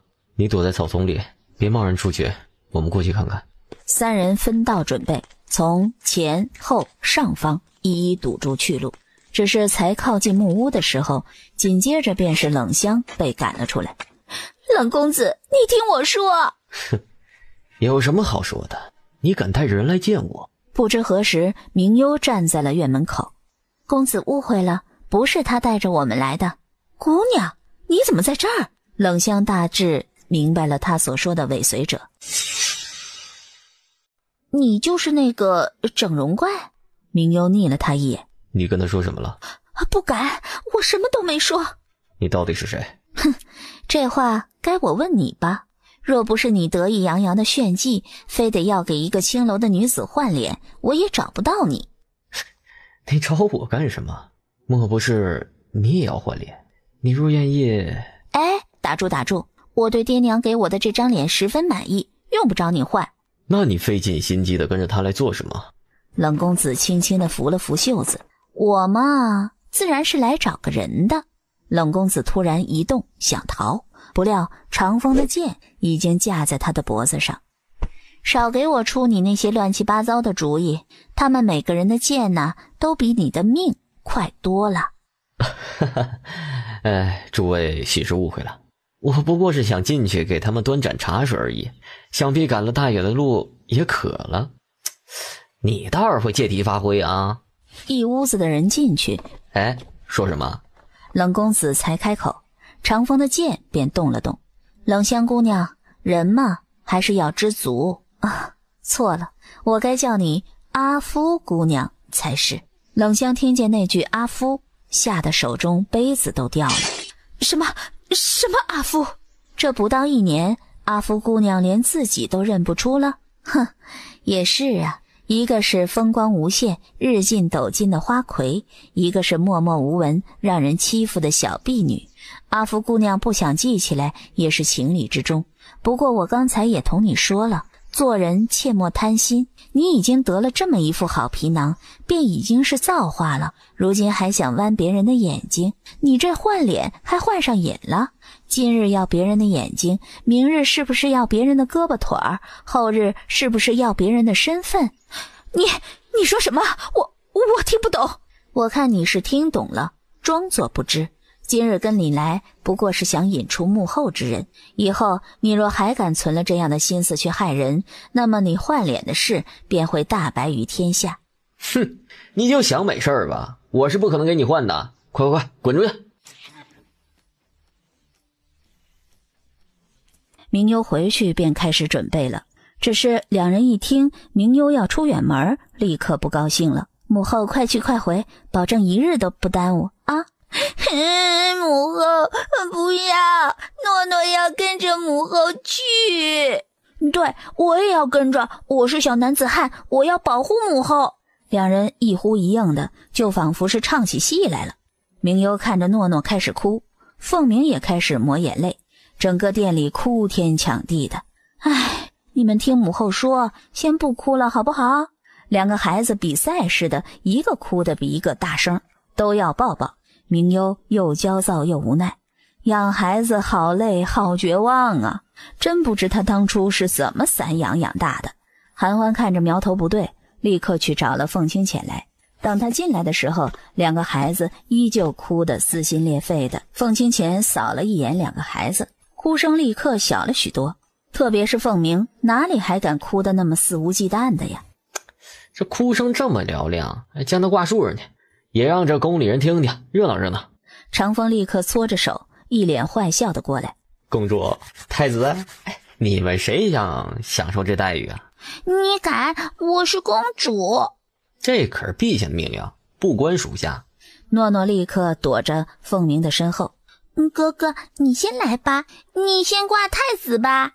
凤鸣无语了，有你这么出卖亲哥哥的吗？默默地挪开。可我是妹妹呀，哥哥不得保护妹妹吗？眼见凤鸣不依，诺诺赶紧跑去凤清浅的旁边。父皇，不要把诺诺挂在树上去，诺诺可是你亲女儿，有你这么对亲女儿的吗？特意强调了亲女儿3个字。那还是你们自己的亲娘，有你们这么为难自己亲娘的吗？凤鸣低着头，诺诺想张口。你们看看，你们都将母后欺负成什么样了？诺诺看着衣裳也乱了，发髻也散了，一身狼狈的明优，突然有些不好意思。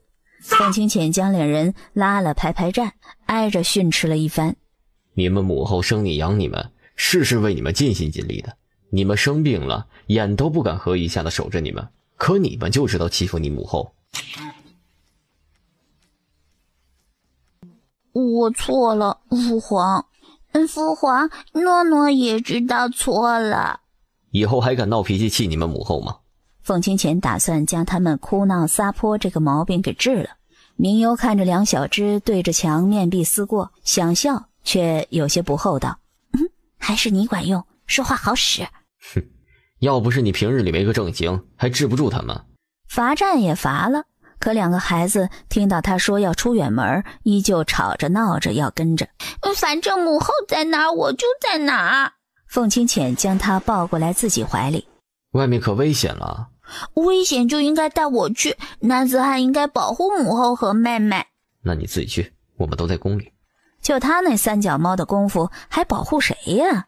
他一个人去，不是去送死吗？这是亲爹所作所为吗？明优试图和诺诺解释，母后啊，是给星谋去找药去，星谋生病了，诺诺应该听话的在宫里待着啊。那诺诺更得去给星谋找药了，星谋要是知道诺诺不去，会伤心的。外面有大野狼啊，专门吃小孩子的。诺诺不买账。我们家也养着大灰狼，它也不咬人啊，像狗狗一样乖。诺诺喜欢韩月。诺诺说的是已经年迈的几乎走不动路的韩月。可不是所有狼都像韩月那么傻。诺诺不管。不嘛，诺诺就要去。晚上睡觉的时候，听到两个孩子伸着脑袋在嘀咕什么。明优一听，心里顿时不踏实了。没事儿，我们可以假装不去，然后悄悄跟着。明优听见这一句，打死凤鸣的心都有了。这个死孩子，鬼心眼倒是怪多的，还知道欺上瞒下，当面一套背后一套了。我们这样说了，母后就会带我们去吗？嘘，别说话，等会儿他会发现的。原本这个计划便是他故意做局，和诺诺说给他母后听的，把他们留在他身边看着，总比随时随地担心他们会偷跑要好得多。最后夫妻俩还是带着两个孩子去了。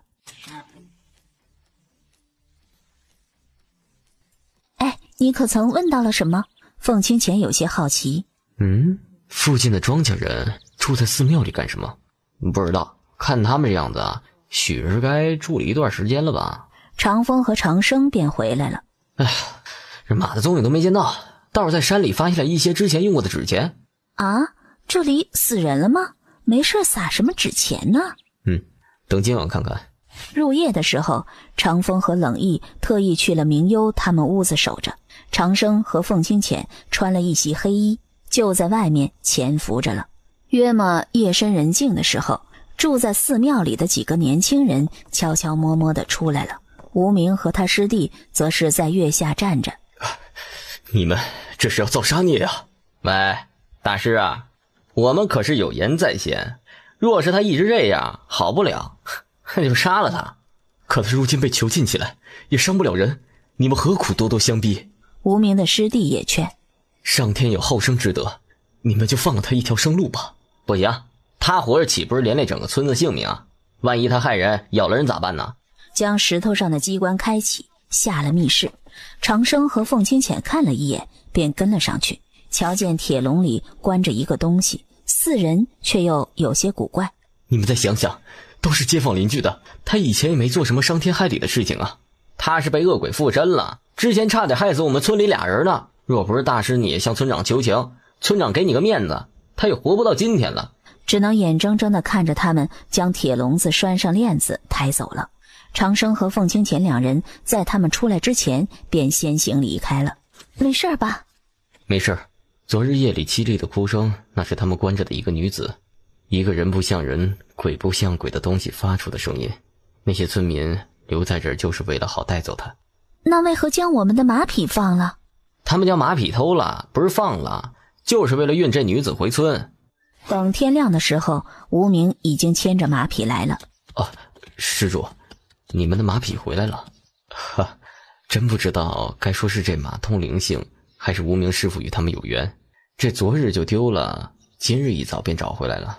无名不知如何接话。无名师傅不该说说昨日夜里发生的事情吗？贫僧愧疚，出家人不得撒谎，我却欺骗了施主们。这马是被拉出去一用，还请施主们见谅。无名师傅着实不易，一路徒步而行，连夜将马还了回来。偷马的该是那几个村民才是。施主昨夜看见了？看得清清楚楚，完完全全。无名便沉默了。喂，你们将一个女人关着干什么？我们也不想的，可这不是想着救她一命。长风过去将马拴着了。这事儿还得从前几个月说起。这个寺庙附近最近的村叫黑云村，村里的人大多数都姓马。被囚禁在寺庙底下的姑娘叫张梦梦，半年前突然得了怪病，起初只是胡言乱语的说有人害她欺负她，让她指认，她又指认不出来。村里的人以为她精神失常，不在意，只是后来她越发病得厉害，竟然生吃活鸡。村民们将她关起来，过不久她忽然消失了一般。等出现在村民们面前的时候，已经面目狰狞，凡是被她咬过的人就像是中毒了一般，伤口溃烂。村里的人都说她是从黑云山里的山洞出来的，被恶鬼诅咒了，所以才这般，便打算将她烧死。游历回来的无名见了，心生不忍，就让人连同铁笼子一起带了回来，一直找药给他吃，诵经祈福，希望他能有所好转。那他为什么忽然会疯了？贫僧听村里的施主说，他好像之前去了黑云洞里，之后精神变异常，性情更加大变。那黑云洞里有什么？贫僧也不知道。那是黑云村里的禁地，世世代代都没人进去，外人更加不许进去。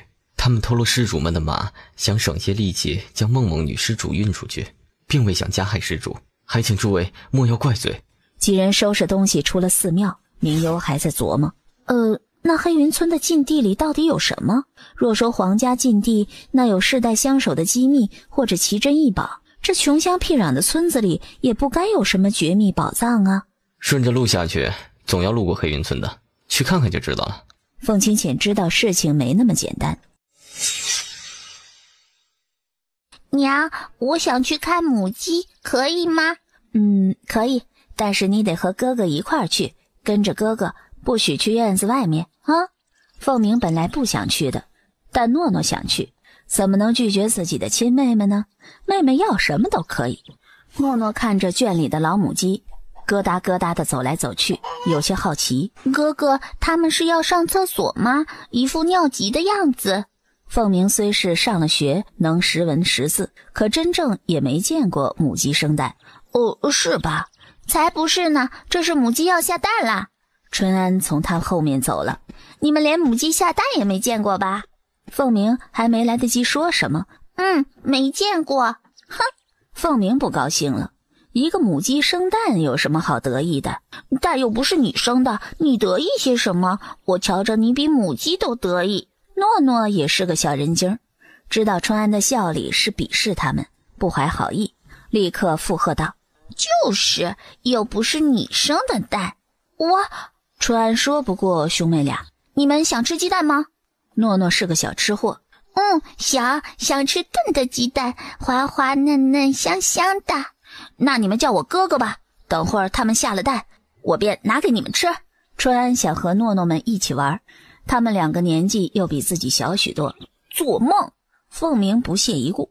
我就一个哥哥。春安气，可又找不到什么非不可的理由。我比你们大好几岁，你们自然也该叫我哥哥。那翠姐也比你大，你怎么不叫她姐姐？诺诺反问春安。她以后是我媳妇，那以后是要当牛做马伺候我的，我怎么能叫她姐姐呢？切，她为什么要给你当牛做马？好好的你欺负人，大坏蛋，我们更不会叫你哥哥啦。凤鸣只是拉着诺诺不说话。春安急了，我没有说错，我娘就是这样告诉我的。转身跑去了一会儿，便拉着翠姐来了。翠姐，你跟诺诺他们说，你是不是我的童养媳，以后要给我当牛做马的伺候我。翠姐低着头不愿说话，似乎是她在外人面前如此轻贱她，让她难堪，所以不愿出气。10岁的姑娘已经懵懵懂懂地知道了一些了。我问你话，你敢不回我，信不信我揍你啊？凤鸣看不下去了。你敢？诺诺也立刻道。你这还不是欺负人吗？我就吓唬吓唬他而已。春安平时看着他娘也是这样训斥翠姐的，翠姐一听便老实了，叫干什么便干什么。见一下得罪了3人，春安就不说了，2个孩子也都不愿意理春安。那我不打他也不吓唬他了，我们一起玩。诺诺想了想，那不许欺负人，一副正义感十足的样子。凤鸣看着春安怂怂地点了点脑袋。以前在宫里你可没少欺负人。诺诺一时语塞。那你还捉弄宫女姐姐。2人都是50步笑100步罢了。几个孩子还在闹腾的时候，母鸡静了下来，在鸡窝里蹲了一会儿，突然咯咯地叫了起来。看，它生蛋了。诺诺睁着好奇的大眼睛看着。里面会有小鸡吗？没有老母鸡孵，里面就不会有小鸡。等会儿我给你们吃鸡蛋，我带你们出去玩。春安想带诺诺和凤鸣出去，向村里其他同龄的孩子炫耀一下，他多了2个好看的小跟班。今日他得让这些孩子长长见识。不行，我娘说了，不许出去的。诺诺摇头，可没一会儿就跟着他们消失，疯玩去了。我听见挑出的流年任风吹，冬至的白雪在纷飞，忙忙碌碌又1年，几个碎片又积成堆，放下小伞要多快才能将过。他是人，比你大2岁，按着年纪也该叫一声姐姐才是，你怎么如此？是你娘逼问他的，而且你娘不也没罚你吗？你至于这么欺负人？声音虽不大，可吓得春安也不敢说话了。明妞转头拉着翠姐看了看，没事吧？翠姐木讷地摇摇头。夫人，怎么了？没有。春安用小树枝和翠姐闹，不小心刮到了翠姐的脸，我那里有药，我去给她擦点。等明妞一走，你又欺负翠姐了？没有，你看夫人都说了，我是与翠姐打闹。那是人家会说话，你以为我眼睛是瞎的吗？我跟你说了多少次了，你别打她。你不也打吗？你这个死孩子，你还敢说起娘的不是了？春安一溜烟跑了。你别多心，方才我不是要偏袒春安，只是我实话说了，三娘若觉得没脸，背后还指不定如何责骂你。想必是孩子有样学样，才敢这么对翠姐。我知道的，夫人。她7岁到这里已经3年了，村里有童养媳或者是买卖来的捡来的小丫头，也都是如此脾性。明妞看着她有些可怜。你是被爹娘卖了去，还是孤儿被三娘捡回来的？我是被我爹娘卖了过来的。我家一共5个孩子，3个哥哥、弟弟，还有一个最小的妹妹。我排行老2，我和妹妹都被爹娘卖了，说是养活不了那么多。只是我妹妹模样生得清秀些，就被卖去了大户人家做小姐的婢女。我生得粗笨，就被卖给娘了。她后面说的娘便是马三娘。家里条件不是特别富裕的，养着毒死的，便会1-2两银子寻个女孩子，年纪小些的养在家里，以后做童养媳，不用出聘礼钱，不用做媒花钱，而且养在自己家里。儿女定娃娃亲的多是用来联姻巩固政治权力的，他和凤七七也算是政治联姻，若不是侥幸遇对了人，恐怕他的日子也好过不到哪里去。唉，都是命苦的孩子，你现在年纪小，若你回去，恐怕也会被你爹娘给卖了。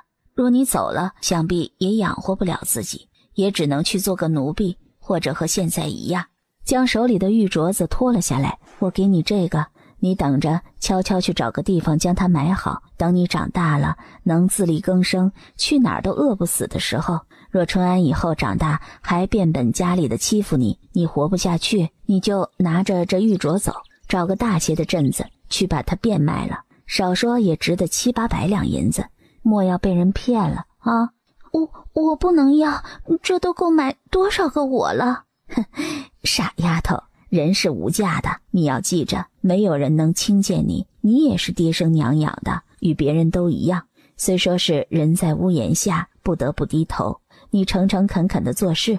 若以后春安还欺负你，你就去告诉三娘，我会想法子让三娘给你做主啊。真的吗？当然，给你就收着啊。等你长大了呀，自然懂有条后路是最好不过的。希望你被这个世界爱着，希望你笑了是真的快乐。怎么样，你刚才说了没有？嗨，说了，几句话的事儿你还不放心吗？瞧见凤清浅坐起来，哎，你们去那个禁地了没有？去了。明幽立刻去门口看了一眼，没人，这才进来坐下。里面根本没有什么恶鬼，不过是一个废弃的祭坛而已，看样子像是有100年来的历史了。那为什么不让人进去啊？祭坛不该都是众人祭祀朝拜的地方吗？听见外面的声音很乱，还没出去看，翠姐便过来敲门。娘让我过来告诉你们一声，村里还在抓一个女疯子，她跑了，你们别四处走动，免得被伤了。女疯子？明幽转头和凤清浅相互看了一眼，直觉告诉他，那个他们口中的女疯子就是之前被关在寺庙底下的那个女人。翠姐儿，进来坐，还去找了诺诺和凤清浅的零嘴吃食来给她吃。那，这是你弟妹们路上吃的，你也吃一些，别拿回去叫春安发现了啊！现在就吃，免得他呀又欺负你。吃着吃着有些哽咽。夫人，谢谢你。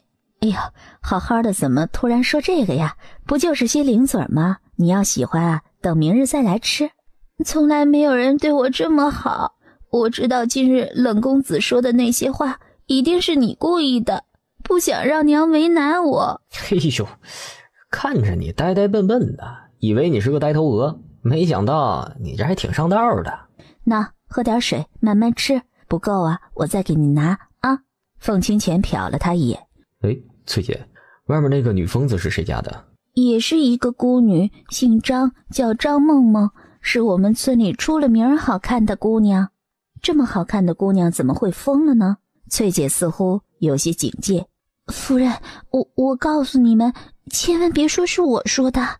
明幽点了点头。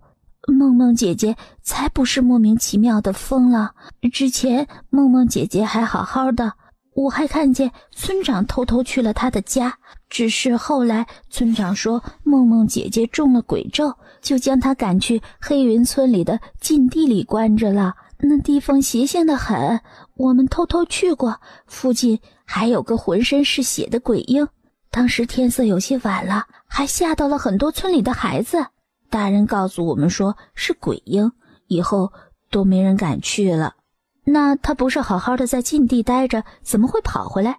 我不知道，前不久村里还死了好多鸡鸭畜生，以为是来了狐狸黄皮子，不曾想是梦梦姐干的，还咬了村里的2个人，如今一个已经死了。周围的动静开始小了下来。你们放心吧，梦梦姐被抓回去了，你们安心睡吧。明幽点头。哎，你们去的时候可有什么古怪？并未发现。不过现在翠姐一说，倒是有些奇怪啊。这里面放着一些破旧的碗，还有一些衣裳，不过都很旧了。那女子我们当时见过的，确实像是尸场如鬼怪。真不会是那洞有问题吧？不会，那不过是有大门阻隔的祭坛山洞而已，和普通的没多大区别。世上的怪力乱神，大多时候不过都是人心作祟。去睡吧，明日去看看就知道了。天刚亮的时候，马三娘就起来忙开了。昨日傍晚磨面的送来了面，材料一并备了，倒是迅速。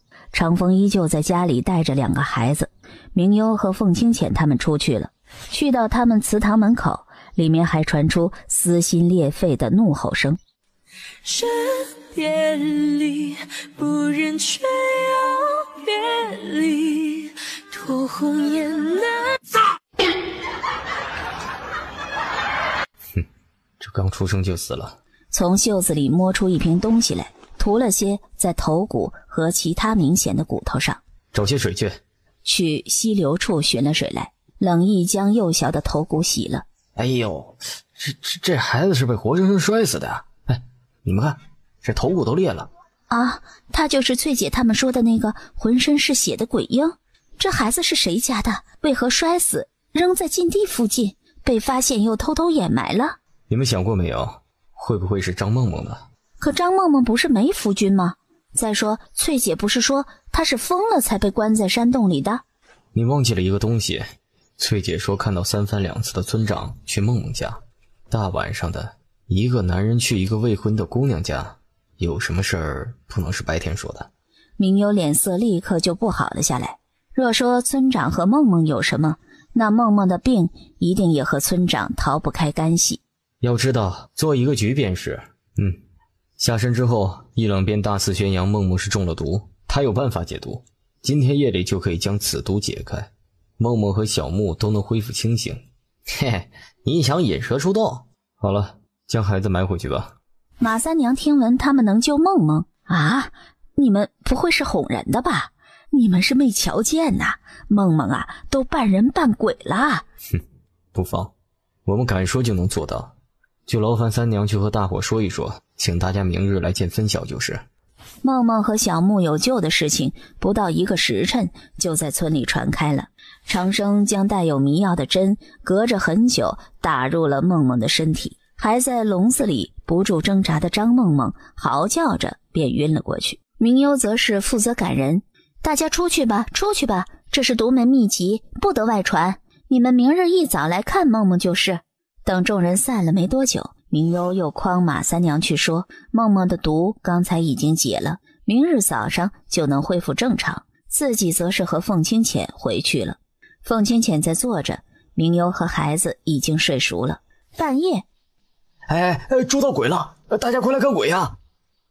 接着家家户户的灯都亮了，立刻穿衣拿着家伙事儿去打恶鬼了。可进去祠堂里，除了关在笼子里的梦梦，就是被五花大绑揍得鼻青脸肿的村长。啊，你们说的鬼呢？莫非我们看不见呢？这不在这儿呢吗？公子莫要开玩笑，这是我们村的村长，谁不认识呀？对呀对呀。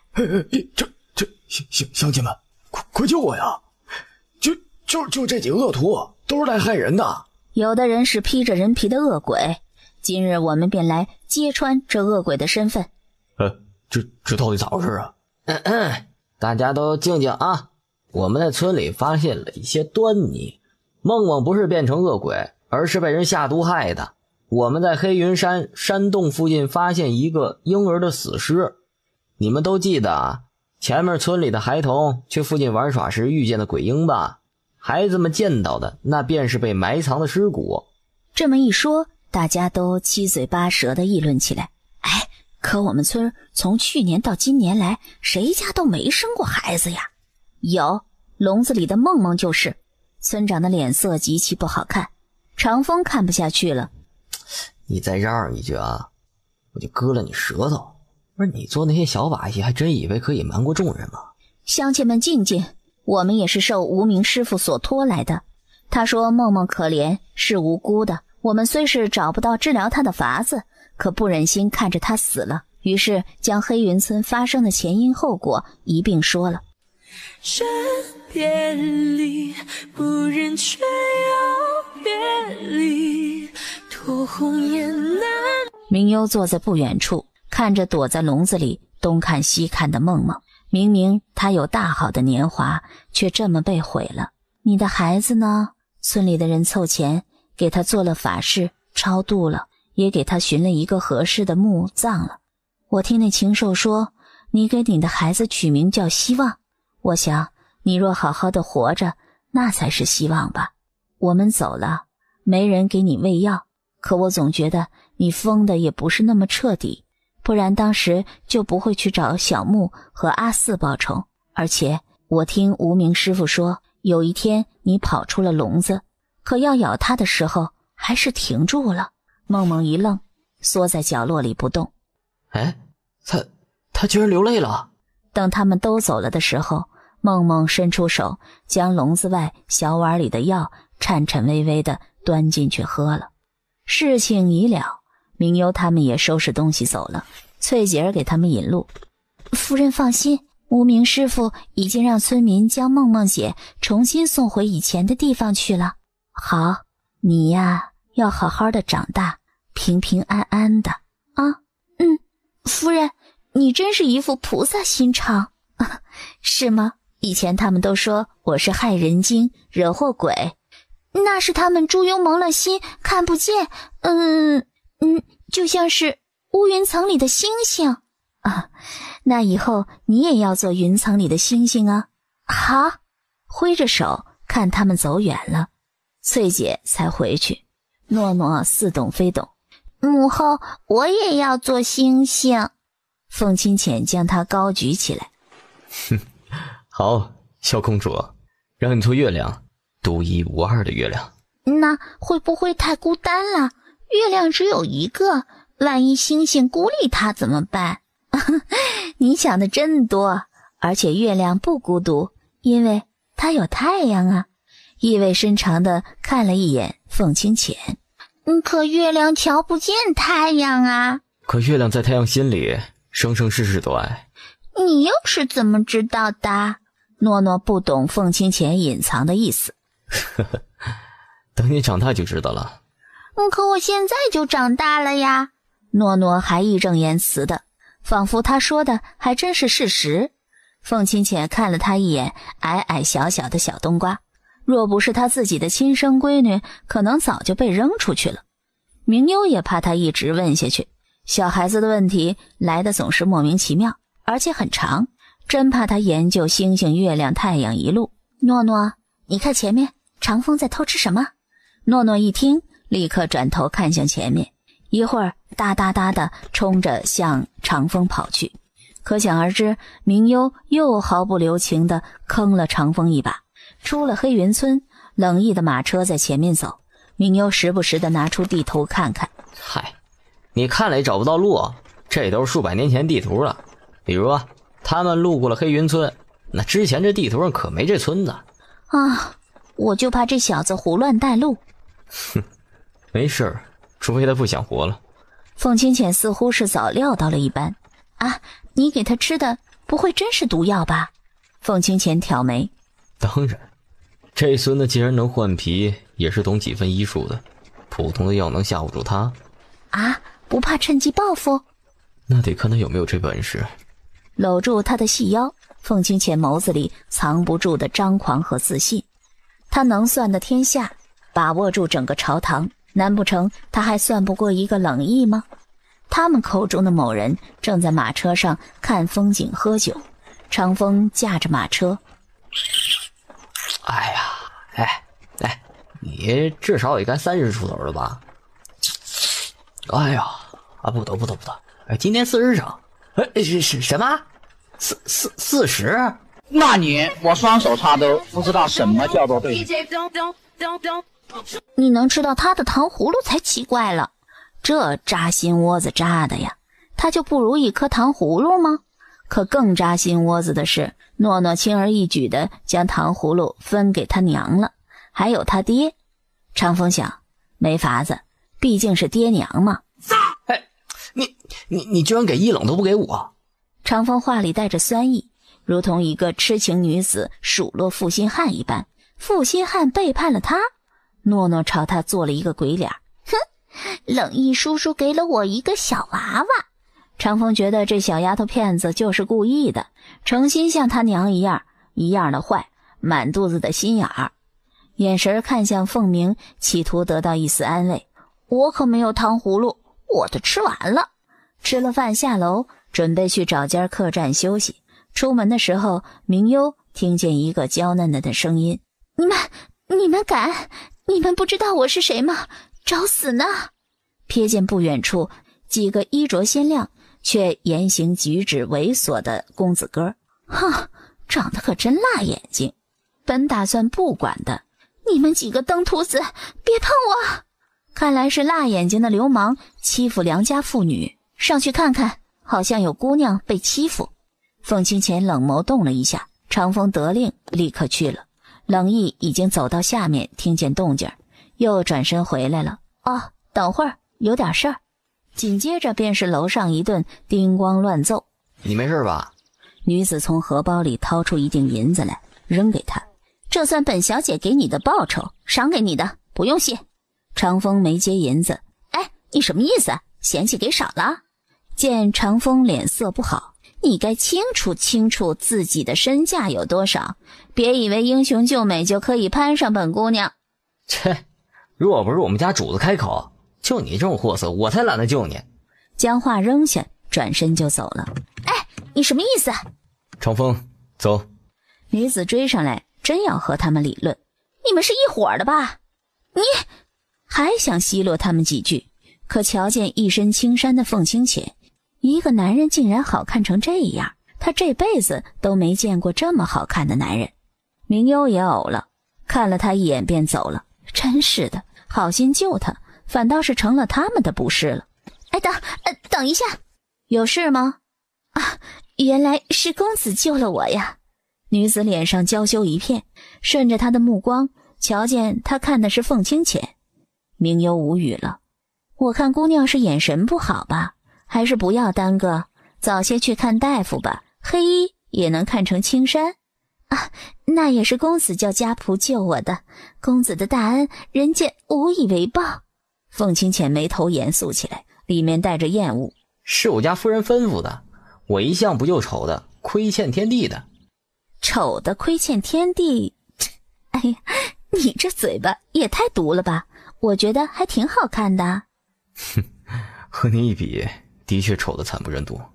那女子听见2次强调自己丑，脸就挂不住了。公子怎么能颠倒黑白？我是端家的大小姐，岭南的第一美女，怎么会比谁差？你们这岭南不会就你一个女的吧？女子一听愤恨不已，狠狠地瞪了明幽一眼，哭着就走了。果真是女人为难女人，是我救的她，说谢谢的却是像你，如今是你们嘲讽人家，遭恨的也是我。走吧，这种女人挂记在心上干什么？长风对她的意见十分极其特别的大。端柔走了一段距离，擦着眼泪，想起方才被羞辱的话，越发不高兴。可是想到刚才那谪仙般的容颜，心里暗暗道，定是他们外来人，不知岭南端家是多么尊贵的存在。于是动了心思，一路在闹市里远远地看着，发现他们竟在找岭南山庄时，这不是天赐良机吗？倒是端小姐一个闺阁女子，却在这里看别人夫妻亲密，到底是谁不知羞耻？若端小姐想男人了，大可自己去找，亦或好奇可以去看看春宫图。你不要脸想看，我们可没你那么厚的脸。你们是夫妻？不只是夫妻，还是娃娃亲，我们孩子都有2个，4岁了，说不定明年就添第3个了。这个女孩子脸皮怎么这么厚啊？只想叹一句，从未见过如此厚颜无耻之徒。凤清浅没了耐性，还不滚下去？哼，无知，他这种的即便是有1000个他也看不上，装什么可怜，扮什么无辜啊？你也不怕得罪了人家，话说的难听就算了，还故意将人家赶走，喂，你可别忘记了，这可是别人的地盘。是他求着咱们来的，以为我稀罕？他那副龌龊心思，只要不是眼瞎的都能瞧见。我若不趁早断了他念头，你不怕有人来勾引你夫君？我可不像你那么装横霸道，你又没动什么歪心思，行得端，坐得正，我生那气干什么？倒是每次你啊，我一和别人说话，你就一脸不是一脸的。如今端柔这嘴脸，我都没有这样对你。我要不是及时掐了，岂不是让你有一枝红杏出墙来的机会？喂，你哪只眼睛瞧见我一枝红杏出墙来了？哼，为我的情敌千辛万苦的找药，这不是红杏出墙？你少胡说八道。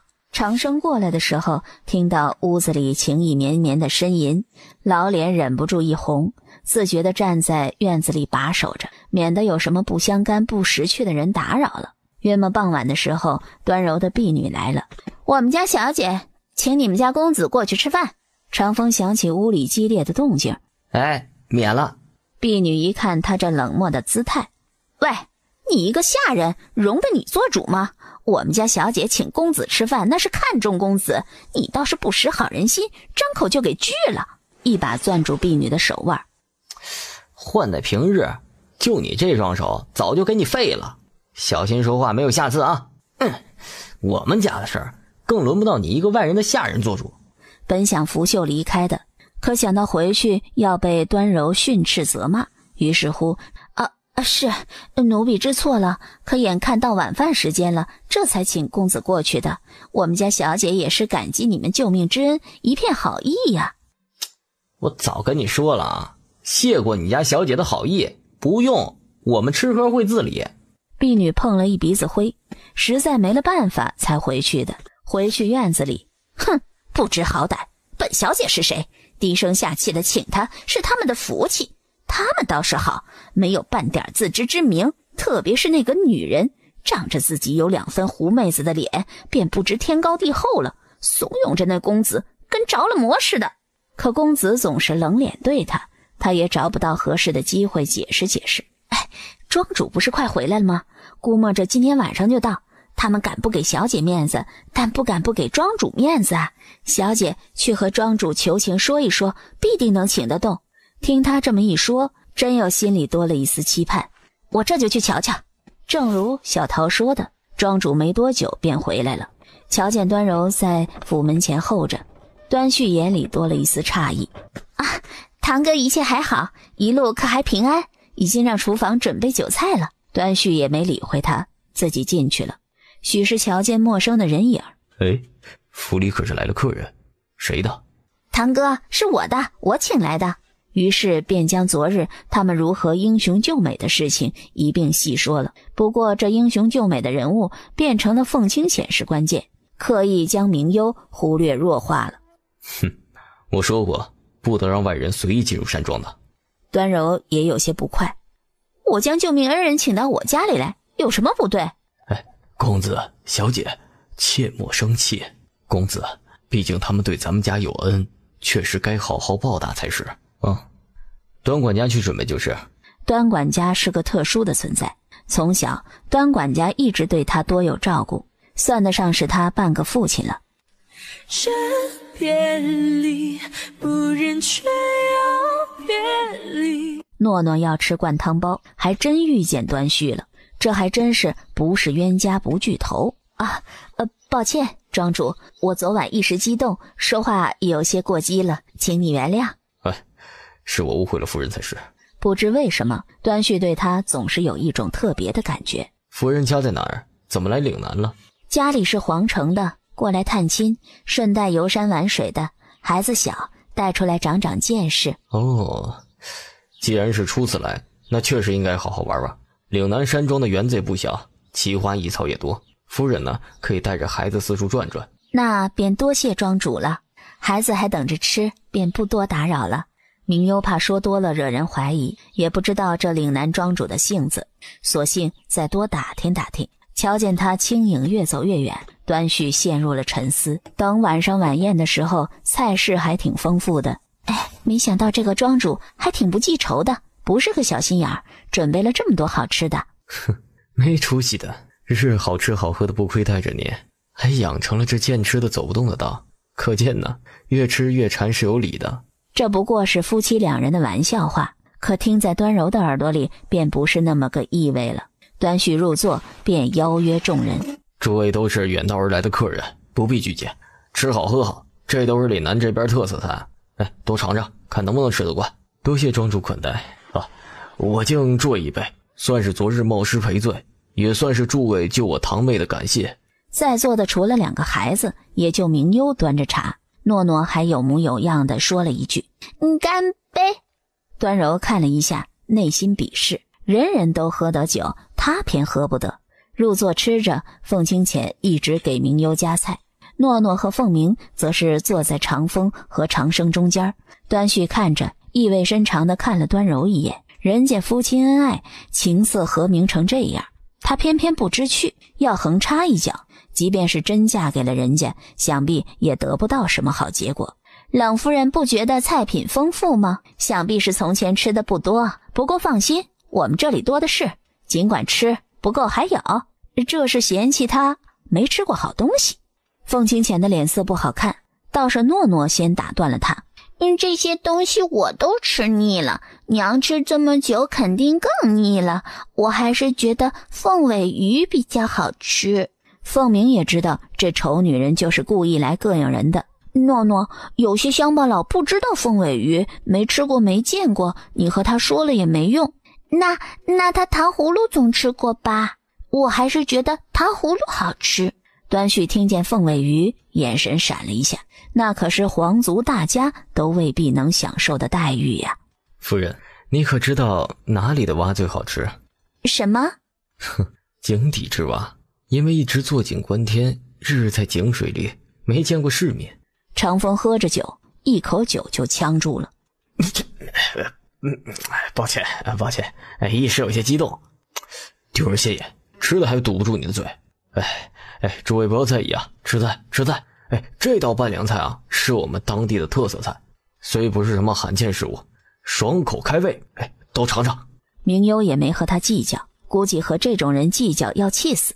端柔被奚落了，还被自己的堂哥斥责了，越发心里不平衡。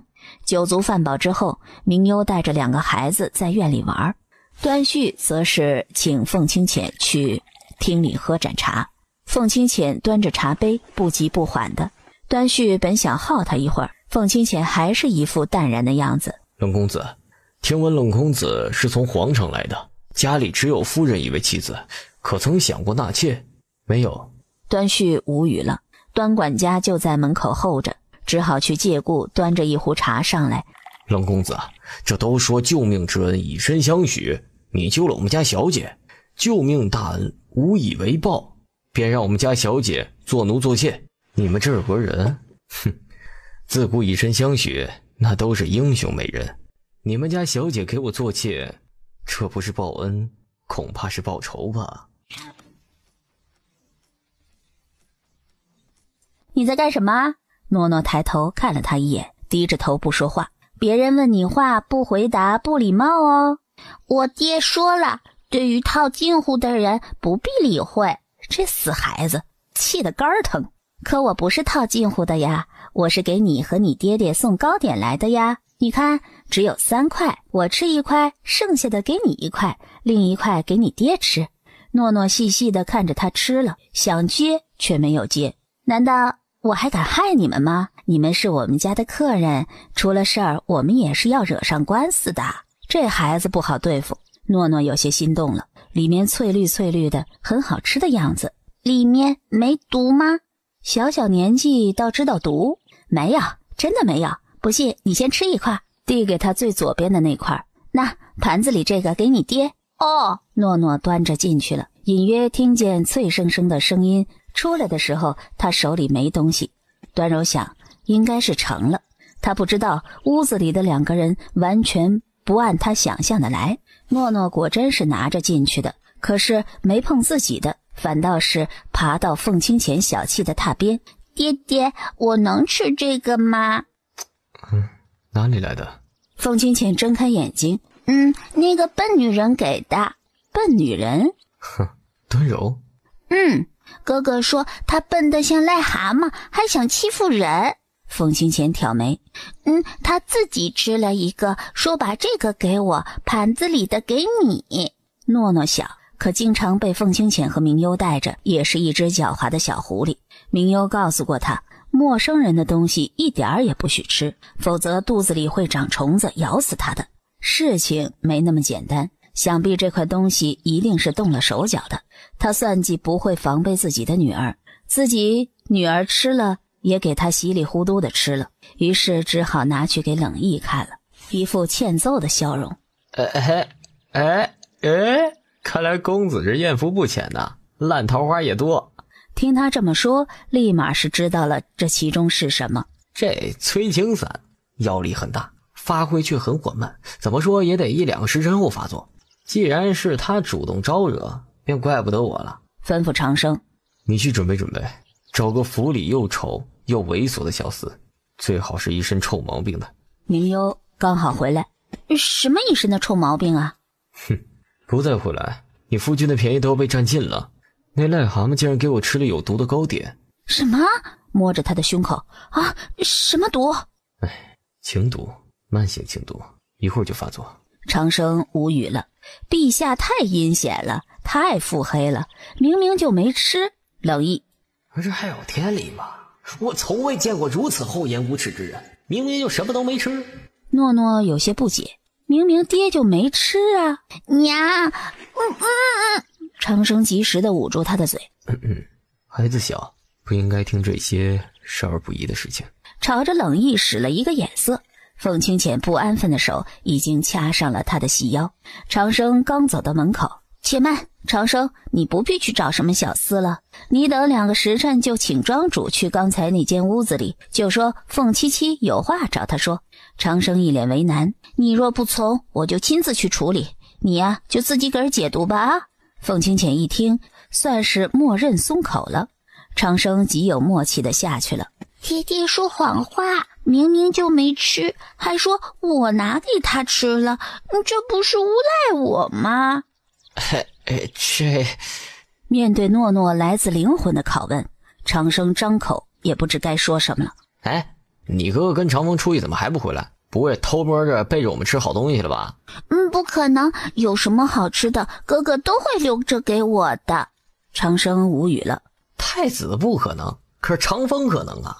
这么一说，诺诺觉得十分有理，惊叫了一声，立刻哒哒哒的冲着出去了。我得去，快点儿。I'ma take a frozen heart. Someone's gonna make it in. 这是姐姐给我的，1块给我，1块让我给爹爹吃了。端旭的脸黑的似乌鸦身上的颜色。我打死你这不要脸的东西！这也太清脆响亮了吧，也不知手麻不麻。凤清浅睨了他一句，警告他不许关心端旭。明幽无语，这男人是醋缸成精吗？这算什么关心呢？你凭什么打我？你个丢人现眼的东西，还有点脸不？是啊，不管是传出去端家小姐自倾下药，不顾礼义廉耻，还是传出去端家小姐衣不遮体和自己……凤清浅故意看了端旭一眼，也不知该如何向外人解释。我没有，我都说了，我以为是你。事实胜于雄辩，我们可是都看到了。段小姐，您这口味可真够重的呀！长风看热闹不嫌事大。呦，我可从来没看过这么火爆的场面。等明日城里人听了，那一定会更加沸腾的。卑鄙！她一个女儿身，你们难道不应该顾及顾及，而不是毁了她？我也是受害者，若不是夫人为我解毒，我这还指不定落入什么癞蛤蟆手里。段庄主，这天底下哪里有指望受害人帮他害人的？真是天大的笑话！我还未说我这受害者，庄主应该如何处理啊？端旭脸僵着，瞥见明幽脖子上明显鲜红的印记，斑斑点点的。那你想如何处理？端旭知道这是被威胁了，可人家占理，确实没必要为害他们的人遮掩。很简单，把我们要的浮生草给我们，这事儿便过去了。你趁火打劫！这火可是你们自家人放的，好。堂哥，你不能给他们，给了万一他们不守信用，四处嚼舌根怎么办？那你说怎么办？这祸也是你自己闯下来的。他必须得娶我，他若是娶了我，就不会四处传这些乱七八糟的事情了，不然就是给自己戴绿帽子，打自己的脸。明幽心累，这蠢女人说蠢是夸奖了，她做梦就算了，还异想天开。端旭瞪了他一眼，你放心，我答应你们的就一定会给你们。只是浮生草虽不是什么稀罕物，可是却娇柔能培育。前些年我山庄里倒是有一大片的，可是这2年种植浮生草的人死了，来了好几个都不顶用，目前也就有些干草。干草有用吗？冷意点点头。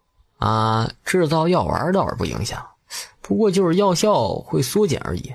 既然端旭同意了，这事儿也算过去了。端管家一路送着他们回院子。公子夫人，我们家小姐是有些小孩脾气，得罪了公子夫人，还望见谅。至于今日之事，还望公子和夫人能高抬贵手。发生了什么事儿吗？我们什么都没看见啊。长风也点点头。不就是去找庄主喝了2杯茶，不碍事的。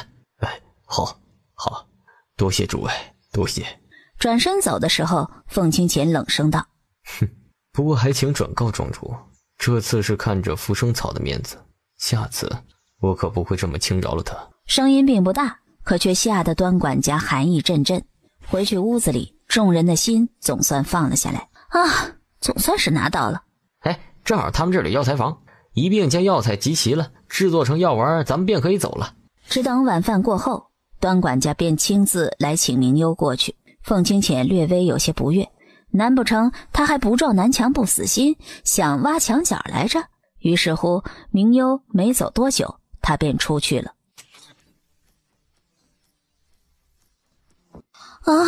还要走多久啊？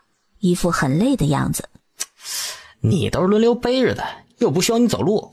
不走路也累呀，我腿都背麻了。这是赤裸裸的炫耀吗？我这都好些年没回来了，或许还有2日吧。不过顶多到明日，我们就会遇到迷障林了。穿过迷障林，再走半日便到了。到傍晚的时候，找了个安全的山洞，几人歇脚下来。冷意和凤清浅在这儿守着，顺带在四周捡柴火什么的。长生和长风就去找些水源，长生提着2只野鸡，长风则是抱着一袋子水果，另外的手里提着一只毛茸茸的东西。诺诺眼尖的看见了。长风，你提着什么？毛茸茸的。凤鸣听到也忙着过去了。小兔子。哇！诺诺眼睛直勾勾的。凤鸣也感兴趣。给我摸摸，给我摸摸。叫叔叔。长风叔叔，长风叔叔。长风这才满意了，将小兔子给他们玩。它怎么这么小啊？他这估计才断奶不久吧。诺诺摸着又高兴又激动，可看着明幽，突然嘴瘪了下去。他找不到他娘了吧？长风嘴角疯狂抽抽，他哪里管得了那么多呀？这世上都是弱肉强食的。明幽看了看天色，今天晚了，等明日我们走的时候将他放了，他就可以回去了啊。诺诺这才放心了许多，找了些草和叶子来逗弄兔子，架起火堆将鸡烤了，几个人美餐了一顿，又吃了些水果，这才休息了。等第2日准备入迷障林的时候，长生他们出去特意找了些水果带着。你若没本事，这还可以吃2顿肉呢。冷一想，他就这么怂吗？打不到猎物，他可以吃果子呀，这是他们的地盘，难不成还能饿死？诺诺被凤清浅背着，长风则是牵着凤鸣，依稀觉得味道有些淡淡的怪味时，小心些，要靠近障林了，把丹药服了。你还在我背上好些，免得等会儿瘴气浓了出了什么乱子来。越发往里面走，雾气越发明显了起来。这雾气好大呀，四周漂浮着都散不出去。这瘴气林恰好是处于低洼处，加上是有人故意摆阵，地势人为结合，自然是散不出去。所幸他们都吃了解药，即便是吸入这瘴气也不会有什么异样。到第2日再走出去，爬上高处，瞧着云雾缭绕的地方。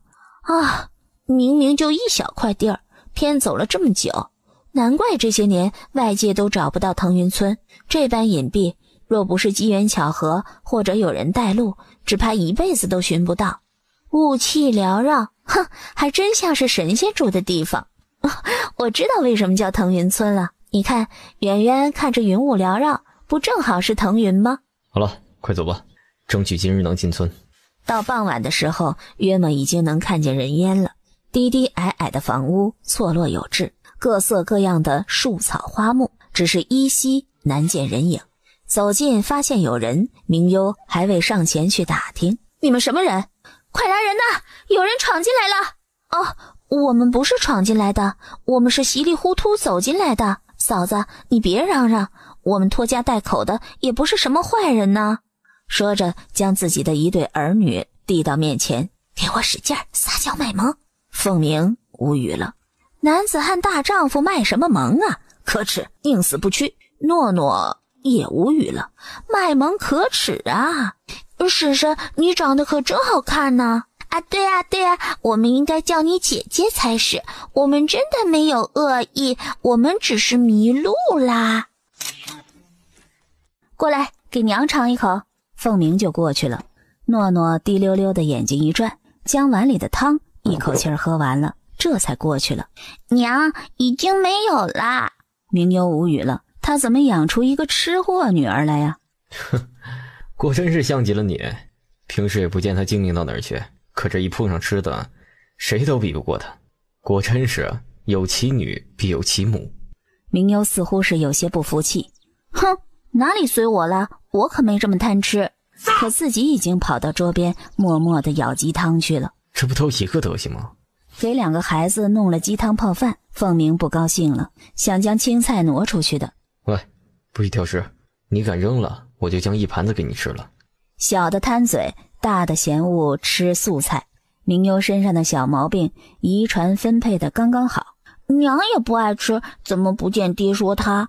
凤清浅立刻夹了一筷子在明幽的碗里吃，要给孩子树立榜样。明幽苦大仇深地看着碗里绿油油的菜，好你个小兔崽子，连自己娘都坑啊！凤鸣一看这护身符都不管用了，老老实实地吃着青菜了。尝尝我熬的鸡汤，来，尝尝我做的青菜。小捧场王一边吃，爹做的菜真好吃。凤清浅嘴角始终挂着淡淡的笑。吃了午饭没多久，便听到昨日来的少妇来找他。我们老祖宗请你过去。凤清浅要跟着，我们老祖宗只请了夫人一个。没事儿，你们在家里照顾孩子，我去就回啊。早去早回。明幽点点头，就快步跟上了那少妇。姐姐，老祖宗找我什么事儿啊？我与他素不相识啊。你可以叫我小青或者青姐，老祖宗的吩咐我哪里敢多问呢？你跟着我去就成了，反正我们也不会害你。明幽感觉得到村里的人都很敬重这个老祖宗那青姐，我看你们这里的人似乎都很奇怪呀，是怕我们是坏人吗？而且让我们来采药的人也不曾和我们说过这里有村落呀。不该你问的别多问，问了我也不会告诉你。好吧，看来套话是不可能的了。将他带进去，敲了敲门。老祖宗，人我带来了。进来。明幽跟着他进去了，瞧见屋子里正座上的老妪。劳烦你了，下去吧。不敢。明幽有些慌。坐着吧。就这么干坐着许久。难道你没什么想问我的吗？等你想说了就会告诉我的，不然即便我问了，你们也不会说，这便是你们村里的规矩吧？是个聪明伶俐、沉得住气的。找你来不过是因为你像我们村里的一个人。像谁？我怎么没见过他在村里啊？他死了，很小的时候就死了，15、16岁的年纪。这村里的人不少，可总有几个少不更事的，觉得外面好，想偷偷出去看看。有人呢，过上30-50年就回来了，可有些人啊，一辈子都有去无回，他便是其中的一个。明幽总觉得他在说的就是他的母亲，可他还要装出一副在听别人故事的样子。因为再久了没有新鲜感，所以想出去走走吧。哈哈，许是吧。当我第一眼瞧见你的时候啊，险些以为是他，可仔细一看，你额头上并没有胎记。我知道你是怀着目的而来的，可我也愿意让你留下，便是这个道理。哎呦，那还真巧了，可惜他不在这儿，不然我还真想瞧瞧我与他有几分像。我缘由说了，也该轮到你了。老祖宗知道女尊皇室黎家吗？你是黎家的人？不，我只是认识他们家的人而已。我姓黎，黎明的黎，叫黎明夏。我是受着女尊君王的嘱托来找乌灵一族的人的。什么乌灵不乌灵的，我可不认识。我们就一个穷乡僻壤隐士的村子而已。老祖宗，你都说了，我是有目的而来的，自然是了解一番的。女尊王朝数百年都未放弃过追寻，如今有了眉目，我们才找来的。乌灵一族散落着好几个地方，可这个地方就是其中之一吧。他们的诅咒不过是个传说，没根没据的，无药可解。这么说，乌灵一族确实有过记载？女尊王朝有一处禁地里面便记载了关于乌灵一族和他们皇室的恩怨诅咒。若两方都有，那么此事便应该是真的。即便是真的，那也没法子，那是千百年前的事情。乌灵先祖有神力，遗传至如今，后人大多只剩些芝麻大小的无用本事了，哪里还能有如此强的诅咒？更别提那些知晓过去未来的本事了。唉，我若将你们救好了，只要日日好肉好菜的招待我就成，不过是要些饭菜，当然愿意了。在不远处山丘上，黎破颜远远地瞧见那枝头上的魅影，忍不住多看了2眼。去前面看看，闹什么呢？起初以为是哪家的女儿发生了矛盾，在树上闹呢。花素听了保证，这才轻轻跃下枝头。黎破颜吓得神魂都轻颤了一下。这女子可真是怪异。花素1天里将他们所有人的鼠疫都治好了。黎破颜的侍卫回来禀报，竟然有如此神迹，连鼠疫都能救回来。黎素成了大渔村的救命恩人，村里的人自当热情款待，带疫病的东西都烧了，上下洗了好几遍。黎破颜离开一段时间，有些不甘，又回来了。敢问姑娘，村里可有井，想要讨口水喝？村里家家户户午间都会准备凉茶呀，你去讨要一碗喝便是。花素没回头看他，黎破颜觉得有趣。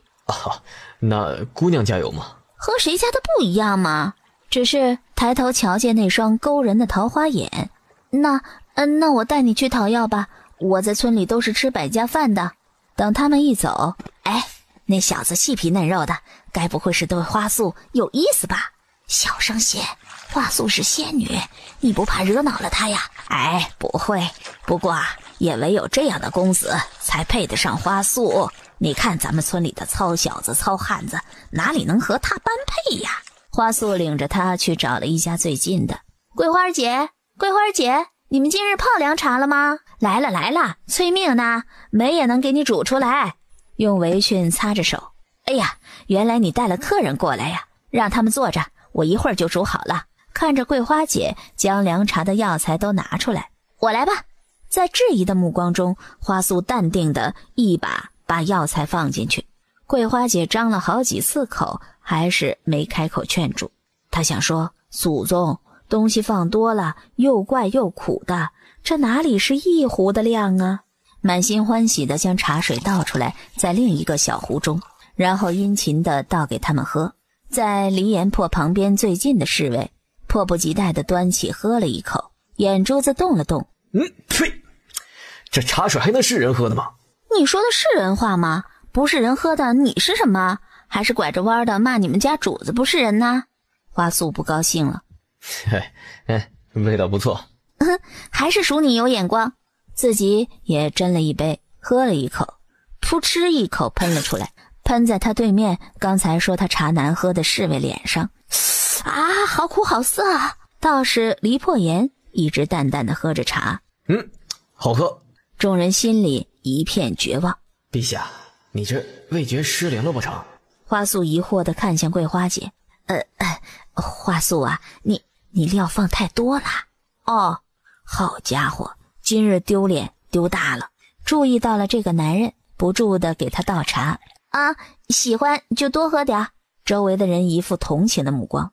花素心生欢喜，大抵就是从他将那壶难喝到极致的茶一并喝空了开始。只是后来他才知道，年少无知的懵懂芳心暗许不过是他人的伪装，背后藏的竟然是狼子野心。此时的他有多欢喜，后来的他便有多痛。还不知道你叫什么名字啊？破颜。尊越王朝中的人一直便不会透露公布名字啊，人长得好看，名字也好听。那合你心意吗？猛地凑过来，着实让花素一惊。两人对得极近，那双桃花眼里灼灼绽放的热光让花素心如小兔乱撞。花素知道他们是游山玩水的，便邀请他们在自己家里小住。要走的那日，送黎破颜他们出去时，眼里依依不舍。黎破颜懂他的少女心思，又折回身来，抓着他的手。愿意跟我走吗？刚看我错过的大雨，握不住的盛夏，飘过的云是你吗？一缺又一缺，我多想是路过。怎么了？难道星谋就真的没法子救了吗？他不愿给我们想法子，我们便自己想法子。冷毅不是说了吗？这些书都是从神女殿来的，那咱们悄悄去神女殿看看，总归是能找出线索来的。那咱们现在去。等会儿，现在夜深了，我让长生去看着俩孩子，让长风叫上冷毅，咱们一起去看个究竟。那冷毅会同意吗？明幽有些担心，这被他家族的人知道了可不是小事儿。你别忘记了，冷毅也希望我们找出巫灵一族的秘密，而且他完全可以说是被我们胁迫的。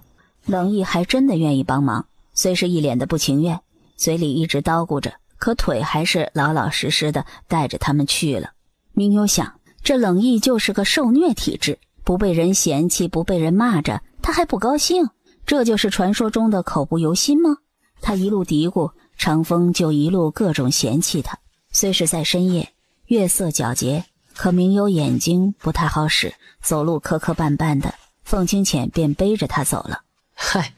这做女人真是好啊，特别是做这种祸国殃民的女人，这连爬山都有人背。你是不是男人啊？就这能让你又酸又磨叽的啊？难怪找不到媳妇儿。他胳膊腿细的，那晚上看不见路，那我们皇后崴了脚闪了腰，那残了算谁的呀？明幽皱眉，话是好话，可就不能盼着他点好吗？